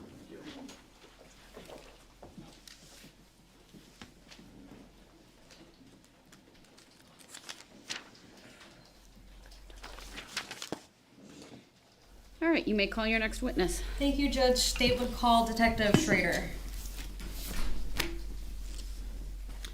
Good afternoon, sir. If you would please make your way to the witness stand, which is all the way to the front, up one riser. When you get there, please remain standing. Raise your right hand, and my clerk, Teresa, who's on our left, will swear you in. Do you solemnly swear that the testimony you're about to give shall be the truth, the whole truth, and nothing but the truth, so help you God? Yes, ma'am. Thank you. Please have a seat. First thing I will ask you to do is to state your first and last names for the record and spell each. First name David, D-A-V-I-D. Last name Schrader, S-C-H-R-O-E-D-E-R. Thank you. Go ahead, your witness. Thank you, Judge. Detective Schrader, where do you work? I'm employed as a detective with the Waukesha County Sheriff's Office. What are your current duties with the Sheriff's Department? I'm assigned to our computer forensics lab. My primary responsibility there is to identify, acquire, process, analyze, and report on electronically stored data. That would be to collect digital data from cell phones, hard drives, computers, and then analyze that data. Along with that, I am assigned to analyze historical cell site location information. Okay. Did you ever work with Detective Fredericks in the lab at the county? I did not. I actually took his position when he left our lab. Okay, so when did you start in the lab? I was promoted December of 2019. It would have been within a couple months of that. Okay. So when you started with the Sheriff's Department, how long ago was that? I was hired as a deputy in December of 2014 and then promoted in December of 2019. Okay. When you got promoted, did you have the opportunity to attend some specialized training to work in the lab? Yes, ma'am. And could you just give the jury a little bit of background about what kind of training that was? For the historical cell site location information, that training, I've attended cellular record analysis training through the National White Collar Crime Center. I've also attended cellular record technology and analysis training through ABM Intel, which is a third-party training company for CellHawk. CellHawk is software that assists in analyzing these records. In terms of the digital forensics, I've attended several vendor-neutral training sites. Vendor-neutral would mean it's not specific to a software. So the majority of my training there would be at the National Computer Forensics Institute. That is a Secret Service facility down in Alabama. As part of that training, I've taken a certification to become a certified forensic computer examiner through the International Association of Computer Investigative Specialists. And then I also hold several certifications in vendor-specific software, which would be software we use, such as Celebrite, Axiom, and GreatKey. When you do work on a case within the lab, does that investigation become yours at that point? No, ma'am. What happens? I typically am in an assisting role. A detective could bring me a cell phone and say, hey, I'm just looking for you to extract the data, and then they would analyze it. Or here's some cell phone records. I need you to map these in CellHawk. Sometimes they request I analyze those records. Other times they prefer to do the analysis on their own. So it's really whatever the request of the assigned or lead investigator is what I do. Okay. The jury just heard testimony from Detective Fredericks about these two sets of exhibits. They're cell phone downloads. So are you able to create reports like this if a detective gave you a cell phone to download? Correct. Okay. Is this type of information different from historical cell site location information? Yes, ma'am. How is it different? Hold on, before you answer, just for the record, when you were holding up and saying this, you were holding onto the two-page documents, 167 and 169. Thank you. Go ahead, you may answer. So the information that we would extract from the cell phone would be data on that physical device. That could include location information, but it would also be your text messages, your calls, and anything that's stored locally on the physical device. The cell records, or the historical cell site analysis, is conducted on records that are acquired from your provider. So if you use an AT&T cell phone, it's tracking, I guess, general locations based on the network, and we would acquire that information from AT&T themselves, not from the physical device. And we'll talk about this more later, but do you know why cell providers collect that kind of information? My understanding is it's for network performance and reliability. They're tracking that information to see maybe you're driving through an area and your call drops and everybody gets frustrated. If they can catch on to that, well, then they'll build another tower in that area.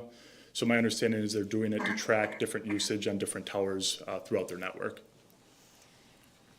Is law enforcement able to call and ask for those kind of records whenever they want and get information about anyone's cell phone? It would require a legal process. Okay, what does that mean? Typically, a subpoena would be drafted to the provider, so AT&T, Verizon, T-Mobile, whoever it may be, and it would be a subpoena for records for a specific phone number. Does there have to be some acknowledgement from a judicial official that it's an appropriate request? Yes, a judge would review the subpoena or the warrant for record. Okay. At that point, are those providers generally cooperative in responding to those requests? Yes, ma'am. Okay. Is AT&T one of those providers? Yes, ma'am. I want to please display to the witness Exhibit 171. And Detective Schrader, have you seen letters like this before? Yes, ma'am. What is it? It's a certificate of authenticity or a certification regarding the records that were obtained. This one is from AT&T. Is it important in your work to have a certification from that provider? Yes. Why? They're essentially certifying that their records are accurate and it's whatever information they have in response to our request. Okay. Does Exhibit 171 appear to be in a response to a request to AT&T? Yes, it does. Okay. And I'd like to show you Exhibit 172, which is another physical CD.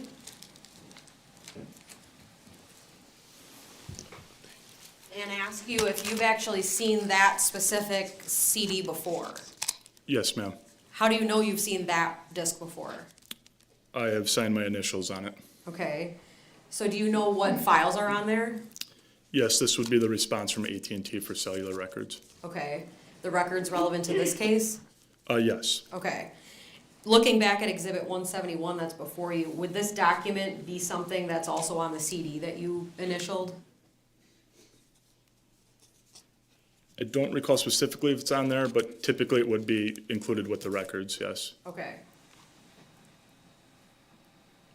The files on that CD, are they voluminous? I'm sorry, could you use another word? Sure. Are there a lot of files on that CD? Defining a lot, there's probably 10 or 15 maybe on here. In terms of if I wanted to print in paper everything on that CD, would it be hundreds and hundreds of pages? Yeah, absolutely, yes. Okay. So generally in your experience, when a provider responds to a request, do they include a certification for the records they're giving over? Yes, ma'am. Is that generally all contained in one response? Yeah, it's typically, and I can't recall specifically for AT&T, but it's typically like a zipped folder that would come, and we can download that in an online portal, and then we would unzip or unarchive the records and see those. Okay. Have you used the records on Exhibit 172 before? Yes, ma'am. Why did you use those records? Detective Hoppy brought these records to me, I believe it was around August of 2022, and requested that I do some, display some maps for like specific dates and timeframes from these records. So did you actually ask AT&T for those? I did not. Okay. Who gave those to you? Detective Hoppy. Okay. At this point, I'd move Exhibits 171 and 172 into evidence. No objection. Exhibits 171 and 172 are received.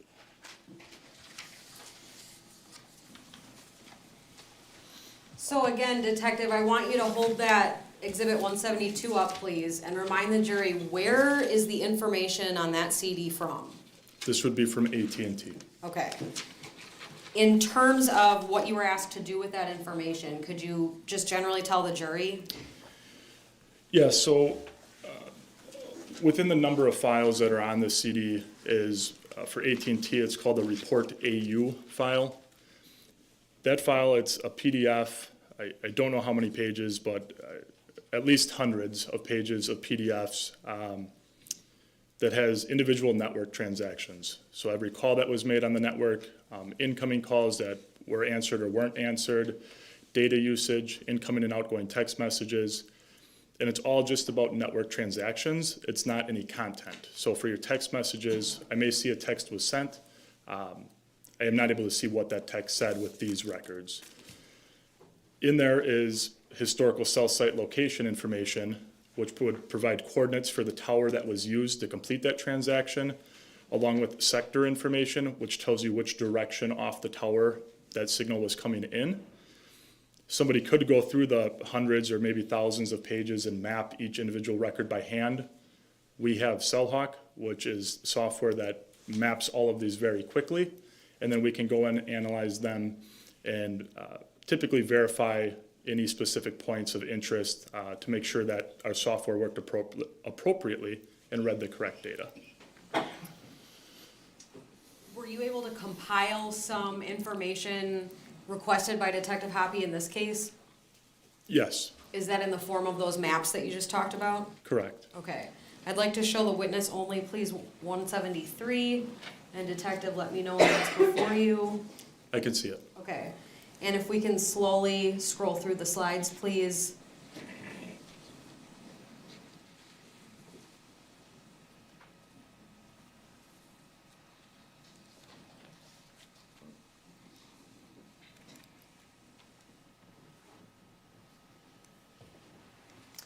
Detective, do you recognize Exhibit 173? Yes, I do. What is it?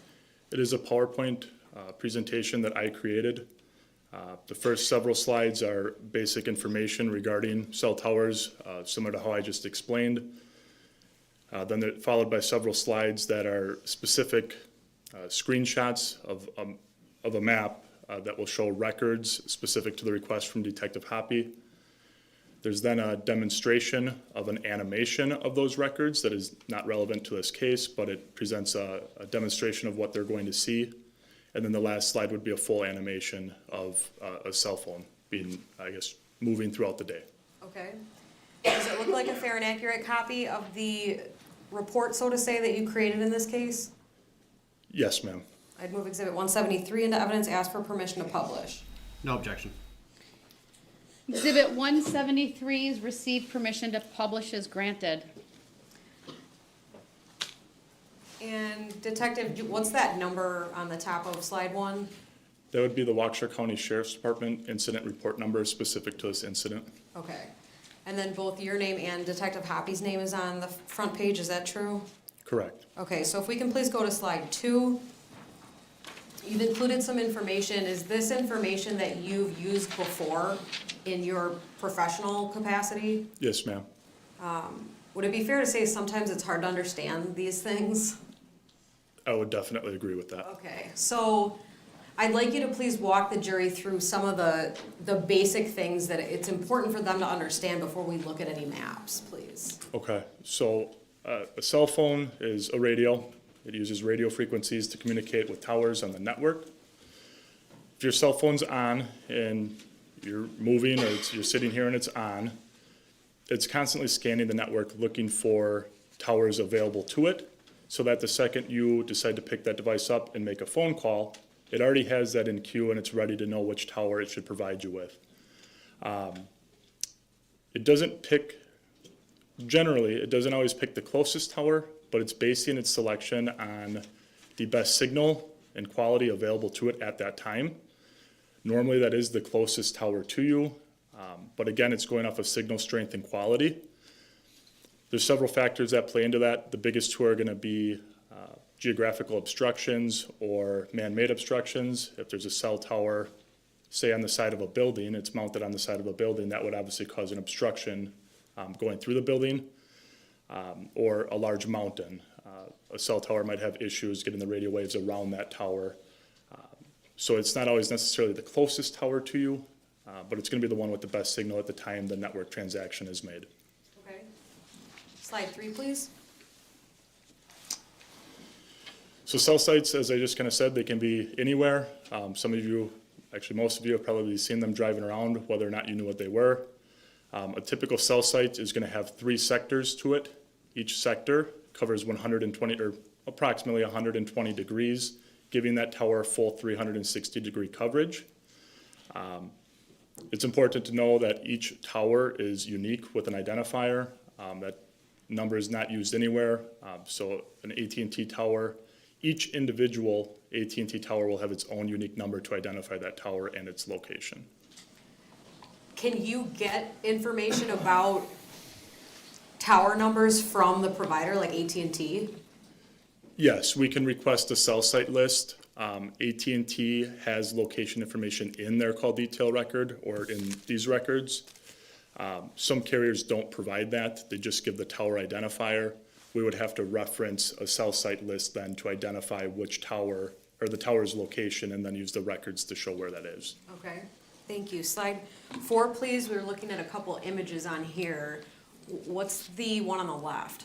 So the one on the left is, I guess, a tower in full. You can see the equipment structure at the bottom, full of, I guess, cell phone tower equipment. I'm not an engineer for these towers, but there's equipment in there helping run the tower.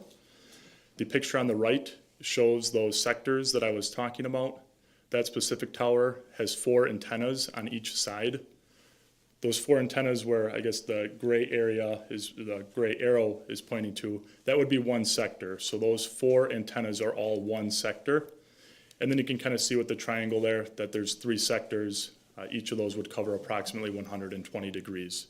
Okay, thank you. Going to slide 5.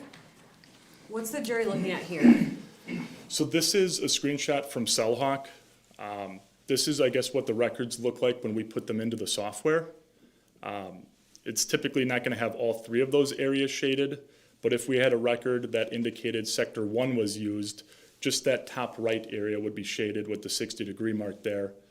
indicating that the cell tower or the cell phone used, if north is up, we'll say it used the northeast third of that tower to complete that transaction. And what kind of transaction would that be? Again, it could be a call, a text, it could be data usage, anything being tracked by the network. Okay. And the center point of that, those three lines Yep. then, what would be located in the very middle of the circle? That would be the cell tower that we just saw on the last page, or something. That would be the location of the tower itself. It wouldn't necessarily look like what we saw on the last page, but it could look like that. Okay. And again, is slide 5 something specific to the Jessy Kurczewski case? No, this is just demonstrative. Okay. Moving to slide 6, please. What's the jury looking at here? This is very important. The shaded area that I had just talked about, that has nothing to do with the range of the tower. That shaded area is by default a half mile. And Cellhawk puts that arc in there, I guess to make it easier on your eyes visually to see which direction the sector was facing. But again, that has absolutely nothing to do with the range or the radio frequency coming from that tower. And then it just kind of also shows that arrow coming out would be what's known as the azimuth. That would be the center point for the sector. So if the record indicates it's got an azimuth of 0 degrees, which would be due north, I guess that sector would go straight up, but it would cover anywhere from, I guess, 300 degrees on the compass to 60 degrees, being that 120 degrees. Okay, detective, I have a question. So if I put an X inside the red piece and outside the red piece, which is in white and you can't really see it, can call detail records tell you whether someone that makes a call is on inside the red piece versus outside the red piece? No, ma'am. Okay, is that kind of exactly what you were just talking about? Correct. Again, the shading has nothing to do with where the device is located or the range of that tower. It's just to make it easier on your eyes to see which sector was used. Okay, and we can clear that. I'll be lime green if we need to do that again, so. Moving to slide 7, please. Now this is, that the data in the middle white box seems like a lot of numbers. What is that? The report AU file that I talked about on this disk, this would be a screenshot of that information. So I guess working briefly left to right here, each individual line on there or item number is a record. You got a connection date, a connection time. The connection time here in that entire file is in UTC time. That is Coordinated Universal Time or Greenwich Mean Time. We would have to offset to Central Standard Time when we analyze these records. The seizure time would be how long, if I dial a phone number, that brief time that it takes to make the connection to the network would be your seizure time. The ET, which would be the elapsed time, is the duration of the transaction. The originating number is going to be the party that initiated the transaction on the network, or the phone number that initiated the transaction on the network. Down towards the bottom there, you'll see some records have 2 entries. Item number 4 there, the second entry is followed by an F, as in Frank, in parentheses. That would essentially mean that the top number, ending in 5792, called the terminating number, ending in 1039. However, that call was forwarded to the number below the 5792. That 9998 number is likely the voicemail line for AT&T. So any call that gets routed to voicemail, that's the number that would show on this record. The terminating number is, again, I guess the called number or the receiving end of that transaction. IMEI is the International Mobile Equipment Identifier for the device. That's essentially a serial number for the device being used. The IMSI is the International Mobile Subscriber Identity. Again, another unique identifier to the device. Following that is CT, or call type. I put a couple examples there. There's more than that, but MO would be mobile originating, MT, mobile terminating, etc., which would indicate whether it's an outgoing call or an incoming call. I don't have a box for the feature. There's a lot of different feature codes that could go in there. It's tracking things such as voicemail, whether or not caller identification was present or if the call was blocked, things like that. And then the last column is essentially what we use for our analysis of these records. The first two, I guess, lines there separated by the slash are specific to the provider. That's the LAC, which is the location area code, and then the CID, which is the cellular identity. Those are, I guess, for the network to track. It's specific to the network to track the tower or what tower it is. Following those, you'll see that there's coordinates, the negative 88, and looking in the top line, negative 88.05, etc., and then a colon, and then 43 dot, etc. That would be your latitude and longitude of the tower. The following colon there is going to be the sector information, or the azimuth. So in that top record, following the coordinates is the 120, or the number 120. That indicates that the azimuth, or the center point for the sector used, is at 120 degrees on the compass. So if you laid a compass flat with 0 degrees being due north and go around to 120 degrees, that is the way that sector is facing. Followed by some other information, which we don't use except for the last one, which is the time on tower. Some calls may use more than one tower. If you're driving down a freeway, a call could use 5 or 6 towers as you go along that freeway or on that call. In that case, you would see several entries in that last column for one transaction, and that last spot would tell you how long they were on each individual tower during that call. So this piece in white is similar to what's on the CD 172 of records? That's actually a screenshot that I took from these records. Okay, so read that first originating number for us, please. 1414-514-1039. And if I told you the jury has already heard that that number belongs to Jessy Kurczewski, is that name familiar to you based on the work you did in this case? Yes, Detective Hoppy identified these as Jessy K's records to me. Okay, so if you open the files on Exhibit 172, would it be pages and pages of this type of information?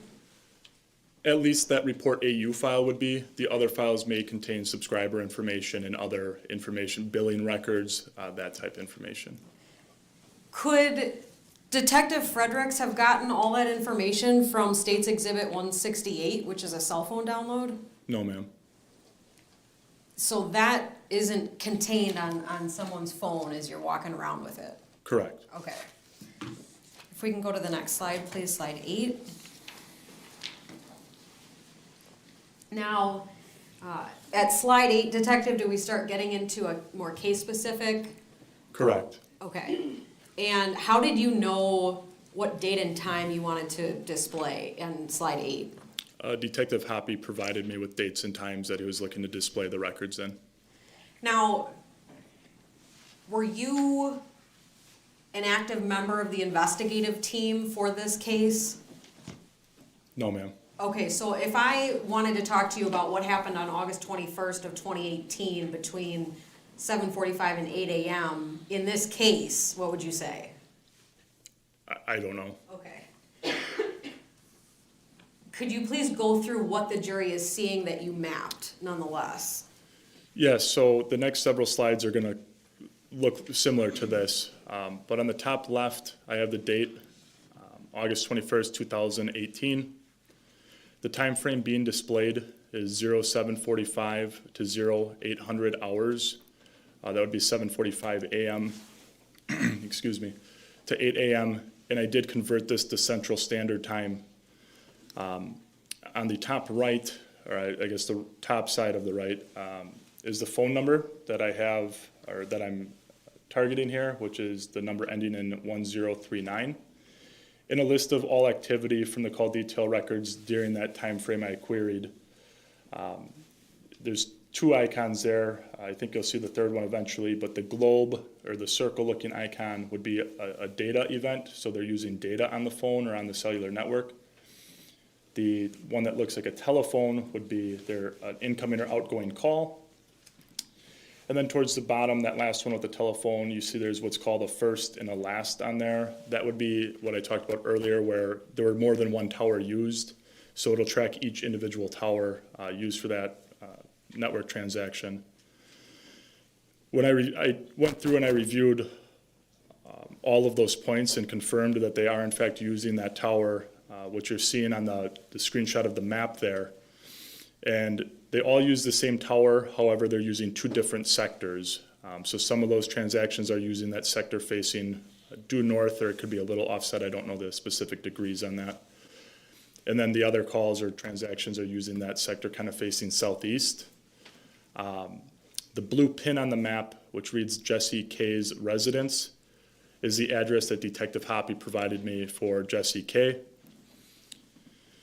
As I was going through the different transactions that happened in this specific time frame, I noted that CellHawk read an error on one of the calls.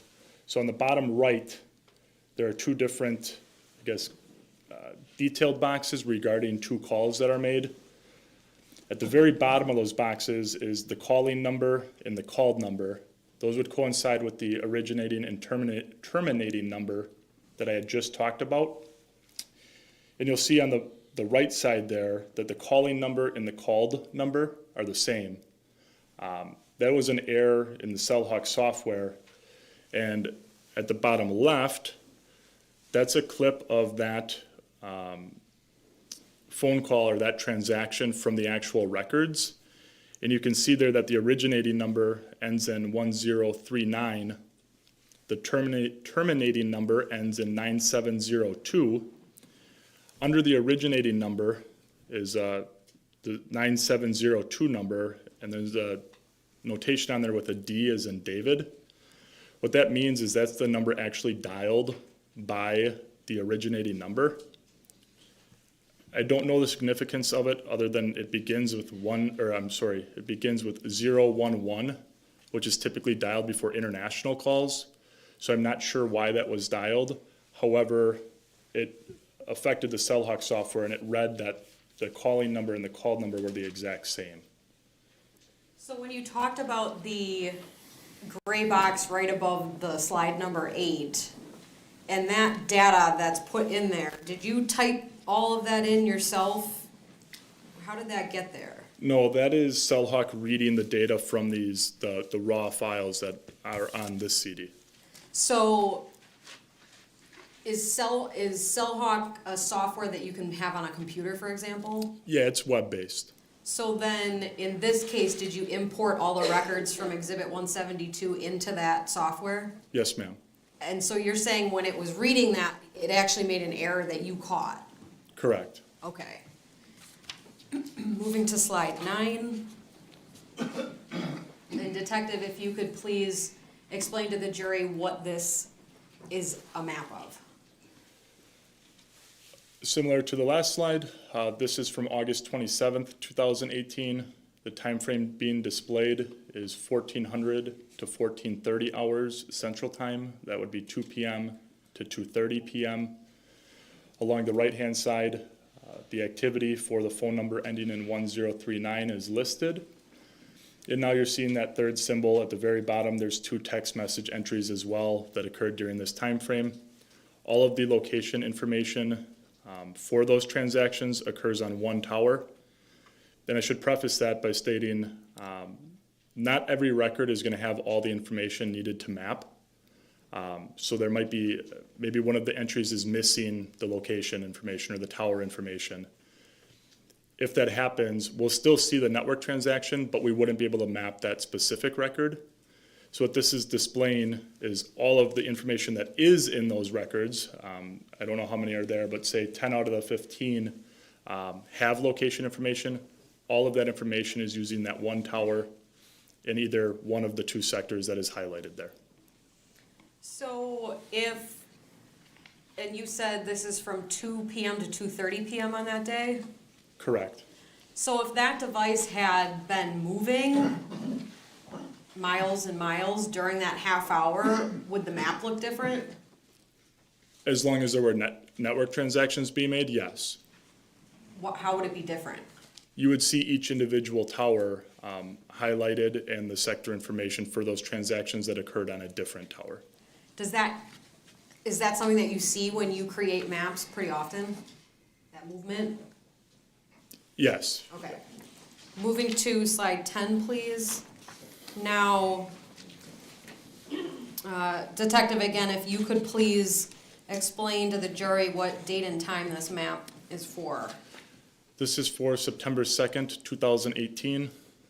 The time frame being displayed is 2200 hours to 2300 hours Central Time. That would be 10 p.m. to 11 p.m. Down the right-hand side is going to be all the activity from the call detail records for the phone number ending in 1039. And here's where you're seeing that all of those records, some of which may not have location information, are using one of those four towers. So there's one in the top left. I know it kind of goes along that fence line there, but there's one in the top left, one, I'll say top middle, one on the right side towards the top, and then one on the bottom. And each of those towers is being used somewhere in these that list of activity during this time frame. The red, I guess, border you're seeing on there is what's called a geofence. If we're dealing with a much larger area, that basically draws a border that's not from the records. It's just a border around the towers that it's displaying, so you can kind of see your overall geographical area that you're dealing with. And generally, does slide 10 appear to be in the Wisconsin Dells area? Yes, in the general area, yes. Okay. And again, all of these maps that the jury is seeing are based on the phone records from Exhibit 172 that you have, the CD? Correct. Okay. Moving to, and again, if we ask Detective Hoppy why he asked you to map this date and time, he would know the answer, but you don't necessarily know that. I don't know at all why this is relevant. Okay. Moving to slide 11. Please, Detective, if you could just give the jury an overview of what this is. The date is September 27th, 2018. The time frame being displayed is from 1358 hours to 1400 hours. Just a 2-minute window from, that's 1:58 p.m. to 2 p.m., and that is Central Time. The phone number being displayed, or the activity there, is for phone number ending in 1039. On the map on the left, you can see that geofence a little better now, but that is showing that it's irrelevant to the records, but all of those network transactions used one of those three towers. And on the bottom left, you're seeing two different sectors were used. On the other ones, only one sector was used. I'm not sure the significance as to why there's call information there, but that would be the one call that is made during this time frame. Okay. And moving on to slide 12. Detective, what is in slide 12? This is going to be an animation. This is not related to this investigation at all, but I used it to preface what you're about to see. In CellHawk, we have the ability to animate the records. If a device is moving, this can be helpful to see a general route of travel or something like that. When we make these animations, we get to pick how fast we want to play it. So if I wanted to show something in real time, I could. In this case, I believe I show you close to 16 hours. Nobody wants to sit here for that long, so we could raise the display to say 1 second here, real time as we watch, would display 5 minutes of the records. In this case, on the very bottom right, and the bar is kind of covering it on my screen, but the top line there, it says 1 second equals 15 seconds. So when this plays through, 1 second real time here in this courtroom, 15 seconds is passing and the record's being displayed. And then the line below that is a fade, telling us how long we want the records to remain on the screen. If you're covering a long day or an extended amount of time, you want your records to fade, because if they come back through the same route, it can kind of be hard to visually see. So we'll typically have the records show and then fade after 15 seconds or whatever that may be.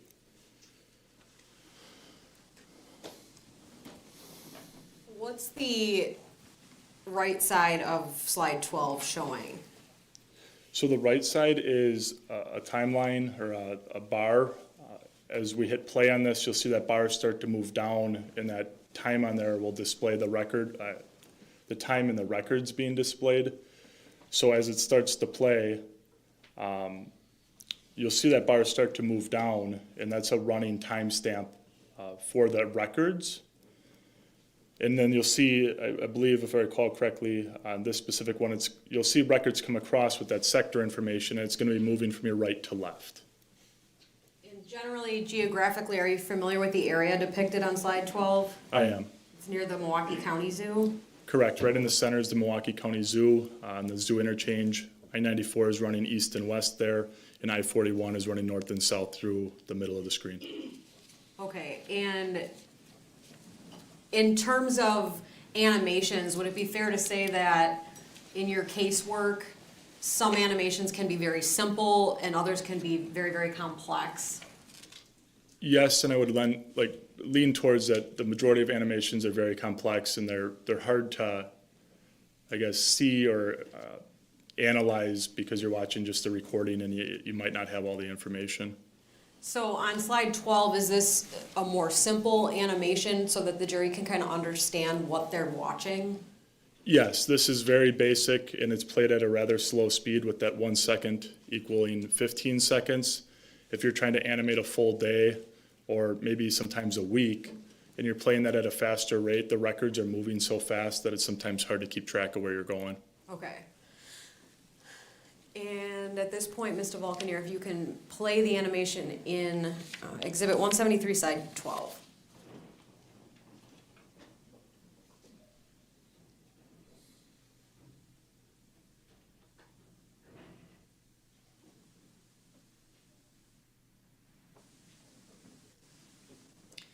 Now, detective, as the jury watched that animation, they saw some of those sector shaded areas show up and then disappear on the screen, right? Correct, and I stand corrected, it was moving left to right. Okay, which would be west to east? Correct. Okay. Can something like this tell you who's using the device that's hitting on these towers? No, ma'am. Can something like this tell you whether the device was within the shaded area that pops up? No, ma'am. Okay. And again, remind the jury what's at the center of each of those shaded portions that display? A cell tower. Okay. And we'll play that one more time. It's very quick, just so the jury can watch that again, please.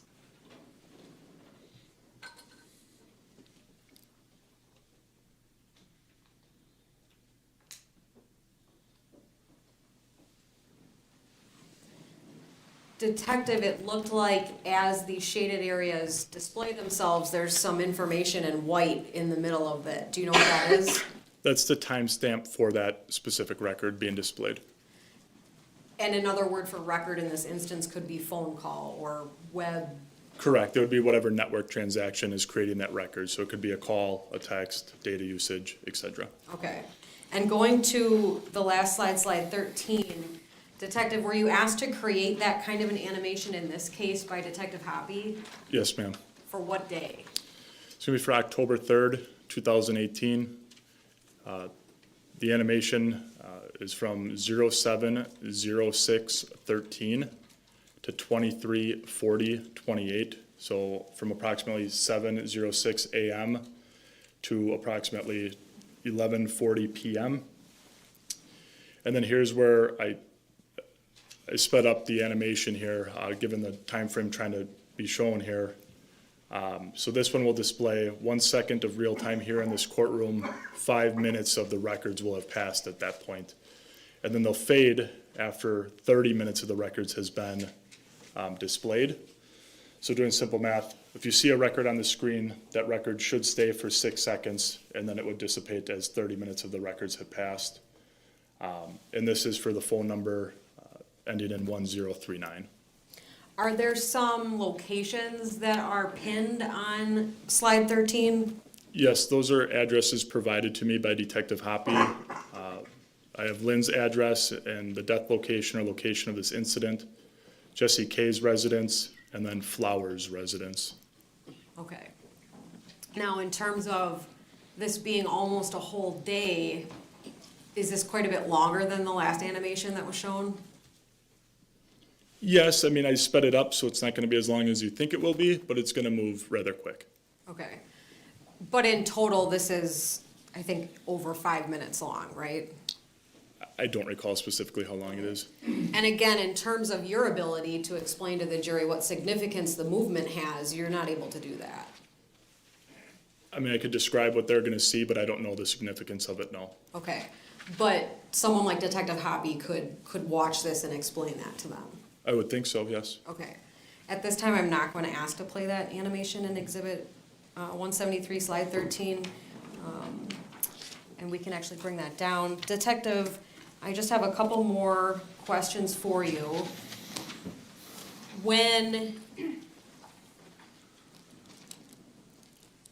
Well, let me start here. Does the lab see quite a bit of volume of devices and requests come through for different cases? Yes, ma'am. Is it pretty common that digital evidence is involved in crimes?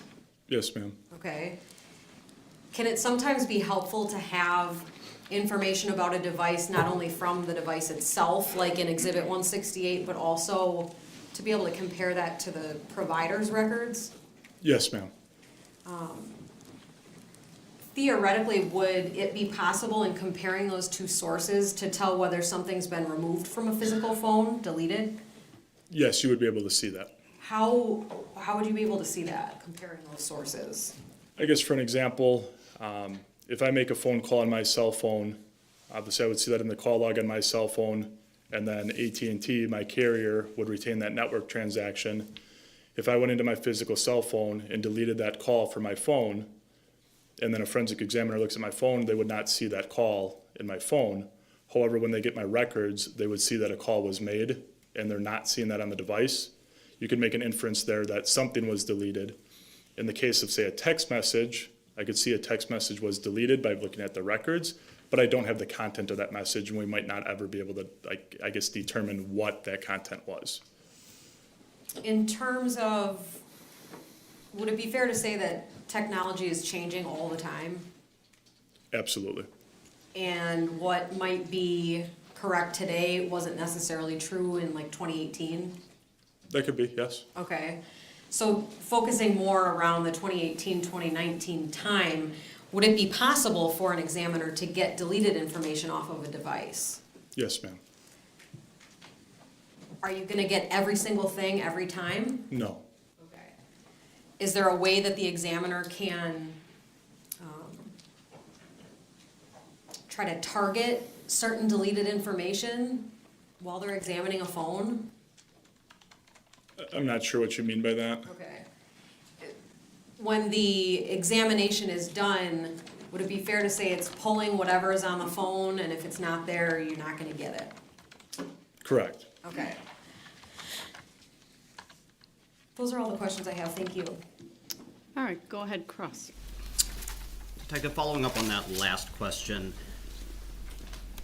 fair to say that when you are trying to recover deleted information from a phone or hard drive, whether or not you're able to recover it generally will depend on whether that sector of the hard drive has been rewritten with other data? Generally speaking, yes, correct. Or had been zeroed out intentionally? Correct.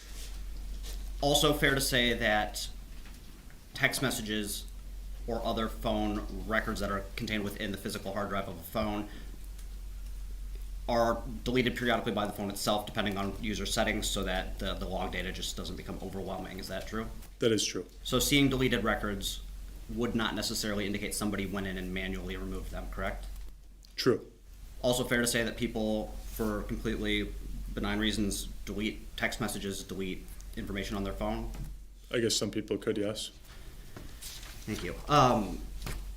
Two questions kind of related to the location analysis based on cell phone towers. One is just for my clarification, when we're looking at a record of a given transaction, and we have, for example, an azimuth of, let's say, 270 degrees, is that telling us that that cell phone tower is not pointing true north and is offset by like 30 degrees? Yeah, so I guess like you could, or I guess the cell provider could install a tower however they wanted and arrange their sectors however they wanted. So I guess for instance, if we're in Colorado and I put a cell tower at the base of a mountain, I might only have one sector and I'm going to face that directly away from the mountain. I don't need a sector going back in to the mountain if it's not habitable or there's not a lot of people there. And due north being 0 degrees is just, that's the reference point they use. They could arrange their sectors to cover whatever degrees they want. So fair to say when we're looking at a record that has like a 270 degree azimuth listed, that's not saying that the cell phone was being used somewhere along that 270 degree vector, correct? It's just that's the center of the section. Correct. That would be, if it says 270 degrees, that is simply the azimuth for that antenna or that sector being used. Again, that sector covers generally 120 degrees, so they could be a little left, a little right, but it's a general, that direction. And as you testified to, geography and other infrastructure can play a role in selecting a tower that's not necessarily the closest, true? Correct. And with that in mind, we don't have a good ability to know how far from a tower a cell phone is based on these records, true? Correct. Another question that I had was, if we have a phone in a single location over the course of, let's say, half an hour, multiple transactions occur, could there be changes in, let's say, network congestion that would cause the phone to switch to another tower without actually moving locations? Yes, that could happen. Yes. And that would show on a map as the center of a tower suddenly being somewhere, probably nearby, but not the same? Yeah, I guess for instance, like that one where there's 3 towers being used, that phone or device could be stationary and just at the time of each individual transaction, it picked this tower versus that tower, and it could use 3 even though the device was not moving. When we're trying to look at specific locations, like on this slide 13 that you had, you mentioned 3 different locations that you put on there, Lynn's address, death location, for example. Okay. What level of accuracy do the cell tower locations have in terms of, we don't know where the person is, can we say that there's a meaningful difference between one tower and another tower an inch up on the page? So I can't speak to like specific technology on a given tower. Typically in a rural setting or actually I shouldn't say that, an urban setting, say the city of Milwaukee, you're gonna have a lot more towers in that area. So you could kind of use the full tower list for, say, AT&T. And generally speaking, if it's gonna, I'll say the word jump, but if it's gonna jump a tower and go to a different one, it's not like it's gonna jump miles and miles and miles. So if you're in a city setting, you could get a little closer in on a better location of that device, still not specific, but it's not gonna jump 15 towers and go across the city of Milwaukee. If you're out in an area where towers are very infrequent and spread out more, it would be a lot harder to narrow down a specific location for that device. Understood. And final question in terms of reading the location data. We've got 3 sectors on most cell phone towers, true? Generally speaking, yes. Is it possible for a individual who is located at the 270 degree azimuth location to connect to either sector 1 or 2 despite physically being tangential to sector 3? Yes, I have not done testing on that, but in theory, yes, you could be, I guess, behind the sector you're using and still hit off that sector, if that makes sense, in close proximity too. So what we can be sure of is the phone was connected to that tower, but not necessarily the person's location using that phone on that 360 degree circle, right? I guess, again, generally speaking, yes. Okay. I believe that's all I have for you. Thank you. Any redirect? No, thank you. All right, thank you. You may step down. You can give it to Attorney Nicolai and she'll put it on the table where we're collecting the exhibits.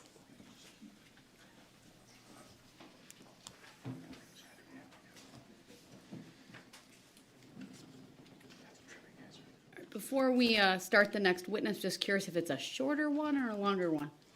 It is a longer one. How about we take a short break then? All rise for the jury, please.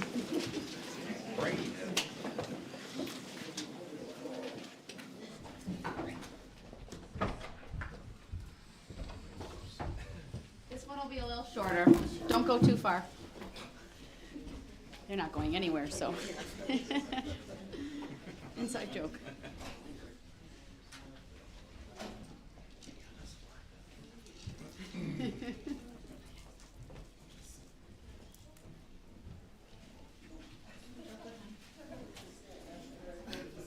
Any more info on that subpoena?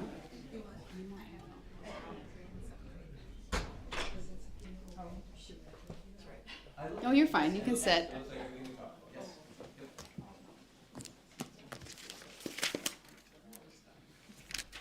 Please be seated. Before I let you all go for the short break, I know I received the revised subpoena. Has the state had an opportunity to review it? I did, Your Honor. It looks like everything we talked about. All right, then I will sign it.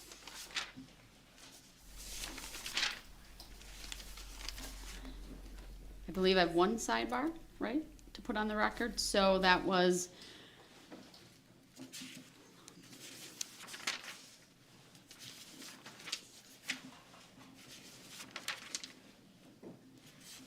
Exhibit 170 on the evidence. yes, that's what my recollection. I was just trying to.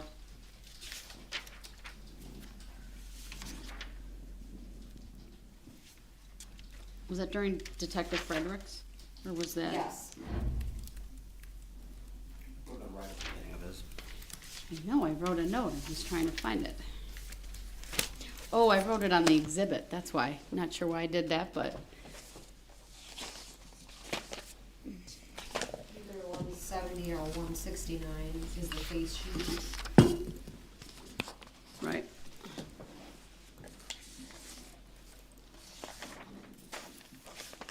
Oh, there we go. Sidebar regarding 170. There we go. There was a question just on the flash drives, and we cleared that up at Sidebar, even though the defense had been provided the CDs ahead of time. The information is on a CD, not a flash drive, because, and this had to do with my order ahead of time regarding the exchange of exhibits. I know Attorney Navreski, you weren't here earlier, so I handed the 3 court copies just in case you wanted to put them in a DVD and look at them while the witness was testifying. So based on that, I received the exhibit, and I think that's it. Anything on that sidebar, Attorney Nicolai? No. Attorney Navreski? Nope, that was right. Did you find your copy so I can have mine back? Yes, I've got yours for you. Excellent. We'll take those back. You all can have 10 minutes, and then we'll start back up. Thank you.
record.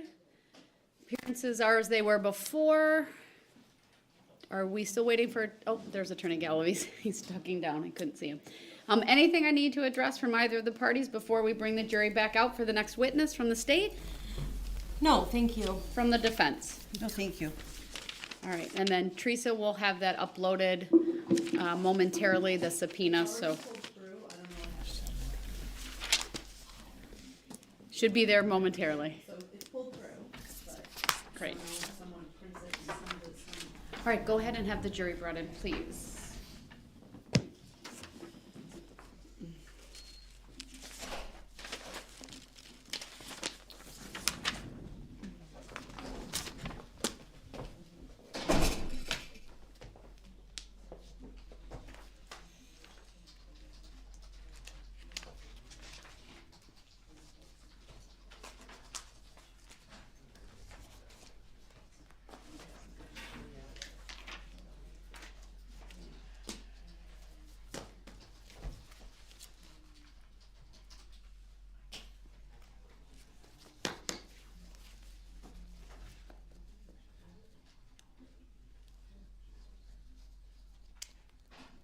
All rise for the jury.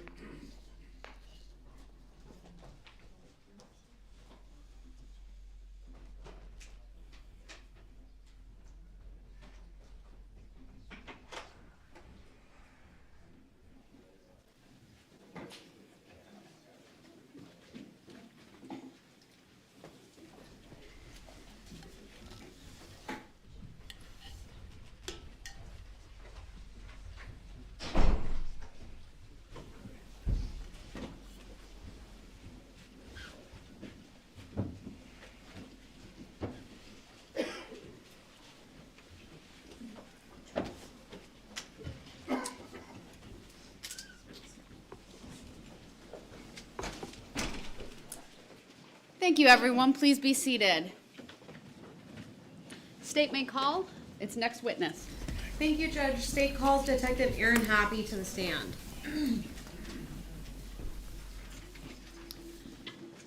Good afternoon, sir. If you would please raise your right hand once you get up to the witness stand. Teresa will swear you in. Do you solemnly swear that the testimony you're about to give shall be the truth, the whole truth, and nothing but the truth, so help you God? Yes, I do. Thank you. Thank you. Have a seat. When you are seated, if you would please state your first and last names for the record. Aaron, Aaron, Hoppy, Hoppe. Thank you. Go ahead, your witness. Thank you. Detective Hoppy, where do you work? I am a detective with the Waukesha County Sheriff's Department. How long have you worked for the Waukesha County Sheriff's Department? Almost 17 years now. Okay. What was the first job that you had with the Sheriff's Department? I actually started in corrections. Okay, and then what? I was promoted to deputy. Did you go through the law enforcement academy in order to become a certified law enforcement officer? Yes, I did. As a deputy, were you doing patrol in a marked squad, as some of the witnesses have testified about here in this trial? Yes, I did. When did you move into the detective role? I was promoted to acting detective in 2010, and then I was promoted to detective in 2012. What is acting detective? Acting detective was a position in our, at the time, the Waukesha County Metro Drug Unit. It was an acting detective position for deputies to get experience, and also as a detective as well. And you're placed in the drug unit for that time that you're temporarily assigned as detective. Okay. What is your current role with the Waukesha County Sheriff's Department? I am assigned to a DEA drug task force. Does that have people in it from different departments? Yes, we have people from all surrounding agencies, including local along with federal as well. Okay. How long have you been in that unit? This is the second time, so this is almost about a year and a half now. Okay. Would it be fair to say that the detectives in the Metro unit may have a different outward appearance than detectives maybe in the General Crimes Bureau? Usually, yes. Okay. Do you have a somewhat different appearance than maybe a general detective would? I probably have a little more facial hair than I normally would, yes. So, have you also spent time in the General Crime Division of the Detective Bureau? Yes. Have you had the opportunity to move into specialty units throughout the time you've been a detective? Yes, I've been in and out of specialty units during my time as a detective. Okay. In terms of the casework that you've handled as a detective, did it include homicide investigations? It did. Do you have some special training in conducting homicide investigations? Yes, I've gone to several death investigation schools, put on DCI, or Wisconsin Department of Justice, the Division of Criminal Investigation, along with local death investigations. Have you ever been part of an organization that has a goal of training investigators in death investigations? Yes, I was on the board of directors for the Wisconsin Association of Homicide Investigators for several years until I resigned from that board this past year. Okay. Throughout your time as a detective, have you had experience in investigating overdose cases, Yes, I have. including ones that result in fatalities? Yes. Okay. I'd like to ask you about the investigation into the death of Lynn Hernan. At this point in time, are you the lead investigator on that case? I would say the lead for the homicide portion, yes. What do you mean by that? Obviously, during the initial stages of the investigation, once it was reopened, it was fairly evident that there were two major components to this investigation. One would have been the investigation into the homicide itself, and the second would have been the crimes of the financial crimes portion of the investigation. Do you have a lot of background in white collar or financial crimes? No, I do not. Most of the detectives who are assigned to white collar or financial crimes have more specific training regarding that, and that was not my specialty. Okay. In terms of October 3rd of 2018, did you actually go to the scene or Ms. Hernan's residence that day? Yes, I was at the scene briefly. On that day, what was your role with the Sheriff's Department? I was in the General Detective Bureau at the time. Okay. I think the jury heard, well, I know the jury heard testimony from Detective Loberg. Do you work with him as well? I do. Did you see him when you were on the scene? I did. I actually knew that Detective Loberg had been dispatched to a death investigation scene, and I was actually heading to a separate investigation that I was conducting, but I detoured from that, and I actually eventually responded to the scene and met with Detective Loberg. Okay. Were you inside the residence that day? I was. Were you there for a very long period of time? No, I was maybe there. I was there about less than a half an hour. Okay. At that point in time, were you assigned this case? No, I was not. Okay. Ultimately, you said that the investigation turned into a homicide, right? Yes, we had learned of new information which led to the investigation being reopened. When was that, approximately? It was in January of 2019. Was there a point in time when you actually were assigned this case as a detective? Later on during the investigation, yes, I was. Okay.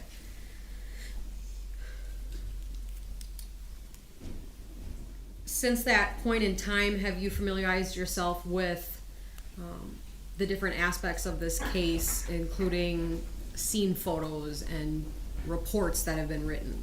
Yes, I have. Have you familiarized yourself with different pieces of evidence that have been analyzed or downloaded? Yes. Have you even looked at some of the financials? I have. Okay. Did you also play a major role in this case in terms of interviews that were conducted with Ms. Kurczewski? Yes. Okay. Do you think that it would be helpful for the jury to see some of the major time points in this case as you're testifying? Yes, I do. Okay, so if you see to your right, State's Exhibit 228 is on a piece of foam board, and have you seen that exhibit before? Yes, And it's got limited information on it right now, correct? that's correct, yes. Like what? Basically, there's some months of the year, we're talking 2018, and then and that's all on the right side. And then on the left, there's a couple dates from September of 2018. Okay, so what I'd like you to do, there's a marker in front of you. I'd like you to pull that cork board so that you can write on it. And I'm gonna ask you to add some things to exhibit 228. Okay. You want me to pull it down now? Yeah, yes, thank you. Detective, in terms of that exhibit, there's one piece of information on the left side of the line, is that true? Yes, there is. Do you see dates there already? I do. What are those? It's 9/15/18 and 9/28 of 18. Was that time period significant in your investigation? Yes, it was. Why? This is the dates that we know that Lynn Hernan was hospitalized, the last hospitalization. Okay, could you please write hospital near those dates on exhibit 228? Everyone hearing him okay as he steps away from the microphone? Okay, good. Is there another date on exhibit 228 written out fully? Yes, there's October 3rd, 2018. And what date is that? That's the day of Lynn Hernan's death. Okay, could you please write that near the date on exhibit 228?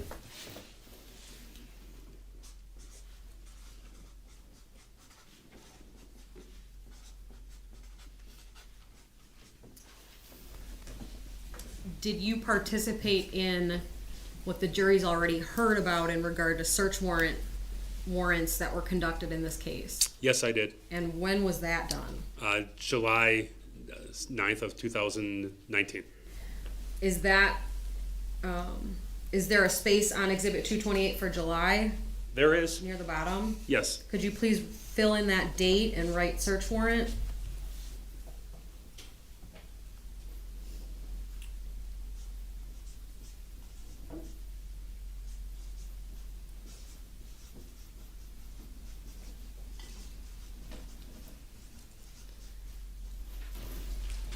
Do you recall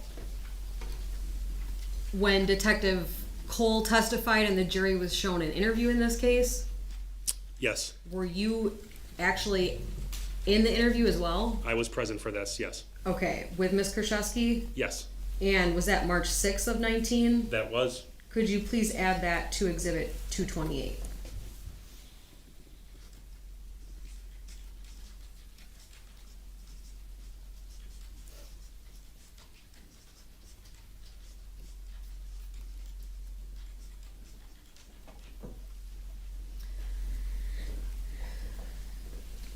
Were you in the courtroom when Ms. Zabaniak testified? Yes, I was. And you're aware there was a portion of time where she was actually living in close proximity to Ms. Kurczewski? Yes. Would it be fair to say that was about the fall of 2022? Yes, it was. Could you please indicate that at the bottom of exhibit 228 and just list Ms. Zabaniak's last name next to it, please?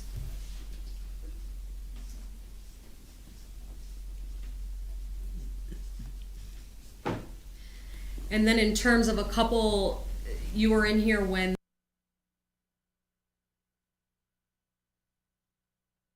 Hernan's estate was testified about, is that true? Yes, I was. And that was Mr. Paul Nowakowski, the register in probate? Correct. Okay. And you were here when there were multiple exhibits entered into evidence regarding that matter, is that true? Yes. And in one of those exhibits, do you recall exhibit 77 showing when that estate actually closed I for believe- Ms. Hernan's estate? I believe so, yes. Okay, and was that date May 23rd of 19? Yes, that was. Could you please add that to exhibit 228?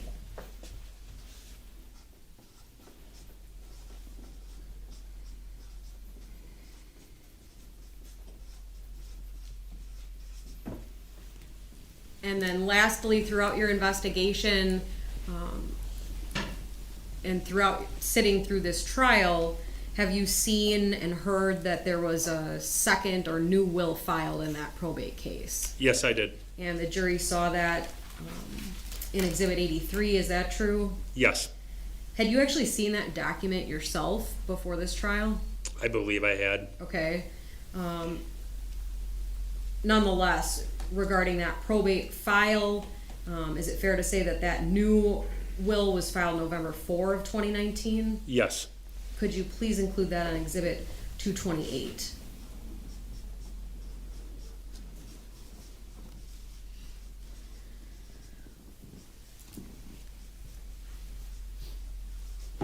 And then you can pop that back up on the easel, please, sir.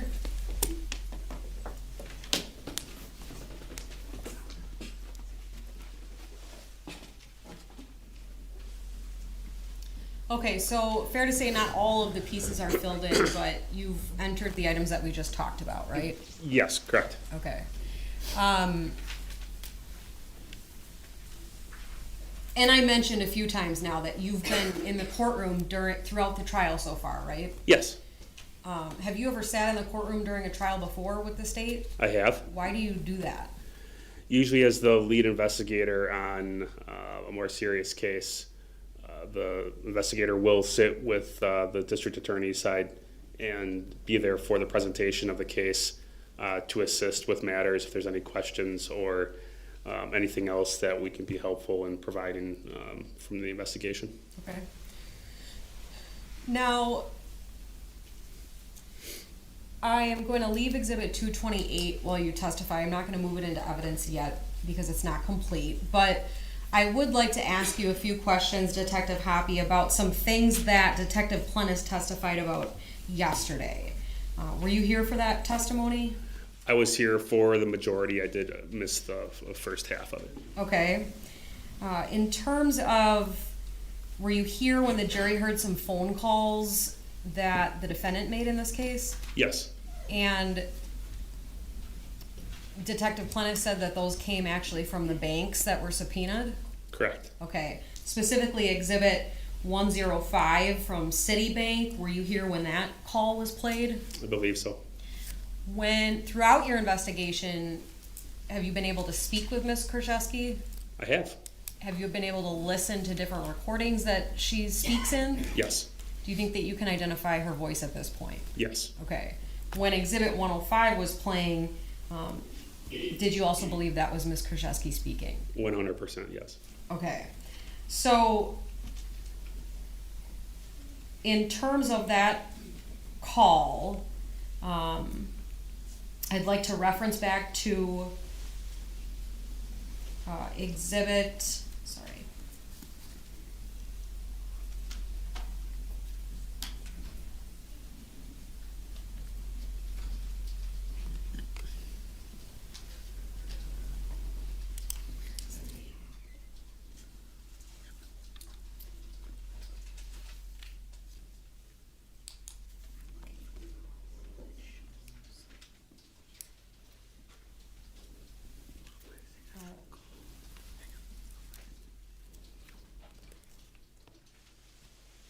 I'm sorry, I'm just gonna need one moment.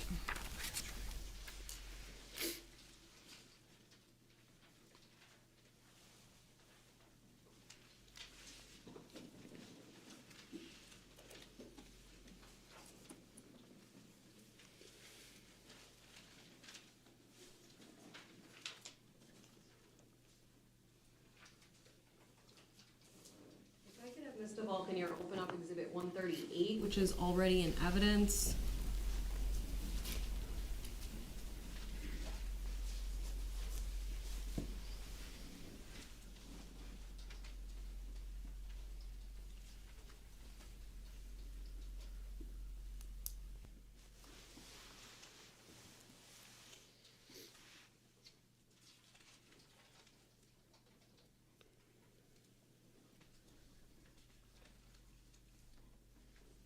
Let's start with Exhibit 141, please. I'd like to, that's already in evidence. I'd like to publish Exhibit 141, Slide 2.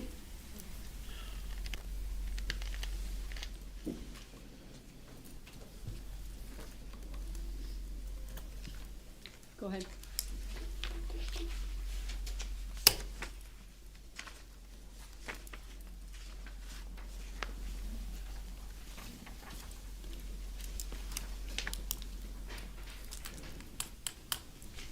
And if we briefly go back to slide 1, Detective, can you see this as Exhibit 141? I can. And this was testified about yesterday. Detective Plennis indicated this was Lynn Hernan's Capital One credit card account. Yes. And if we go to slide 2, do you recall specifically the information that was displayed in this slide? Yes. Was the information in this slide significant to you in terms of the homicide aspect of this case as well? Yes, it was. In fact, is some of this information things that you asked Detective Schrader to map in this case? It is, yes. Explain to the jury why you did that. Excuse me. It's basically, we're trying to identify locations that we know Miss Kurczewski was at or with and spending, again, or using credit cards linked to Lynn Hernan and not in that area. On the top part of this exhibit, are there entries for September 2nd of 2018? There are. And again, this is a card belonging to Lynn Hernan, right? That's correct. And what locations are being used in the circled transactions? Monk's Bar and Grill in downtown Wisconsin Dells, Castle Rock, Sitco, Friendship, Wisconsin, I believe. Highway 12, Baraboo, Wisconsin. Another address, 750 Wisconsin Dells, Parkway Lake, Parkway Lake, Delton, Wisconsin. Okay. When you saw these transactions, and fast forwarding a little bit, were you able to analyze the phone downloads that Detective Fredericks talked about today? Yes. On the bottom half of Exhibit 141, Slide 2, it looks like there's a piece of a download. Is that true? That's correct. Did you look at that in this case? Yes, I did. Is that part of a longer discussion that's consistent with the spending in the Dells? Yes, it is. Who's involved in the discussion about the Dells? Scott Craig is sending a text message to, I believe it's going to be the mother of his child regarding a trip that he and Jessy were going to take. Is there actually a discussion that includes Ms. Kurczewski about the Dells? I believe there is later on. Okay, I'm gonna show you State's Exhibit 200 and 201 in paper form.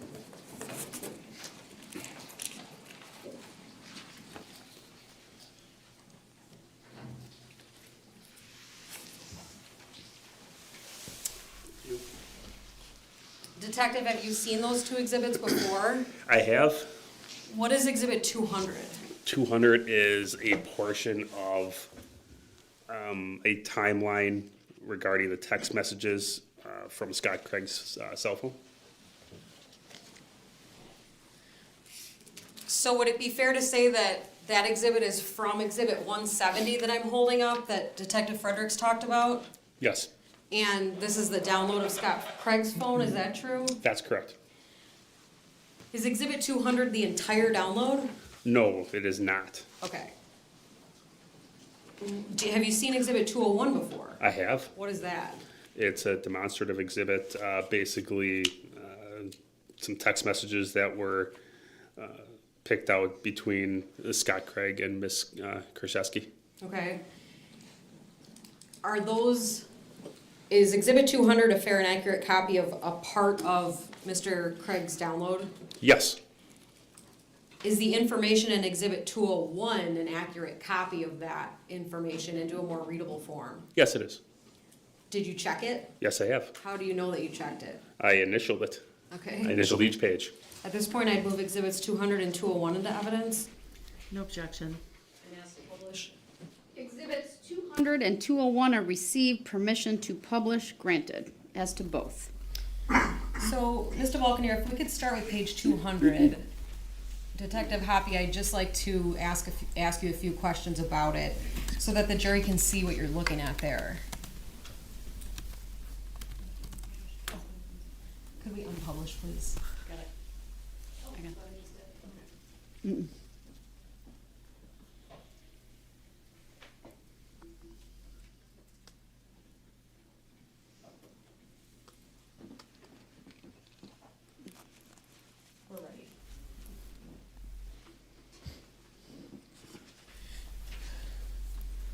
Detective, this is the 8 pages of Exhibit 200 that you have before you. Yes, it appears so. So, when the jury is looking at this, what part of the phone download are they looking at?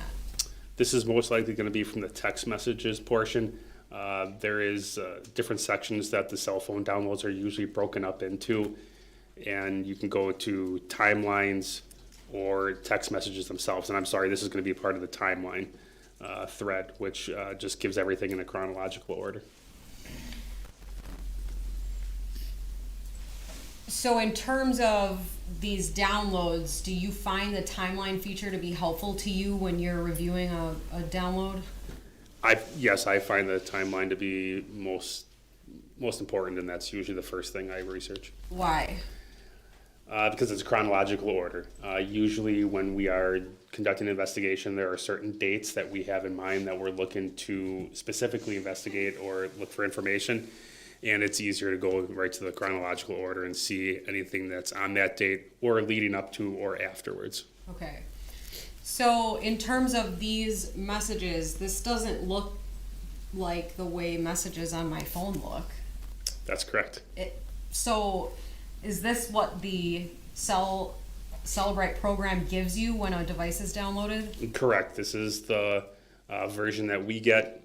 If I ask Detective Schrader to conduct a phone download for me and he completes the report, and this is one of the reports I would get back, and this is the format that it was placed in. Okay. Now, moving to Exhibit 201, how is this exhibit different than Exhibit 200? Sorry, we have to unpublish. We have quite a few exhibits open that are not entered, so.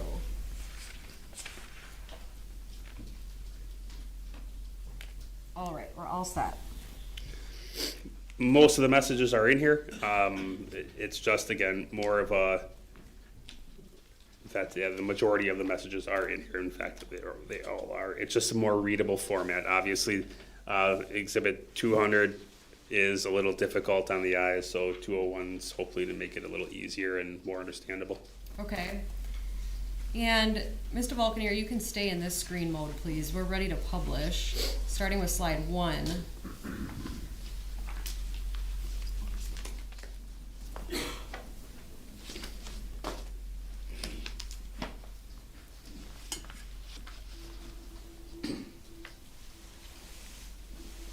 We're all set to publish. Go ahead. Now, Detective, is this the same 201 that you have before you? It is, yes. And going down a slide, have you reviewed this piece of Exhibit 201? Yes, I have. Does it accurately depict phone numbers involved in this case? Yes, it does. Okay. Is it important for the jury to know that 2664 number? Yes, it is. Okay. In terms of the person that uses that number, is that important in this case? Yes. Okay. So if we can go down to slide 3, please. Now this looks more like messages might look on a phone, right? Correct. This is more, again, what you're more likely going to see. Okay. So would it be fair to say this is just an easier way to read a cell phone download? In this format, yes, it's much more easier than obviously it would be than looking at 200. Okay. Exhibit 200. So, in terms of the pink boxes, what cell phone sent those messages? That's going to be the cell phone belonging to Miss Kurczewski. And then in blue, who is that? From Mr. Craig. Okay. If you could please read the content from slide 3. Starting from the top at 1:49, I'm just going to say the hour minute for time's sake here. 1:49 p.m. Jessy to Scott, now find a place to stay for us. Presumably that's going to be please. At 1:50 p.m. Scott responds, "We're going to wing it." Shortly thereafter, he sends another message to Jessy saying, "We'll find something when we get there, LOL." At 1:52 p.m., Jessy to Scott, "OMG, oh my God, such a bad idea, babe." At 1:53 p.m., Jessy to Scott, "I would prefer to go tomorrow, presumably please." And at 2:02 p.m., Jessy to Scott, "What about So it's supposed to be American Inn in the Dells. We can get a patio, hot tub and room. It's in the Dells and it's not super expensive. Plus I get to use my AAA. And slide 4, please. If you could continue. 2:06 p.m. Jessy to Scott. Again, presumably please say yes. I think this is good. Jessy to Scott. Call me on lunch. That was at 2:11 p.m. I apologize. 2:14 p.m. Jessy to Scott. Hey you. At 2:56 p.m. Jessy to Scott. Booked. I wanted to do it because it's the last room left with a king bed with hot tub and patio. And at 2:57 p.m. Scott to Jessy. Okay. And next slide, please. This is August 30th, 2018. So the next day, 10:39 a.m. Jessy to Scott. Did you see our weekend weather? LOL.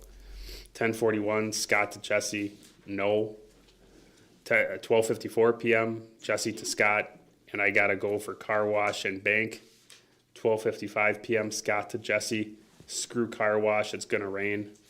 1:04 p.m. Jessy to Scott. I know I want to see out the windows inside bad. Out these windows inside bad. 3:14 p.m. Jessy to Scott. I'm just leaving the hospital. Forgot I had to sign papers since we are going out of town. Sorry. At 4:49 p.m., Scott Craig sends a message to 414-587-2664. I just wanted to tell you that Jessy and I are going to the Dells for the weekend in case you need to get a hold of me. And is that piece of data that's in Exhibit 141 in that financial exhibit? Yes. That message is? Yes. And you said it's important for the jury to know that orange person. Do you know who that is? It's not the same number that's in the exhibit on 201 on the front page, but that number is important. I believe that's a number for Jackie, if I recall correctly. Nonetheless, it's someone that received a message from Scott. Correct. On what day? August 30th, 2018. Okay, and finally on slide 6, is there some more communication there about between Scott and Jessy? Yes, so this is now September 3rd, 2018, 4:40 p.m. Jessy to Scott, hey hun, I'm gonna head back by you. Food now or not yet. At 4:46 p.m., Scott to Jessy, spicy tuna roll, steak make roll, rainbow roll, sweetheart roll, transformer roll. 4:51 p.m., Jessy to Scott, nothing like spending $100 on a dinner after vacay. 4:51 p.m., Scott to Jessy, then don't shit. 4:52 p.m., Jessy to Scott, already did, not bitching, just saying LOL. So in terms of this content, does the time frame coincide with the expenditures shown to you in Exhibit 141? Yes, it does. Is this time frame something that you asked Detective Schrader to map? Yes, I did. And if we could please unpublish and Mr. Vulcan, you're open Exhibit 173 and go to slide 10.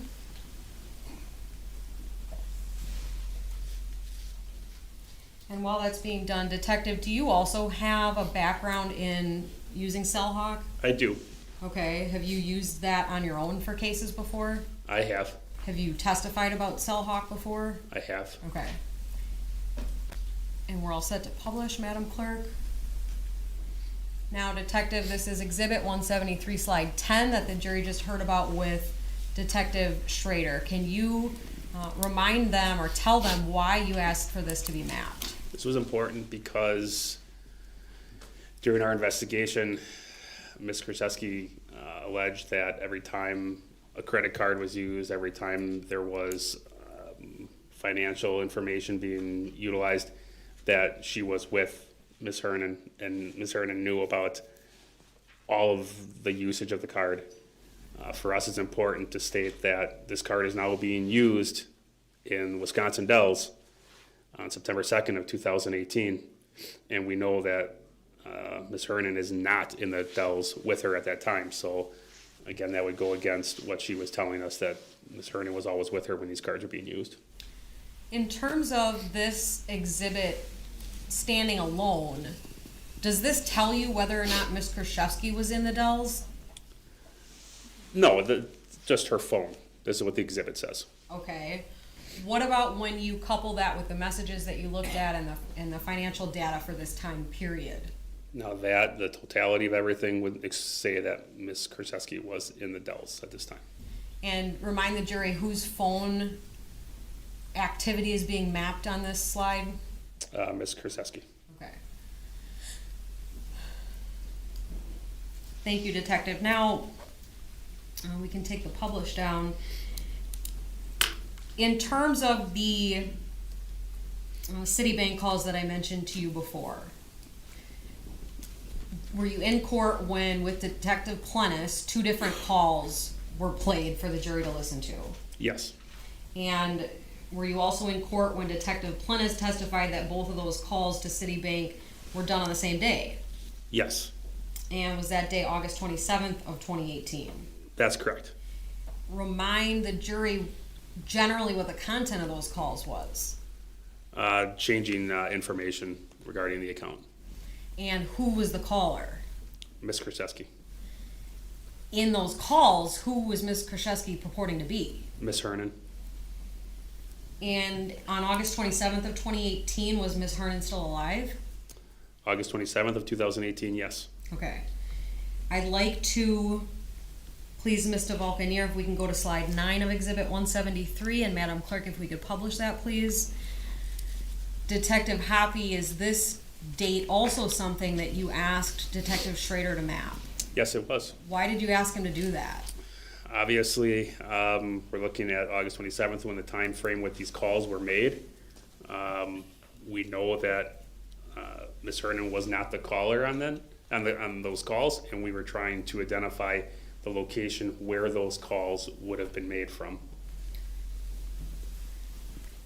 Remind the jury whose Citibank account was being called about. Ms. Hernan. Okay. On this map, what geographic area are we in? The Hales Corners, Franklin area. Now, there's a blue pin on slide 9, isn't there? There is. Is that information you gave Detective Schrader? That is. What information was that? That's the residence of Ms. Kurczewski's mother, Jennifer Flower. Okay. Did Lynn Hernan live anywhere near that residence? Absolutely not.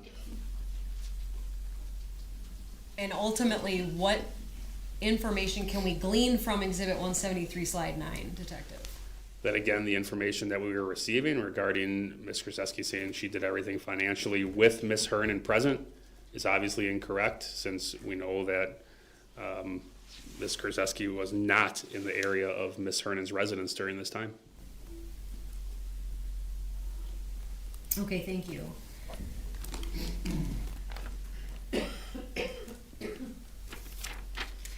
Ultimately, were you involved in the search warrants that were done in this case on July 9th of 2019? Yes, I was. Okay. And you testified that you had been able to look at the phone downloads that were done in this case? Yes, I was. I want to ask you some questions about that, and you testified a little bit about it, but when you look at a phone download, is it organized in some way? Yes, it is. And how, in what manner? Again, broken down, there's sections you can access as easier. They're broken down into categories, being text messages, contacts, web internet history, other categories, and then again, what we like, timeline. So there's a couple different ways to find information that you might be looking for? Yes. Okay. If you wanted, for example, to look at all the information on a phone about email activity, is there a specific section about that? Yes, there is a category for emails. Okay. Do you recall whether there was a section about emails in Ms. Kurczewski's cell phone download, Exhibit 168? Yes, there was. Was there some information that was significant to you in this investigation? Yes, there was. I'd like to show just the witness, please, Exhibit 189.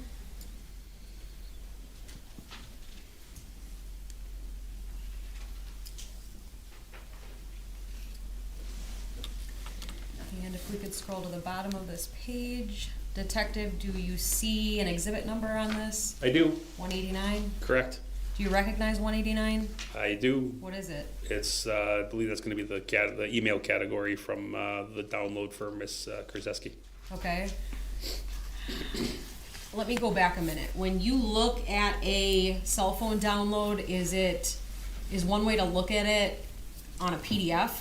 Yes, Does that have page numbers on it, as most PDFs, it automatically puts page numbers, correct? correct. Are there also page numbers on the actual PDF document that Celebrate puts on? Yes, Okay.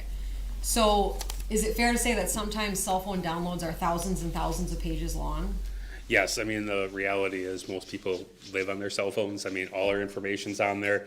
So even the most limited user of a cell phone is probably gonna have hundreds, if not thousands of pages. So the average user is gonna have several thousand pages now. Okay. In terms of the exhibit before you, exhibit 189, is that just one single page from that download? Right there, correct, yes. Okay. Does that look like a fair and accurate page of exhibit 168? Yes, I'd move exhibit 189 into evidence, ask for permission to publish. Any objection? No. Exhibit 189 is received, permission to publish granted. And Mr. Vulcan, if we can just zoom out so the entire page can be seen. And Detective, this is exhibit 189. correct. Okay, so if we could zoom in on the top piece of it. Throughout your investigation, was there a Gmail account that became significant to you?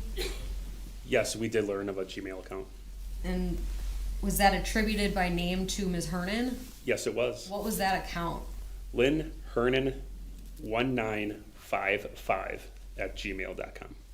Was that an email that the jury saw frequently yesterday when Detective Plennis went through financial records? Yes, it was. In terms of your investigation, however, people that knew Ms. Hernan gave you information about her daily life and patterns, right? Correct. Was the use of this Gmail account consistent with the rest of your investigation regarding Ms. Hernan? No, it contradicted it completely. Okay. Now, what is the significance of line 252, the top line, being inside Ms. Kurczewski's cell phone download? Basically, the date is concerning. Why?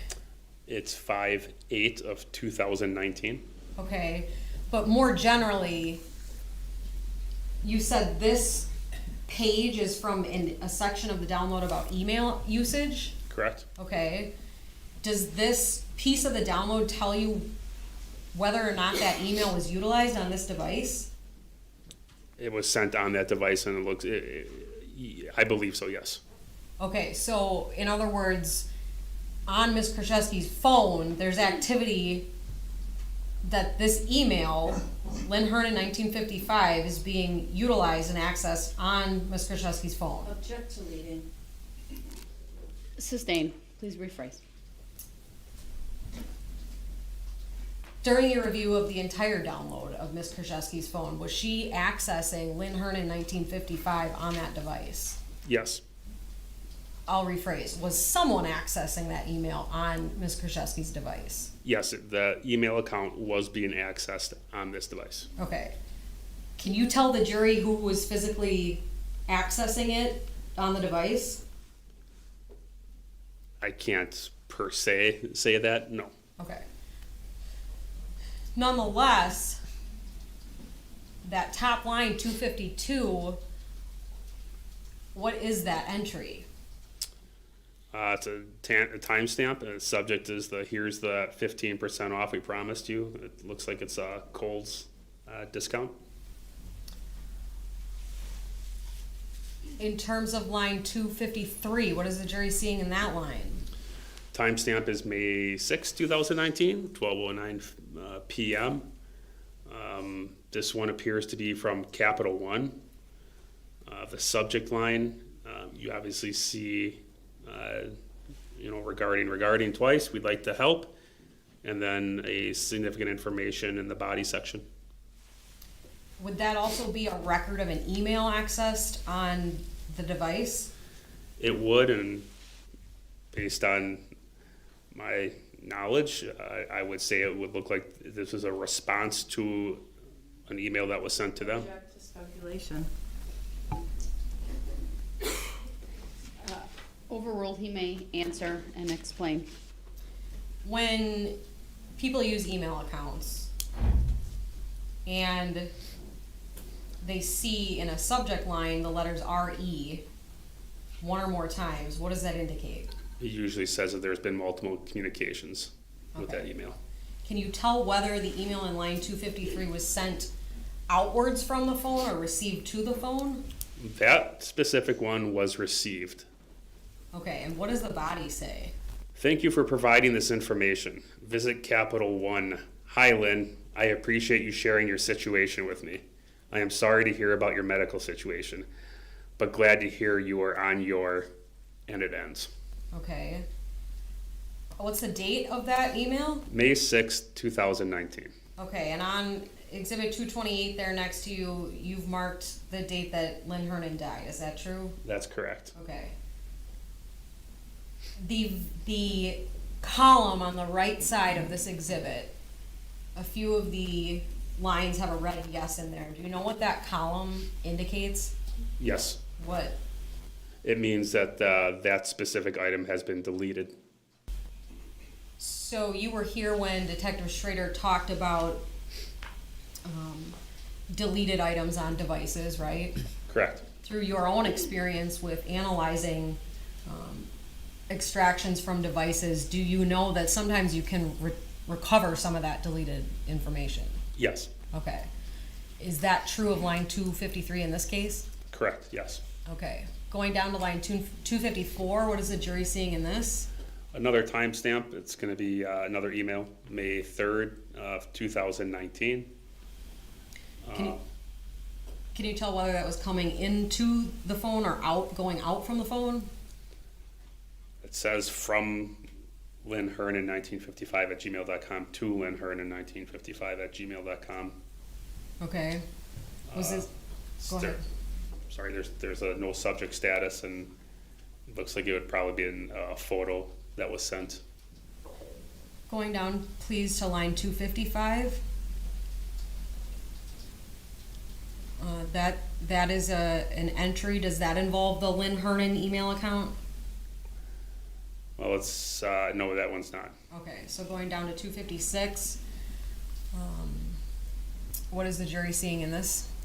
In 256, it is an email. It's timestamped May 2nd, 2019, 11:27 a.m. Does this appear to be an outgoing or incoming email? This appears to be an outgoing. How can you tell that? It says from Lynn Hernan 1955 at gmail.com, and then it says to, and then there's obviously a hyperlink of some sort, and then direction is outgoing. Okay. What's the subject of this entry on line 256? List unsubscribe. Are you familiar with that term unsubscribe as it pertains to emails? Yes. What do you understand that to mean? From my personal experience, it's basically saying you're unsubscribing to a specific email list that you're being sent. Okay. In terms of the email address on line 256, is there any company's name that you recognize?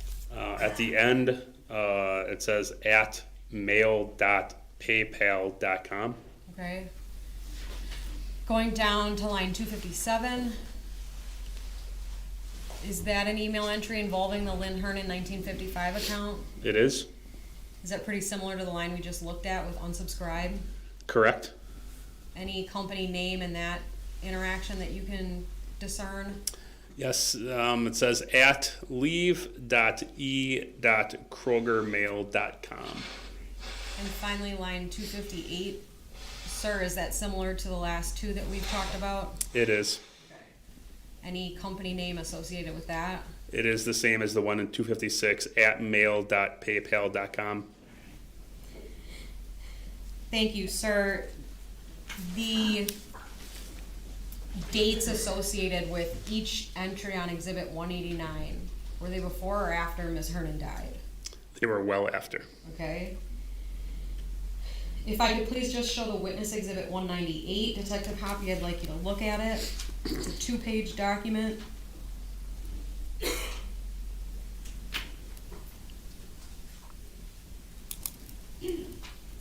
Do you see that document, Detective? I do. Do you recognize it? I do. What is it?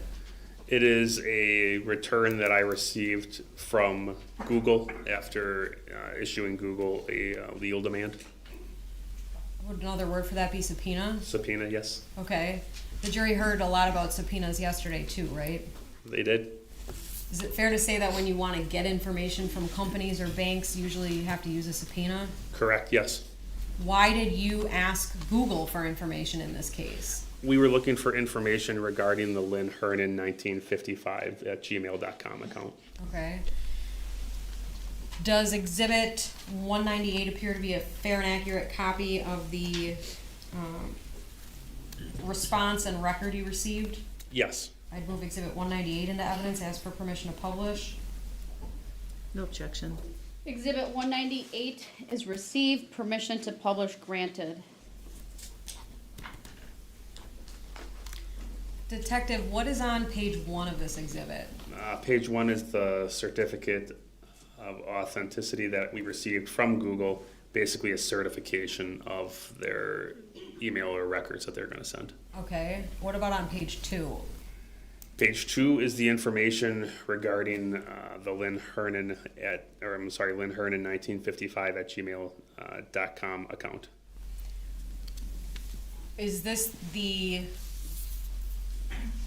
complete response you received about this account? Yes, it is. In terms of the status, what was the status of this account when you asked for the information? Deleted. Do you know when the service ended on that account? And the service date was May 9th, 2019.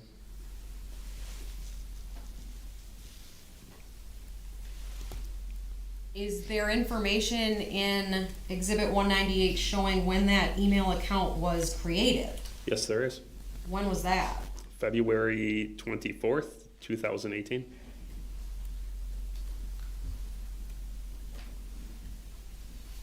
Now, generally, when you've received responses from Google, a lot of times is there more information than this? Usually there are, yes. Okay. Is Google sometimes able to give you IP address history? They have in the past, yes. What is that for? What does that mean? IP is obviously it's basically location data where that device was being used at the specific time, or location history where it has been.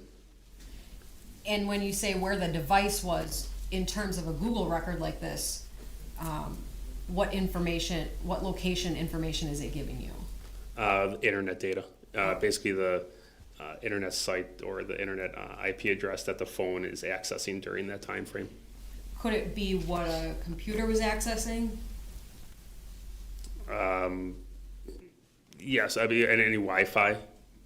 But it all would be associated with the email that you've asked Google about? Correct. Okay. In this response, was Google able to give you any of that kind of information? No, they were not. Do you know why? Basically, once the email is deleted, they're going to delete the records. Would it be fair to say that you requested this information after the service end date? Correct. Can you remind the jury whether the search warrants that you did in this case at Mr. Craig's residence was before or after that service end date? It was about 2 months exactly after the end of service date to that email. Okay. Thank you, Detective. And now if we could please show just the witness exhibit 190.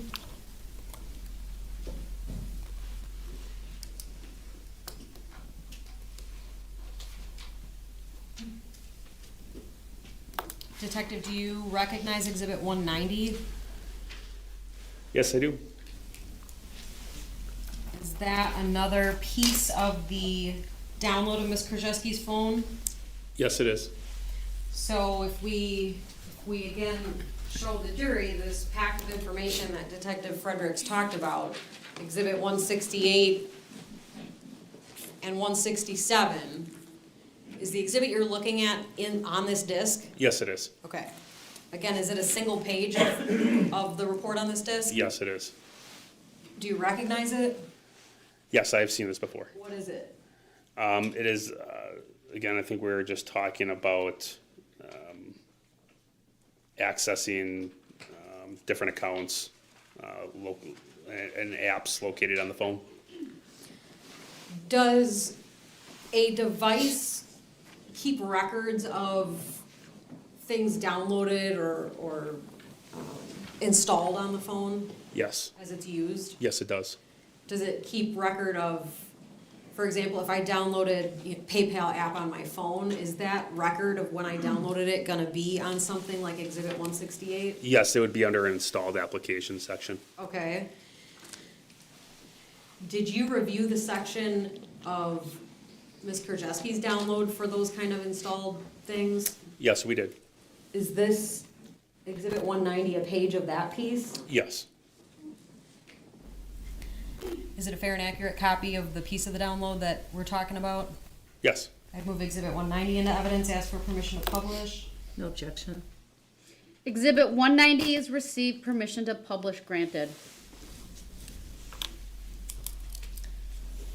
And if we scroll to the bottom, Detective, is that exhibit sticker for 190 at the bottom there? Yes, it is. Okay, so I want to ask you just about a few of these lines going back up to the top.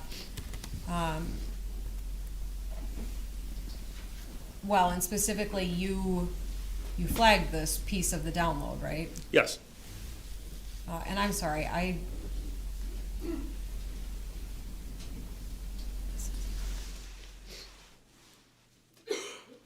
Detective Hoppy, does what the jury looking at here appear to be what applications are on this phone? Yes. Well, application's gonna be, I'd have to look at this one specifically, but this looked like, it's gonna be part of the usage. Okay, so the questions I asked you about the installed application, fair to say that's a different exhibit? It's gonna, yes, Okay. it doesn't change the install app, so. What, on line 65, is that significant to your investigation? Yes, it is. Why? Again, we're looking at a timestamp date of December 5th, 2018. The subject is a Square deposit, and the location is the Lynn Hernan 1955 at gmail.com. And then there's a name and a number with exclamation point after that. Do you know if that name has significance to Ms. Kurczewski? Yes, I believe so. And what is it? Isabella, Who's that person? that is the daughter of Scott Craig. I want to talk to you generally, Detective, about accounts and opening accounts. Are you familiar with that process? Yes. Including maybe a financial account or a Gmail account or an application on a phone? Yes. When you create accounts, is it pretty common for the vendor to require certain things in terms of a password on accounts? Yes. What kinds of things might be required when you create a password on an account? Maybe a capital letter, small caps, and then usually maybe a number, and then a special letter or assignment, exclamation point or an asterisk, something along those lines. Okay. And remind the jury what date the entry in line 65 is. December 5th, 2018. Is that before or after Ms. Hernan's death? It's after her death. Is that before or after this Gmail account was created? This was after the account was created. Okay. Thank you, that's all I have on this exhibit. Now I'd like to show the witness exhibit 180, please.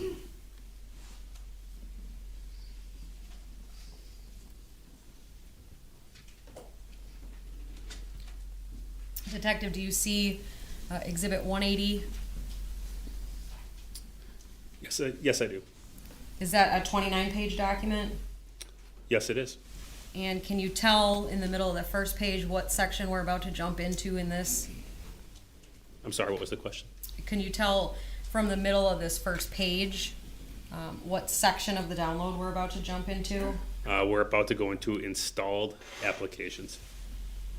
And if we could please slowly, scroll through the various pages so the detective can see it.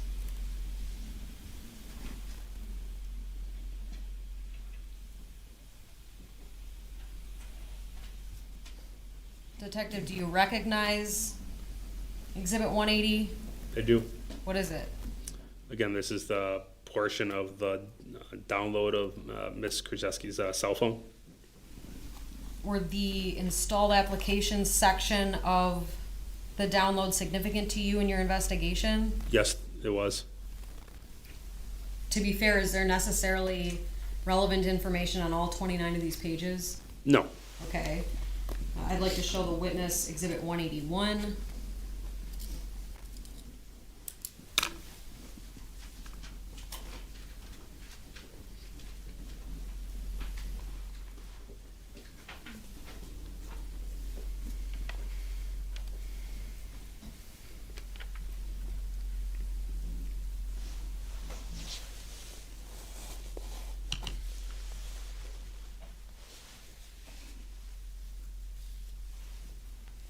Detective, with some pieces of your analysis of the downloads in this case, have you helped construct demonstrative exhibits that pulls pieces out in an easier format to read? Yes. Okay, is exhibit 181 one of those exhibits? It would be, yes. Can you see it before you? I can. Is this specifically related to the installed application data you just looked at in exhibit 180? Yes, it is. Are these pieces accurate copies from the installed application data? Yes.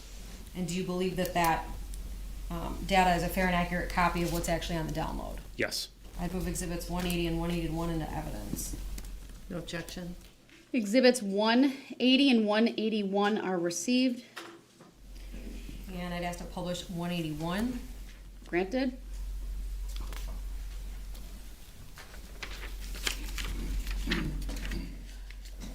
All right, detective, if we can go to slide 2, please.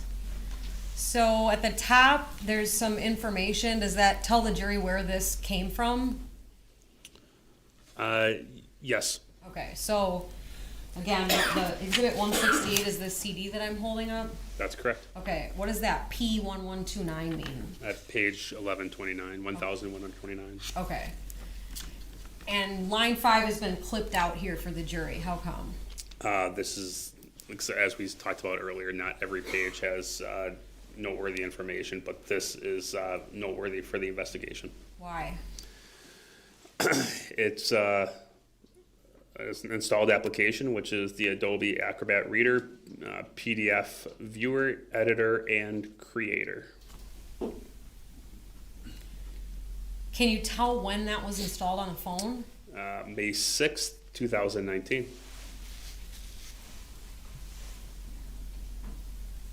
Could you please point on exhibit 228 for the jury the date that you marked for the probate estate being closed in this case? The estate was closed on May 23rd, 2019. And is that shown on 228, the cork board? Yes, it is. Okay. Can you point to it? Yes. Now remind the jury when this Adobe was installed. May 6th, 2019, so roughly 2.5 weeks prior to the estate being closed. Okay. Detective, do you remember testimony in this case from Anthony Poza? Yes, I do. Do you recall a discussion about a set of receipts and documents that he got from Ms. Kurczewski in this case? Yes. And remind the jury what that set of documents purported to be?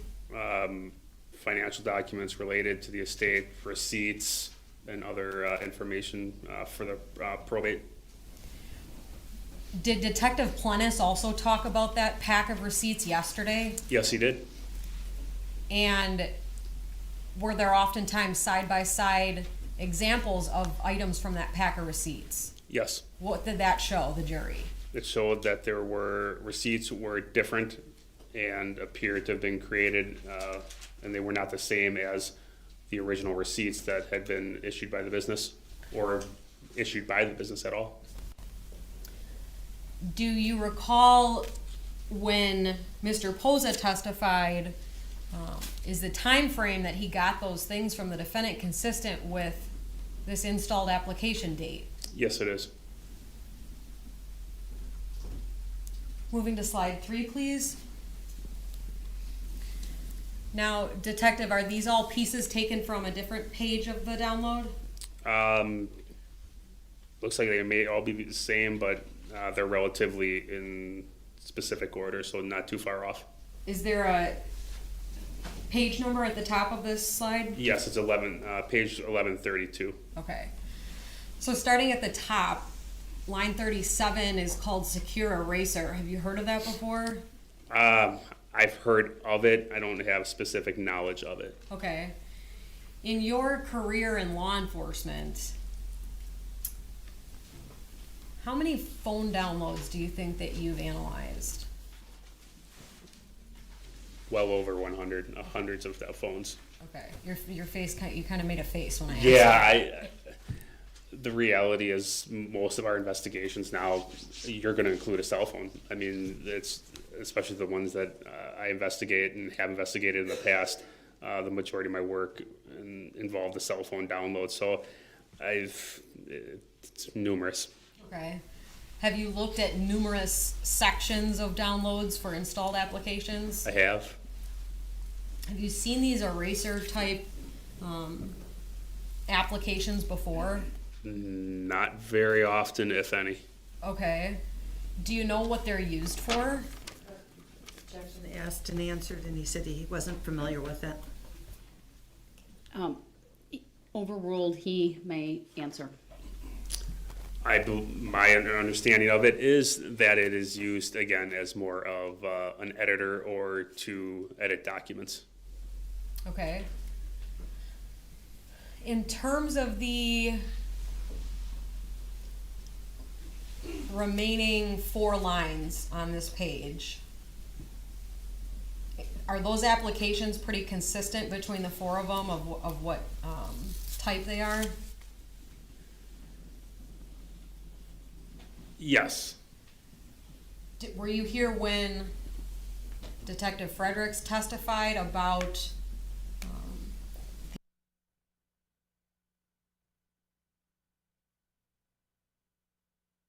phone? Yes. Have you seen those applications used on phones during your time as an investigator? Yes, I have. Is that pretty common? These days, yes, it seems that way. Okay, and can you remind the jury what the purpose of those kind of applications are? Again, you're going to be able to utilize your phone, and you're basically having a spoof number pop up.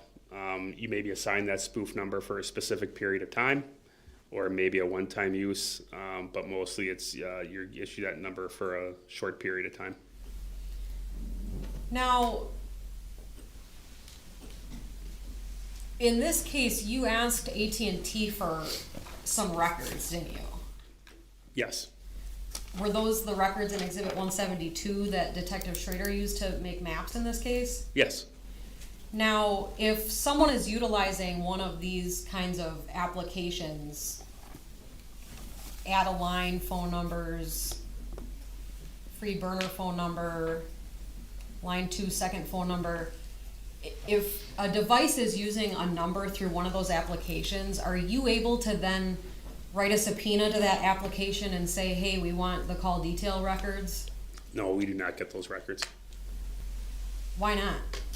It's basically what we call a voice over internet or a VoIP provider number. And I've never had any success and can't tell if anybody ever has. It's just, it's a untrackable number. When you're working on a case and you target a phone number as being really important, but you don't really know much else about it, how can you get records for something just based on the phone number? You have to, again, you're getting a search warrant for records, you're trying to find out, you're trying to locate or by any means find out what provider may have that number. You're trying to get anything, try to get records for them. But how do you know, like in this case, how did you know to write the subpoena to AT&T There's versus Sprint or? There's law enforcement databases. There's also public databases too. Obviously, law enforcement databases are a little more accurate as far as entering a phone number and finding out who the service provider is or any background information on that phone number. Okay. So if I use AT&T for my phone and you typed my cell phone number into one of these things, it would tell you AT&T? Yes. Okay. Possibly even subscriber information. Okay. What if you typed a phone number into something like that and it was in reality one of these internet phone numbers, spoof phone numbers? It may come up with a company, but there's so many now that you're probably not going to get a company name, but the information you're going to get is the VoIP, and which is the VoIP, short for Voice over Internet Provider. It'll literally tell you that that's what that phone number is associated to, which is telling us that it's basically an application, a number based off these applications. Does that tend, in your experience, to be a dead end on that number then? More than likely, yes. But what if you have you had cases where you were able to find out some more information about a number like that from something in the download that was helpful? Yes. Like, for example, what would that be? There may be some form in the communications, it may be saved under the contacts, it may be in text messages, the number itself, someone is giving out the number, or it could be somewhere in one of the categories on the cell phone. Has that happened to you before? Yes, I've seen the numbers pop up, yes. Okay. In terms of this investigation, was it important to you to identify and get records for all the important numbers in the case? Yes, very much so. And did you do that for all the numbers that you could? The ones that we thought were significant, yes. Okay. Do you know whether there was a number in this case that was significant to you that you weren't able to get any records for? Yes, And did the jury actually hear about that number yesterday? they did. Was that number 262-421-5290? That's correct. When did the jury hear about that number yesterday? That was one of the numbers that was given by Ms. Kurczewski while speaking on one of the phone calls. To Citibank? Correct. Did that phone number also appear in some of the financial documents, like loan applications? Yes, it did. Okay. In all of your investigation and in speaking with Ms. Kurczewski, did she ever tell you that she had two different phone numbers? No, she did not. Is the phone number attributed to Ms. Kurczewski in this case that number ending 1039? It is correct. Okay. Next slide, please. And Detective, what are we looking at here?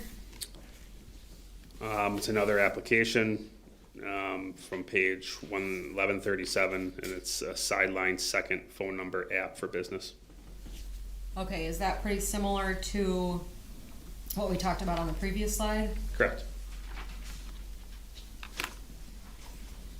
Next slide, please. In line 263, what is the jury seeing here? Another installed application from page 1150. Okay, and again, whose phone are we talking about? Ms. Kurczewski's. What is this installation? Hidden menu. Have you seen that before? I have. What is that? It's basically an app which allows you to kind of, which is what it says, you're able to hide stuff, you're able to place stuff in there.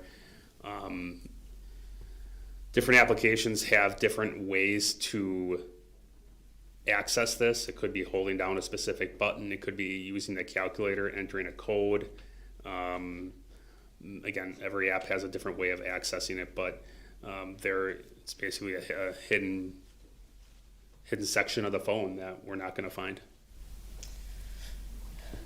Okay, thank you. We can take down Exhibit 181.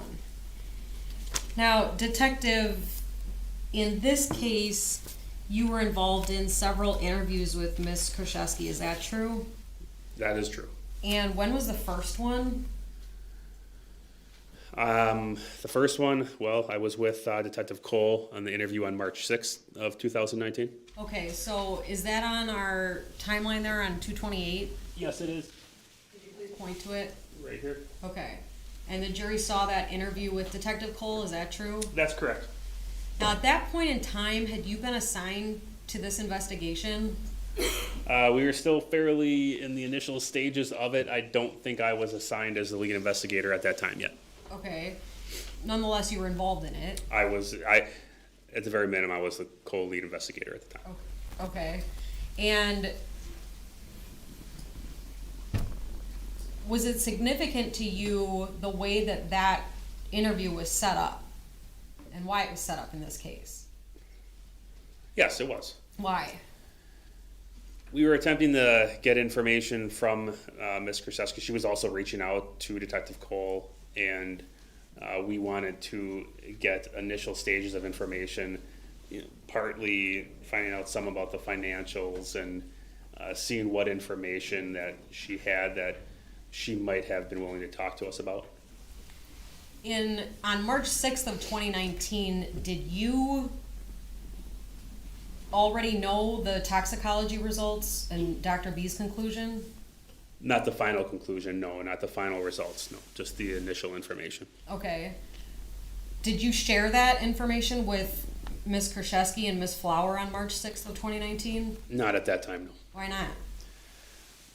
We weren't prepared to. By the time, I believe, at that interview, I think we were starting to realize that there was a major financial component to the investigation, and we didn't want to share that information that early in the stage of the investigation. Do you have to make those kind of determinations when you're investigating a major case? It's definitely a case-by-case basis. Okay. In terms of, you were in court when you heard some testimony about Ms. Kurczewski reaching out to the medical examiner's office, weren't you? Correct. In fact, Ms. Kukas talked about them keeping a log of calls, right? Correct. At some point in time, the medical examiner stopped talking to Ms. Kurczewski. Is that true? Yes. Do you know why that was? Based on the investigation at that point, we were, again, beginning the stages of the investigation. We felt we had an idea where we were going with this, and that there was a potential for it to be a homicide investigation. We asked for a non-disclosure to be placed on the case, which basically stopped the medical examiner's office from being able to speak about the investigation with anybody except for, obviously, law enforcement. And did it appear that that was what prompted Ms. Kurczewski calling dispatch in the phone call the jury heard? That's correct. Okay. In terms of that March 6, 2019 interview that you were in, do you recall Ms. Kurczewski ever telling you that Ms. Hernan had been drinking Visine, trying to kill herself? Not at all, no. In fact, do you recall what Ms. Kurczewski told Detective Cole about her thoughts on whether it was even a suicide? I do. And what was that? I believe she did not think it was a suicide, and they were trying to find out what could have happened and what could have caused this. Was this before or after Ms. Kurczewski knew there was tetrahydrozoline in the toxicology? Before. Were you able to speak with Ms. Kurczewski again on July 9th of 2019? I was. Was Detective Cole there also? He was, yes. Okay. Was that the same day as the search warrants in this case? It was, yes. Is it fair to say that there's a lengthy series of interviews in this case that you were involved in? Yes, Okay, have you looked at all of those many times at this point? I have. Do you know that there are parts of those interviews that are not going to be played at this trial? Yes, In fact, have you seen clips of those interviews to accommodate those portions that are not going to be played? yes, I have. Did you watch all the clips of all the interviews that we're going to watch with the jury in this case? Yes, I have. Starting with Exhibit 202, I'd like to just show the witness. Detective Hoppy, are you familiar that in making those kinds of clips, that PowerPoint was utilized? Yes, Okay. And going to slide 1 of this exhibit, do you recognize this PowerPoint presentation? yes. What is it? This is the initial interview that was conducted with Ms. Kurczewski once the warrants were conducted on July 9th. And you've looked at each slide in this PowerPoint? I have. Are these pieces fair and accurate copies of the interview that you conducted on that date? Yes, they are. I move Exhibit 202 into evidence. Objection. Exhibit 202 is received. I'd ask permission to publish. Permission granted. Now, Detective, slide 1 has some information on it, is that true? Yes. Okay. Going to slide 2, this is a still image of the interview. I want to ask you some questions before we start watching anything. Along the top, is that going to remind the jury of the date of the interview on each slide? Yes, it is. Okay. Looking in the actual video box on the top right corner, there's information in white up there, right? Yes. And what is that information? Again, date and time section. Is that something that you or I put on this exhibit? No, Where did that come from? that's on there. It's standard with our video equipment that shows the date and time of the actual interview or real time. Okay. And did you notice that the time in that corner matches the start time in the lower left corner? It does. Okay. So for the record purposes, we've used that time ticking in the top left corner when we start and stop these. Is that fair? Yes, it is. Okay. Where are you? We are. This image. We are at the Waukesha County Sheriff's Department, and as it says on there, we are in interview room 1. We have 4 interview rooms, so this is obviously the one that we have labeled as room 1. Okay. And for the purposes of all of these interviews, when Miranda rights were required, were those read? Yes, they were. And each time did Ms. Kurczewski wish to speak with you about this? Yes, she did. All right, with that, Judge, I'd ask that we play slide 1 of Exhibit 202 for the jury with audio. Go ahead. Did the court want to read the... Yep, I have it. Thank you. Ladies and gentlemen of the jury, you are about to hear and view an audio-visual recording. Recordings are proper evidence, and you may consider them just as any other evidence. Listen carefully. Some parts may be hard to understand.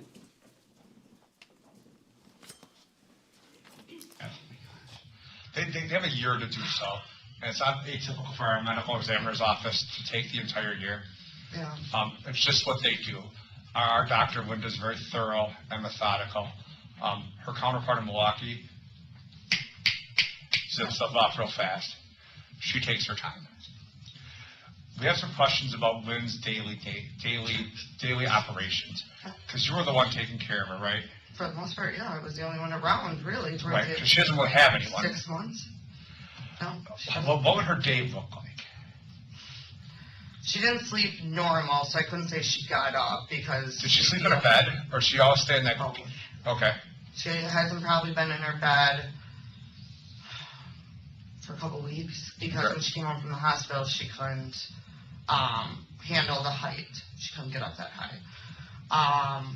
So I would say usually before that, she'd wake up 3, 4 in the morning. She didn't sleep good, so she'd be napping throughout the day. And she didn't watch TV all day. Did she walk okay? Sometimes yes and sometimes no. Till right before the hospital, she could. Okay. During, on the way, we didn't ambulance. She literally got out of the car at the hospital and they said, how are you doing this? So, they saw it. Her last 3 days at the house, she was falling. She would get up, but she'd fall. That's why I had the bathroom thing right by her. Because she could do some, she couldn't do some.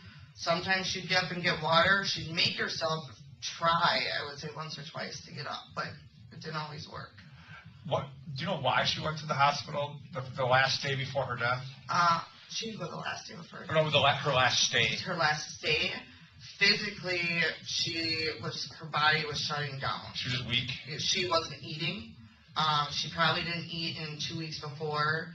She was so dehydrated, and she knew she had to go. Me and her neighbor both said, you have to go and do something because your body is shutting down. And what's the name of the neighbor? June or Judy? Okay. No. I don't have my phone with me. You guys know it. Did we talk to her that day? You talked to her that day. She was the only one who helped me pick her up when she fell off the ground. Okay. But I can't. It's not Judy. Judy's the other one, but it's in my phone. I know. And we talked to her that day? Yep. Yeah, she's all over. I gave you her information too. And was she taking her own medicine? She was taking her own medicine. But she didn't drive or nothing? No. So you would go get the prescriptions? Yes. Walgreens knows me. They got to know me very well. Even when she was in the hospital, she wanted a prescription because the hospital wasn't giving her her own prescription. And I brought it in and I let the nurses know that I went and got it for her. And they took it from her. I said, I'm just doing what she told me to do, but I want you guys to be aware, so, And were you paying for them or was she paying you back? Or was it credit card on file or? No. Sometimes I paid for him, sometimes she paid for him. I went both ways. And Lynn was taking oxycodone, right, or some kind of opiate? I don't remember offhand, to be honest. Because usually the pharmacists are paying to have an opiate. They were fine with you because you were the person? Well, they knew Lynn very well at her Walgreens. And they also know me, and I was on file as who I was, but I don't know if she was taking her main one was Xanax or something. I don't know about Oxycontin. I don't know most of them by heart except for she liked her Xanax. So, and then she had a blood pressure, and I don't know the rest. She's taking quite a bit of meds. Yeah. 20 of them, it looked like. Those weren't all her prescriptions, though. I shouldn't say that. They weren't for the time. She'd have meds, and then the doctors would take her off. They'd put her on, take her off.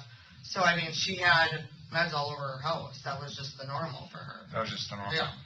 And was she taking stuff as far as prescribed, or was she kind of self-medicating herself? Everything, for the most part, was prescribed. I know. When I say as prescribed, as the doctor wants her to take it? No, absolutely not. Okay. No. Because my mom's an assisted living. Yeah. So I take care of the meds, and if something's not right, I used to tell her all the time. The pharmacy doesn't give me, you know what I mean? If we run out of pill A, and they're like, no, you can't get it for another 10 days, then I start to worry what happened. I used to tell her all the time, I would be gone. Well, I would do, sometimes I'd get her stuff ready and sometimes she would, because I wasn't there all the time. Okay. So I'd be getting stuff ready and then she'd be getting stuff ready, and I'd come back and I'd be like, okay, I left and you had this many pills of this. Or this or this. Especially the new ones, I knew because she just got them filled. None of it made any sense. And I used to tell her, I was like, oh, no, I'm fine. I said, what are you doing? That's not, you're supposed to, her set ones, and I don't know all of them, she'd take what she wanted. She took Xanax just because it calmed her down, or so she thought, and she felt good. I don't know, because I'm not a pill person, I've never been. Yeah. I take ibuprofen. That's all Oh, I I do. get you. We have a pill organizer. Did she use one of those? No, Did you really like that? no. Monday, Tuesday, Monday evening? I've tried. Her pills wouldn't have even fit most. Yeah. No. Okay. So when you said sometimes you set the pills up, like each day in the morning you come there, I mean, typically would you go there in the morning or the night or? I didn't have a set. It just depended how she was doing the day before and what she wanted or what I had planned. There wasn't. Would she call you and say I need you or? She would either call or I'd call her to check on her and say, how's it going? I don't know how many times she called me because she fell or she needed water or, I mean, I always stocked her up on stuff, but it was, you know, sometimes I could be out there a lot and sometimes I couldn't. So it just depended what was going on. Would you say you're out there almost every day then? Yeah. Especially Towards the end, I mean, the last 2 months. the day of her death. Do you remember when you were out there? I gave my state. Honestly, I don't at this time. It was in the morning. Okay. But I don't know exact time frame. Were you there in the morning for a little while? Yep. Well, most of the morning? Yep. Did you remember if you gave her pills that day? No. Set them up? No. When I got there, she was sleeping. I woke her up, we talked for a little bit, and I had to go to the gas station, or not the gas station, Pick and Save. I had a bunch of errands that I was putting off for days because I just didn't have time. I was tired. Yeah. And she kept saying, oh, just go do what you gotta do, blah, blah, blah, I'll see you later. And I remember before I left, I asked her, like, are your pills taken for the day? Do you need water? Like, we had a system, you know, do you need this? Do you need that? Do you want something to eat? And no, she said she was fine. I said, oh, I'll be back in a couple hours. I just want to get the stuff done. And she was like pushing me to go. So you got there in the morning. It was sometime in the morning. I was roughly there maybe an hour, maybe 2 at the most. I don't know for sure. But you don't. I mean, I had hand wrote her statement the day I left there. No, I got you. And you probably didn't give her pills that day. I don't think so. I'm almost positive I didn't because the last couple of days I really wasn't. She'd ask for water, or sometimes she would put her pills in. She had a certain, like, in something bigger that tasted really bad. So she would always put that in her yogurt, or not yogurt, pudding. Pudding? So she would ask for, like, water or pudding or something for me to bring by her, or certain pills, the bigger ones, she would, like, crush those up or whatever. So she'd be like, oh, can I get this or can I get that? But I don't remember, because normally if I was there earlier, I would give her pills, or I'd check, like, the day, or, but. You would think in 2019 they can make medicine taste better. Well, you would think they just would have a better system so people don't have access to that kind of medication. I had this brilliant take my daughter her tonsils out, and I'm wondering because she doesn't want to swallow the pills because her throat hurts, right? I don't have a little pain patch for kids. Yeah. That's a good idea. You say you run errands that day, so you're there for an hour or two, and then do you stay? Do you run errands for her then, like Pick and Save and Target or No, I mean, maybe a few things, like maybe I got water or something. I don't know offhand. Majority was for me, but I might have gotten her stuff too. I don't know. You know. So you went back home then? Because at the time you were living in Franklin, right? I was living in Franklin. Well, yeah. Yeah. I'm sorry, this is you're making me rewind here almost a year. I mean, I did write a statement that day. It has everything that I did and times. And No, I got you. I just trying to remember. It's frustrating because I just don't understand why we don't have answers. I just don't get it. Well, because I didn't go to medical school. No, I was excited thinking you had actually some news and. Well, there's some inconsistencies, and we'll talk about those. But I'm trying to get an idea of how stuff works, because everyone's asking me how the pills were taken. Like some of them are crushed, you said. Yep. And some were and some won't. I don't know to what extent. But you weren't, like, to me, involved with, like, we crush this one every day. No. Nope. Because she was kind of handling herself. Her brain was still pretty sharp that she knew. She was doing her usual. I mean, she couldn't, her biggest thing was mobility. That was probably the biggest issue, but she still got up to an extent. She didn't leave the house is what she didn't do. But I didn't go and buy her drugs. I only got the stuff that she was prescribed. She had friends who gave her a ton of things back in the day. Yeah. I don't know towards her death, but... There's no...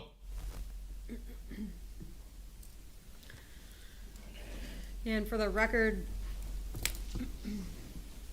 Detective, that piece ends at 7:25 a.m. I'm sorry, 7:31 a.m. Sorry. I don't know That what- clip, 7:07 a.m.? Thank you very much.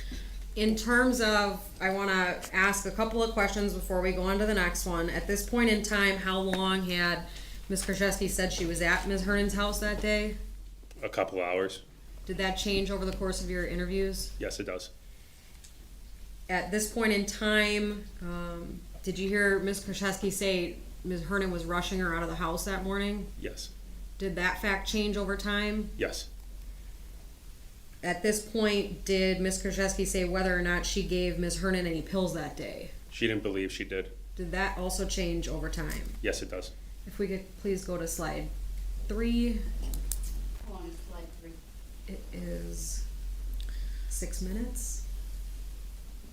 All right, you can play that and then we'll see where we're at. Okay. all the time. Yeah. So, I mean, it's frustrating because she wouldn't listen and she didn't care and it made her feel good. I mean, her Xanax, she went to the ER twice for her Xanax. Because she took it all and ran out, so that she was having like withdrawals or made herself withdrawals so she could go and get more. Did you take her then? Yeah. And which hospital did you go to? We guys went to the same hospital. It's the one right down the road from here. Waukesha Memorial? I think. Is it in Waukesha? It's Aurora. Aurora. Okay. Always. She was admitted in there 4 times in the last 6 months of her life, at least. And once she was ambulanced, or maybe twice. Sure. Is she taking care of her own bills at the time? Her brain's sharp enough that she's... No, she did some things, but she'd tell me what to pay as well. She'd say, okay, this month I gotta pay this month I gotta pay this. Like, did she have a car payment then, or... No car payment. She just had credit cards, like crazy. What she's in the credit cards for? No idea. Anything she wanted. She buys stuff up, but she didn't drive or leave the house. Well, I mean, at that time, no, but she still had bills. Or, like, when I'd go to the store from her, she had, the grocery card. She would tell me all the time, oh, I haven't used it in 2 months. Go get groceries on this, or go get... But she never, I mean, her finances were never an issue for her. She did what she wanted. She, do this, do that, I need this.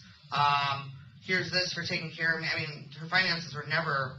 That wasn't her issue. She was sharp, though. I mean, yeah. she knew what she was doing. Yeah, she did. I mean, she wasn't... She didn't lose her mind. I mean, she just... Well, sometimes people, when they don't feel good, like when my dad died at the end there, he just didn't care anymore. He didn't feel good, and... Well, I mean, she didn't care, but that wasn't about stuff like that. What she didn't care about was, okay, today instead of 4 pills, I'm going to take 10. Or, I mean, that was more... She wanted to I'm talking about the bills, though. Like, he didn't care at the end, the last couple months, because I was taking care of everything. Yeah. My dad was always so meticulous, but he took care of everything. That's just the way he was. Oh, no, but he was just sick. And, so, but she was pretty good. And you said she had a lot of credit cards? Yeah. I just recently found out how bad things were. And when you say a lot, everything with the 4 or 5 credit cards? No, she had about 30 credit cards. Yeah. Yeah. She didn't have a big house with lots of storage. No. You don't know what but it was buying. packed. Her house was packed. Well, she bought jewelry, she bought her car, she paid for everything outright, or she put it on a card. Okay. So. And her income was, she had Social Security, that's the money was coming in. Correct. And she had some money when her mom died. Yeah. But no other sources of income that you know of. No. And you handled. I mean, she cut hair on the side for a while, but But not for the last year, right? I mean. Yeah. Because she was sick for. I mean, for people she knew, but not me. I haven't heard of that in a while. When did she stop, like functioning normally? Like when I say normally, she just got sick. Well, she's been sick for years. Okay, but. So what do you mean, like? Well, when did she stop cutting hair for her friends? Oh, I don't know. That I can tell you. A year, 2 years, more than that? Maybe a year. But that wasn't because she was sick. It was just because she didn't do it anymore. She just didn't want to do it? Yeah. Okay. I don't know her. I've never met her. No, all I see is pictures. So I'm trying to get an idea of how she functioned or who she was. She functioned normally up until about the last 3-4 months. I mean, she would go to the pool. if you ask her people in her condo, they all know her because that's who she hung out with. She walked around, said hi to everyone. I mean, that was her life. Prior to the last previous to the last 6 months, was she driving then still? Yeah. Okay. Yeah. And were you out there helping her then at that time a little bit, or mostly the last 6 months? I was out there, but not like that. I wasn't helping her either. It was just out there. Just like, out there? Yeah, I mean, she was like family, you know. No, I get it. But the last 6 months, you were kind of her caregiver. She was paying you. Yeah, but I mean, I don't want to say 6 months. She functioned until the end. I mean, I helped her. And it wasn't even, I don't want to say she didn't function. She would be like, hey, can you go get water today? I don't want to go to the store. I mean, the people at the store know her. You know, so they knew if she was having a good day, a bad day. She was good friends with, like, 4 checkout people at Pick and Save. It was unreal. She seemed like she had one of those personalities. Yeah, she did. She talked to everybody. Yeah. She would talk to, like, just a stranger on the street. You'd see her and she'd say, hi, how are you doing today? She was a great person. Great. The last 6 months when she's not feeling well, are you out there every day, do you think, or almost every day? Almost. And is she paying you on a daily basis or by the week? No. Or she just? I mean, it was all did you have different. an official arrangement that I make No. $20 an hour? No, there was nothing. No, nothing like that. So she would just. However she wanted to. I mean, there was no, you know, one day, oh, here's the check. One day, here's my card. Go get this. One day, I mean, it was no set. No set amount? No. I'll pay you $300 a week, nothing like that. I mean, she'd help out. She'd help my mom, oh, this month I'm going to pay rent, or I'm going to pay your car. I mean, she always was one of those people that helped everyone. There was no rhyme or reason for what she did, but I know years ago my mom helped her out with DUIs and stuff in the past.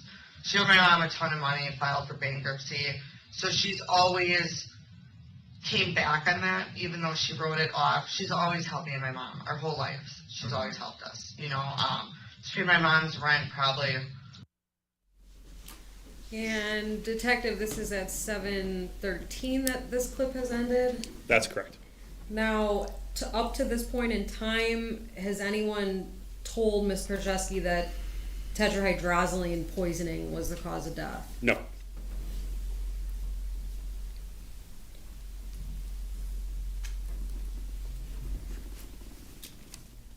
Judge, there's still a good amount of this interview left. Over an hour. Yeah, and it's 4:34, so we've had a long day, and even though we had a little bit extra of a lunch break, how long is the next clip? I mean, I know you have lots, and we won't get through all of it today, but is 12 minutes. How do my jurors feel? It's okay to break. I'm not saying happy faces on that, so that's okay. We'll break for the day. It'll be a good point to break. Detective, you can step down. I have to read them the instruction. You give it to Attorney Nicolette, please. All right, I'm going to sit for this one. But ladies and gentlemen of the jury, as you've heard repeatedly, I'd like to read this again. Do not begin your deliberations and discussion of the case until all the evidence is presented and I have instructed you on the law. Do not discuss this case among yourselves or with anyone else until your final deliberations in the jury room. This order is not limited to face-to-face conversations. It also extends to all forms of electronic communications. Do not use any electronic devices such as a mobile phone or computer, text or instant messaging, or social networking sites to send or receive any information about this case or your experience as a juror. We will stop or recess from time to time during the trial. You may be excused from the courtroom when it is necessary for me to hear legal arguments from the lawyers. If you come in contact with the parties, the lawyers, the witnesses, do not speak with them. For their part, the parties, lawyers, and witnesses will not contact or speak with the jurors. Do not listen to any conversations about this case. Do not research any information that you personally think might be helpful to you in understanding the issues presented. Do not investigate this case on your own or visit the scene, either in person or by any electronic means. Do not read any newspaper reports or listen to any news reports on radio, television, over the internet, or any other electronic application or tool about this trial. Do not consult dictionaries, computers, electronic applications, social media, the internet, or other reference materials for additional information. Do not seek information regarding the public records of any party or witness in this case. Any information you obtain outside the courtroom could be misleading, inaccurate, or incomplete. Relying on this information is unfair because the parties would not have an opportunity to refute, explain, or correct it. Do not communicate with anyone about this trial or your experience as a juror while you are serving on this jury. Do not use a computer, cell phone, or other electronic device, including personal wearable electronics, applications, or tools with communication capabilities to share any information about this case. For example, do not communicate by telephone, blog post, email, text message, instant message, social media post, or in any other way on or off the computer. Do not permit anyone to communicate with you about this matter, either in person, electronically, or by any other means. If anyone does so despite your telling them not to, you should report that to me. I appreciate that it is tempting when you go home in the evening to discuss this case with another member of your household, but you may not do so. This case must be decided by you, the jurors, based on the evidence presented in the courtroom. People not serving on this jury have not heard the evidence, and it is improper for them to influence your deliberations and decision in this case. After this trial is completed, you are free to communicate with anyone in any manner. These rules are intended to assure that jurors remain impartial throughout the trial. If any juror has reason to believe that another juror has violated these rules, you should report that to me. If jurors do not comply with these rules, it could result in a new trial involving additional time and significant expense to the parties and the taxpayers. You are to decide the case solely on the evidence offered and received at trial. With that, you are excused for the evening. We'll see you tomorrow at 8:30. All rise for the jurors.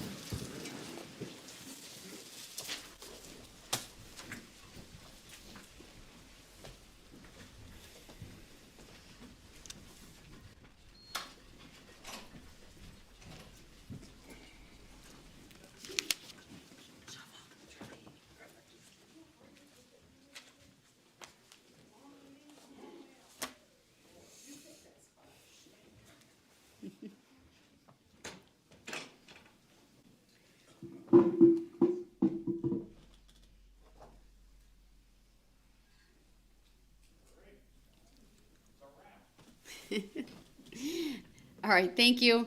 Be seated. Anything I need to address before we break for the day from the state? No, thank you. From the defense? No, thank you. All right, thank you, everyone. Then we are in recess. We'll see you all tomorrow morning.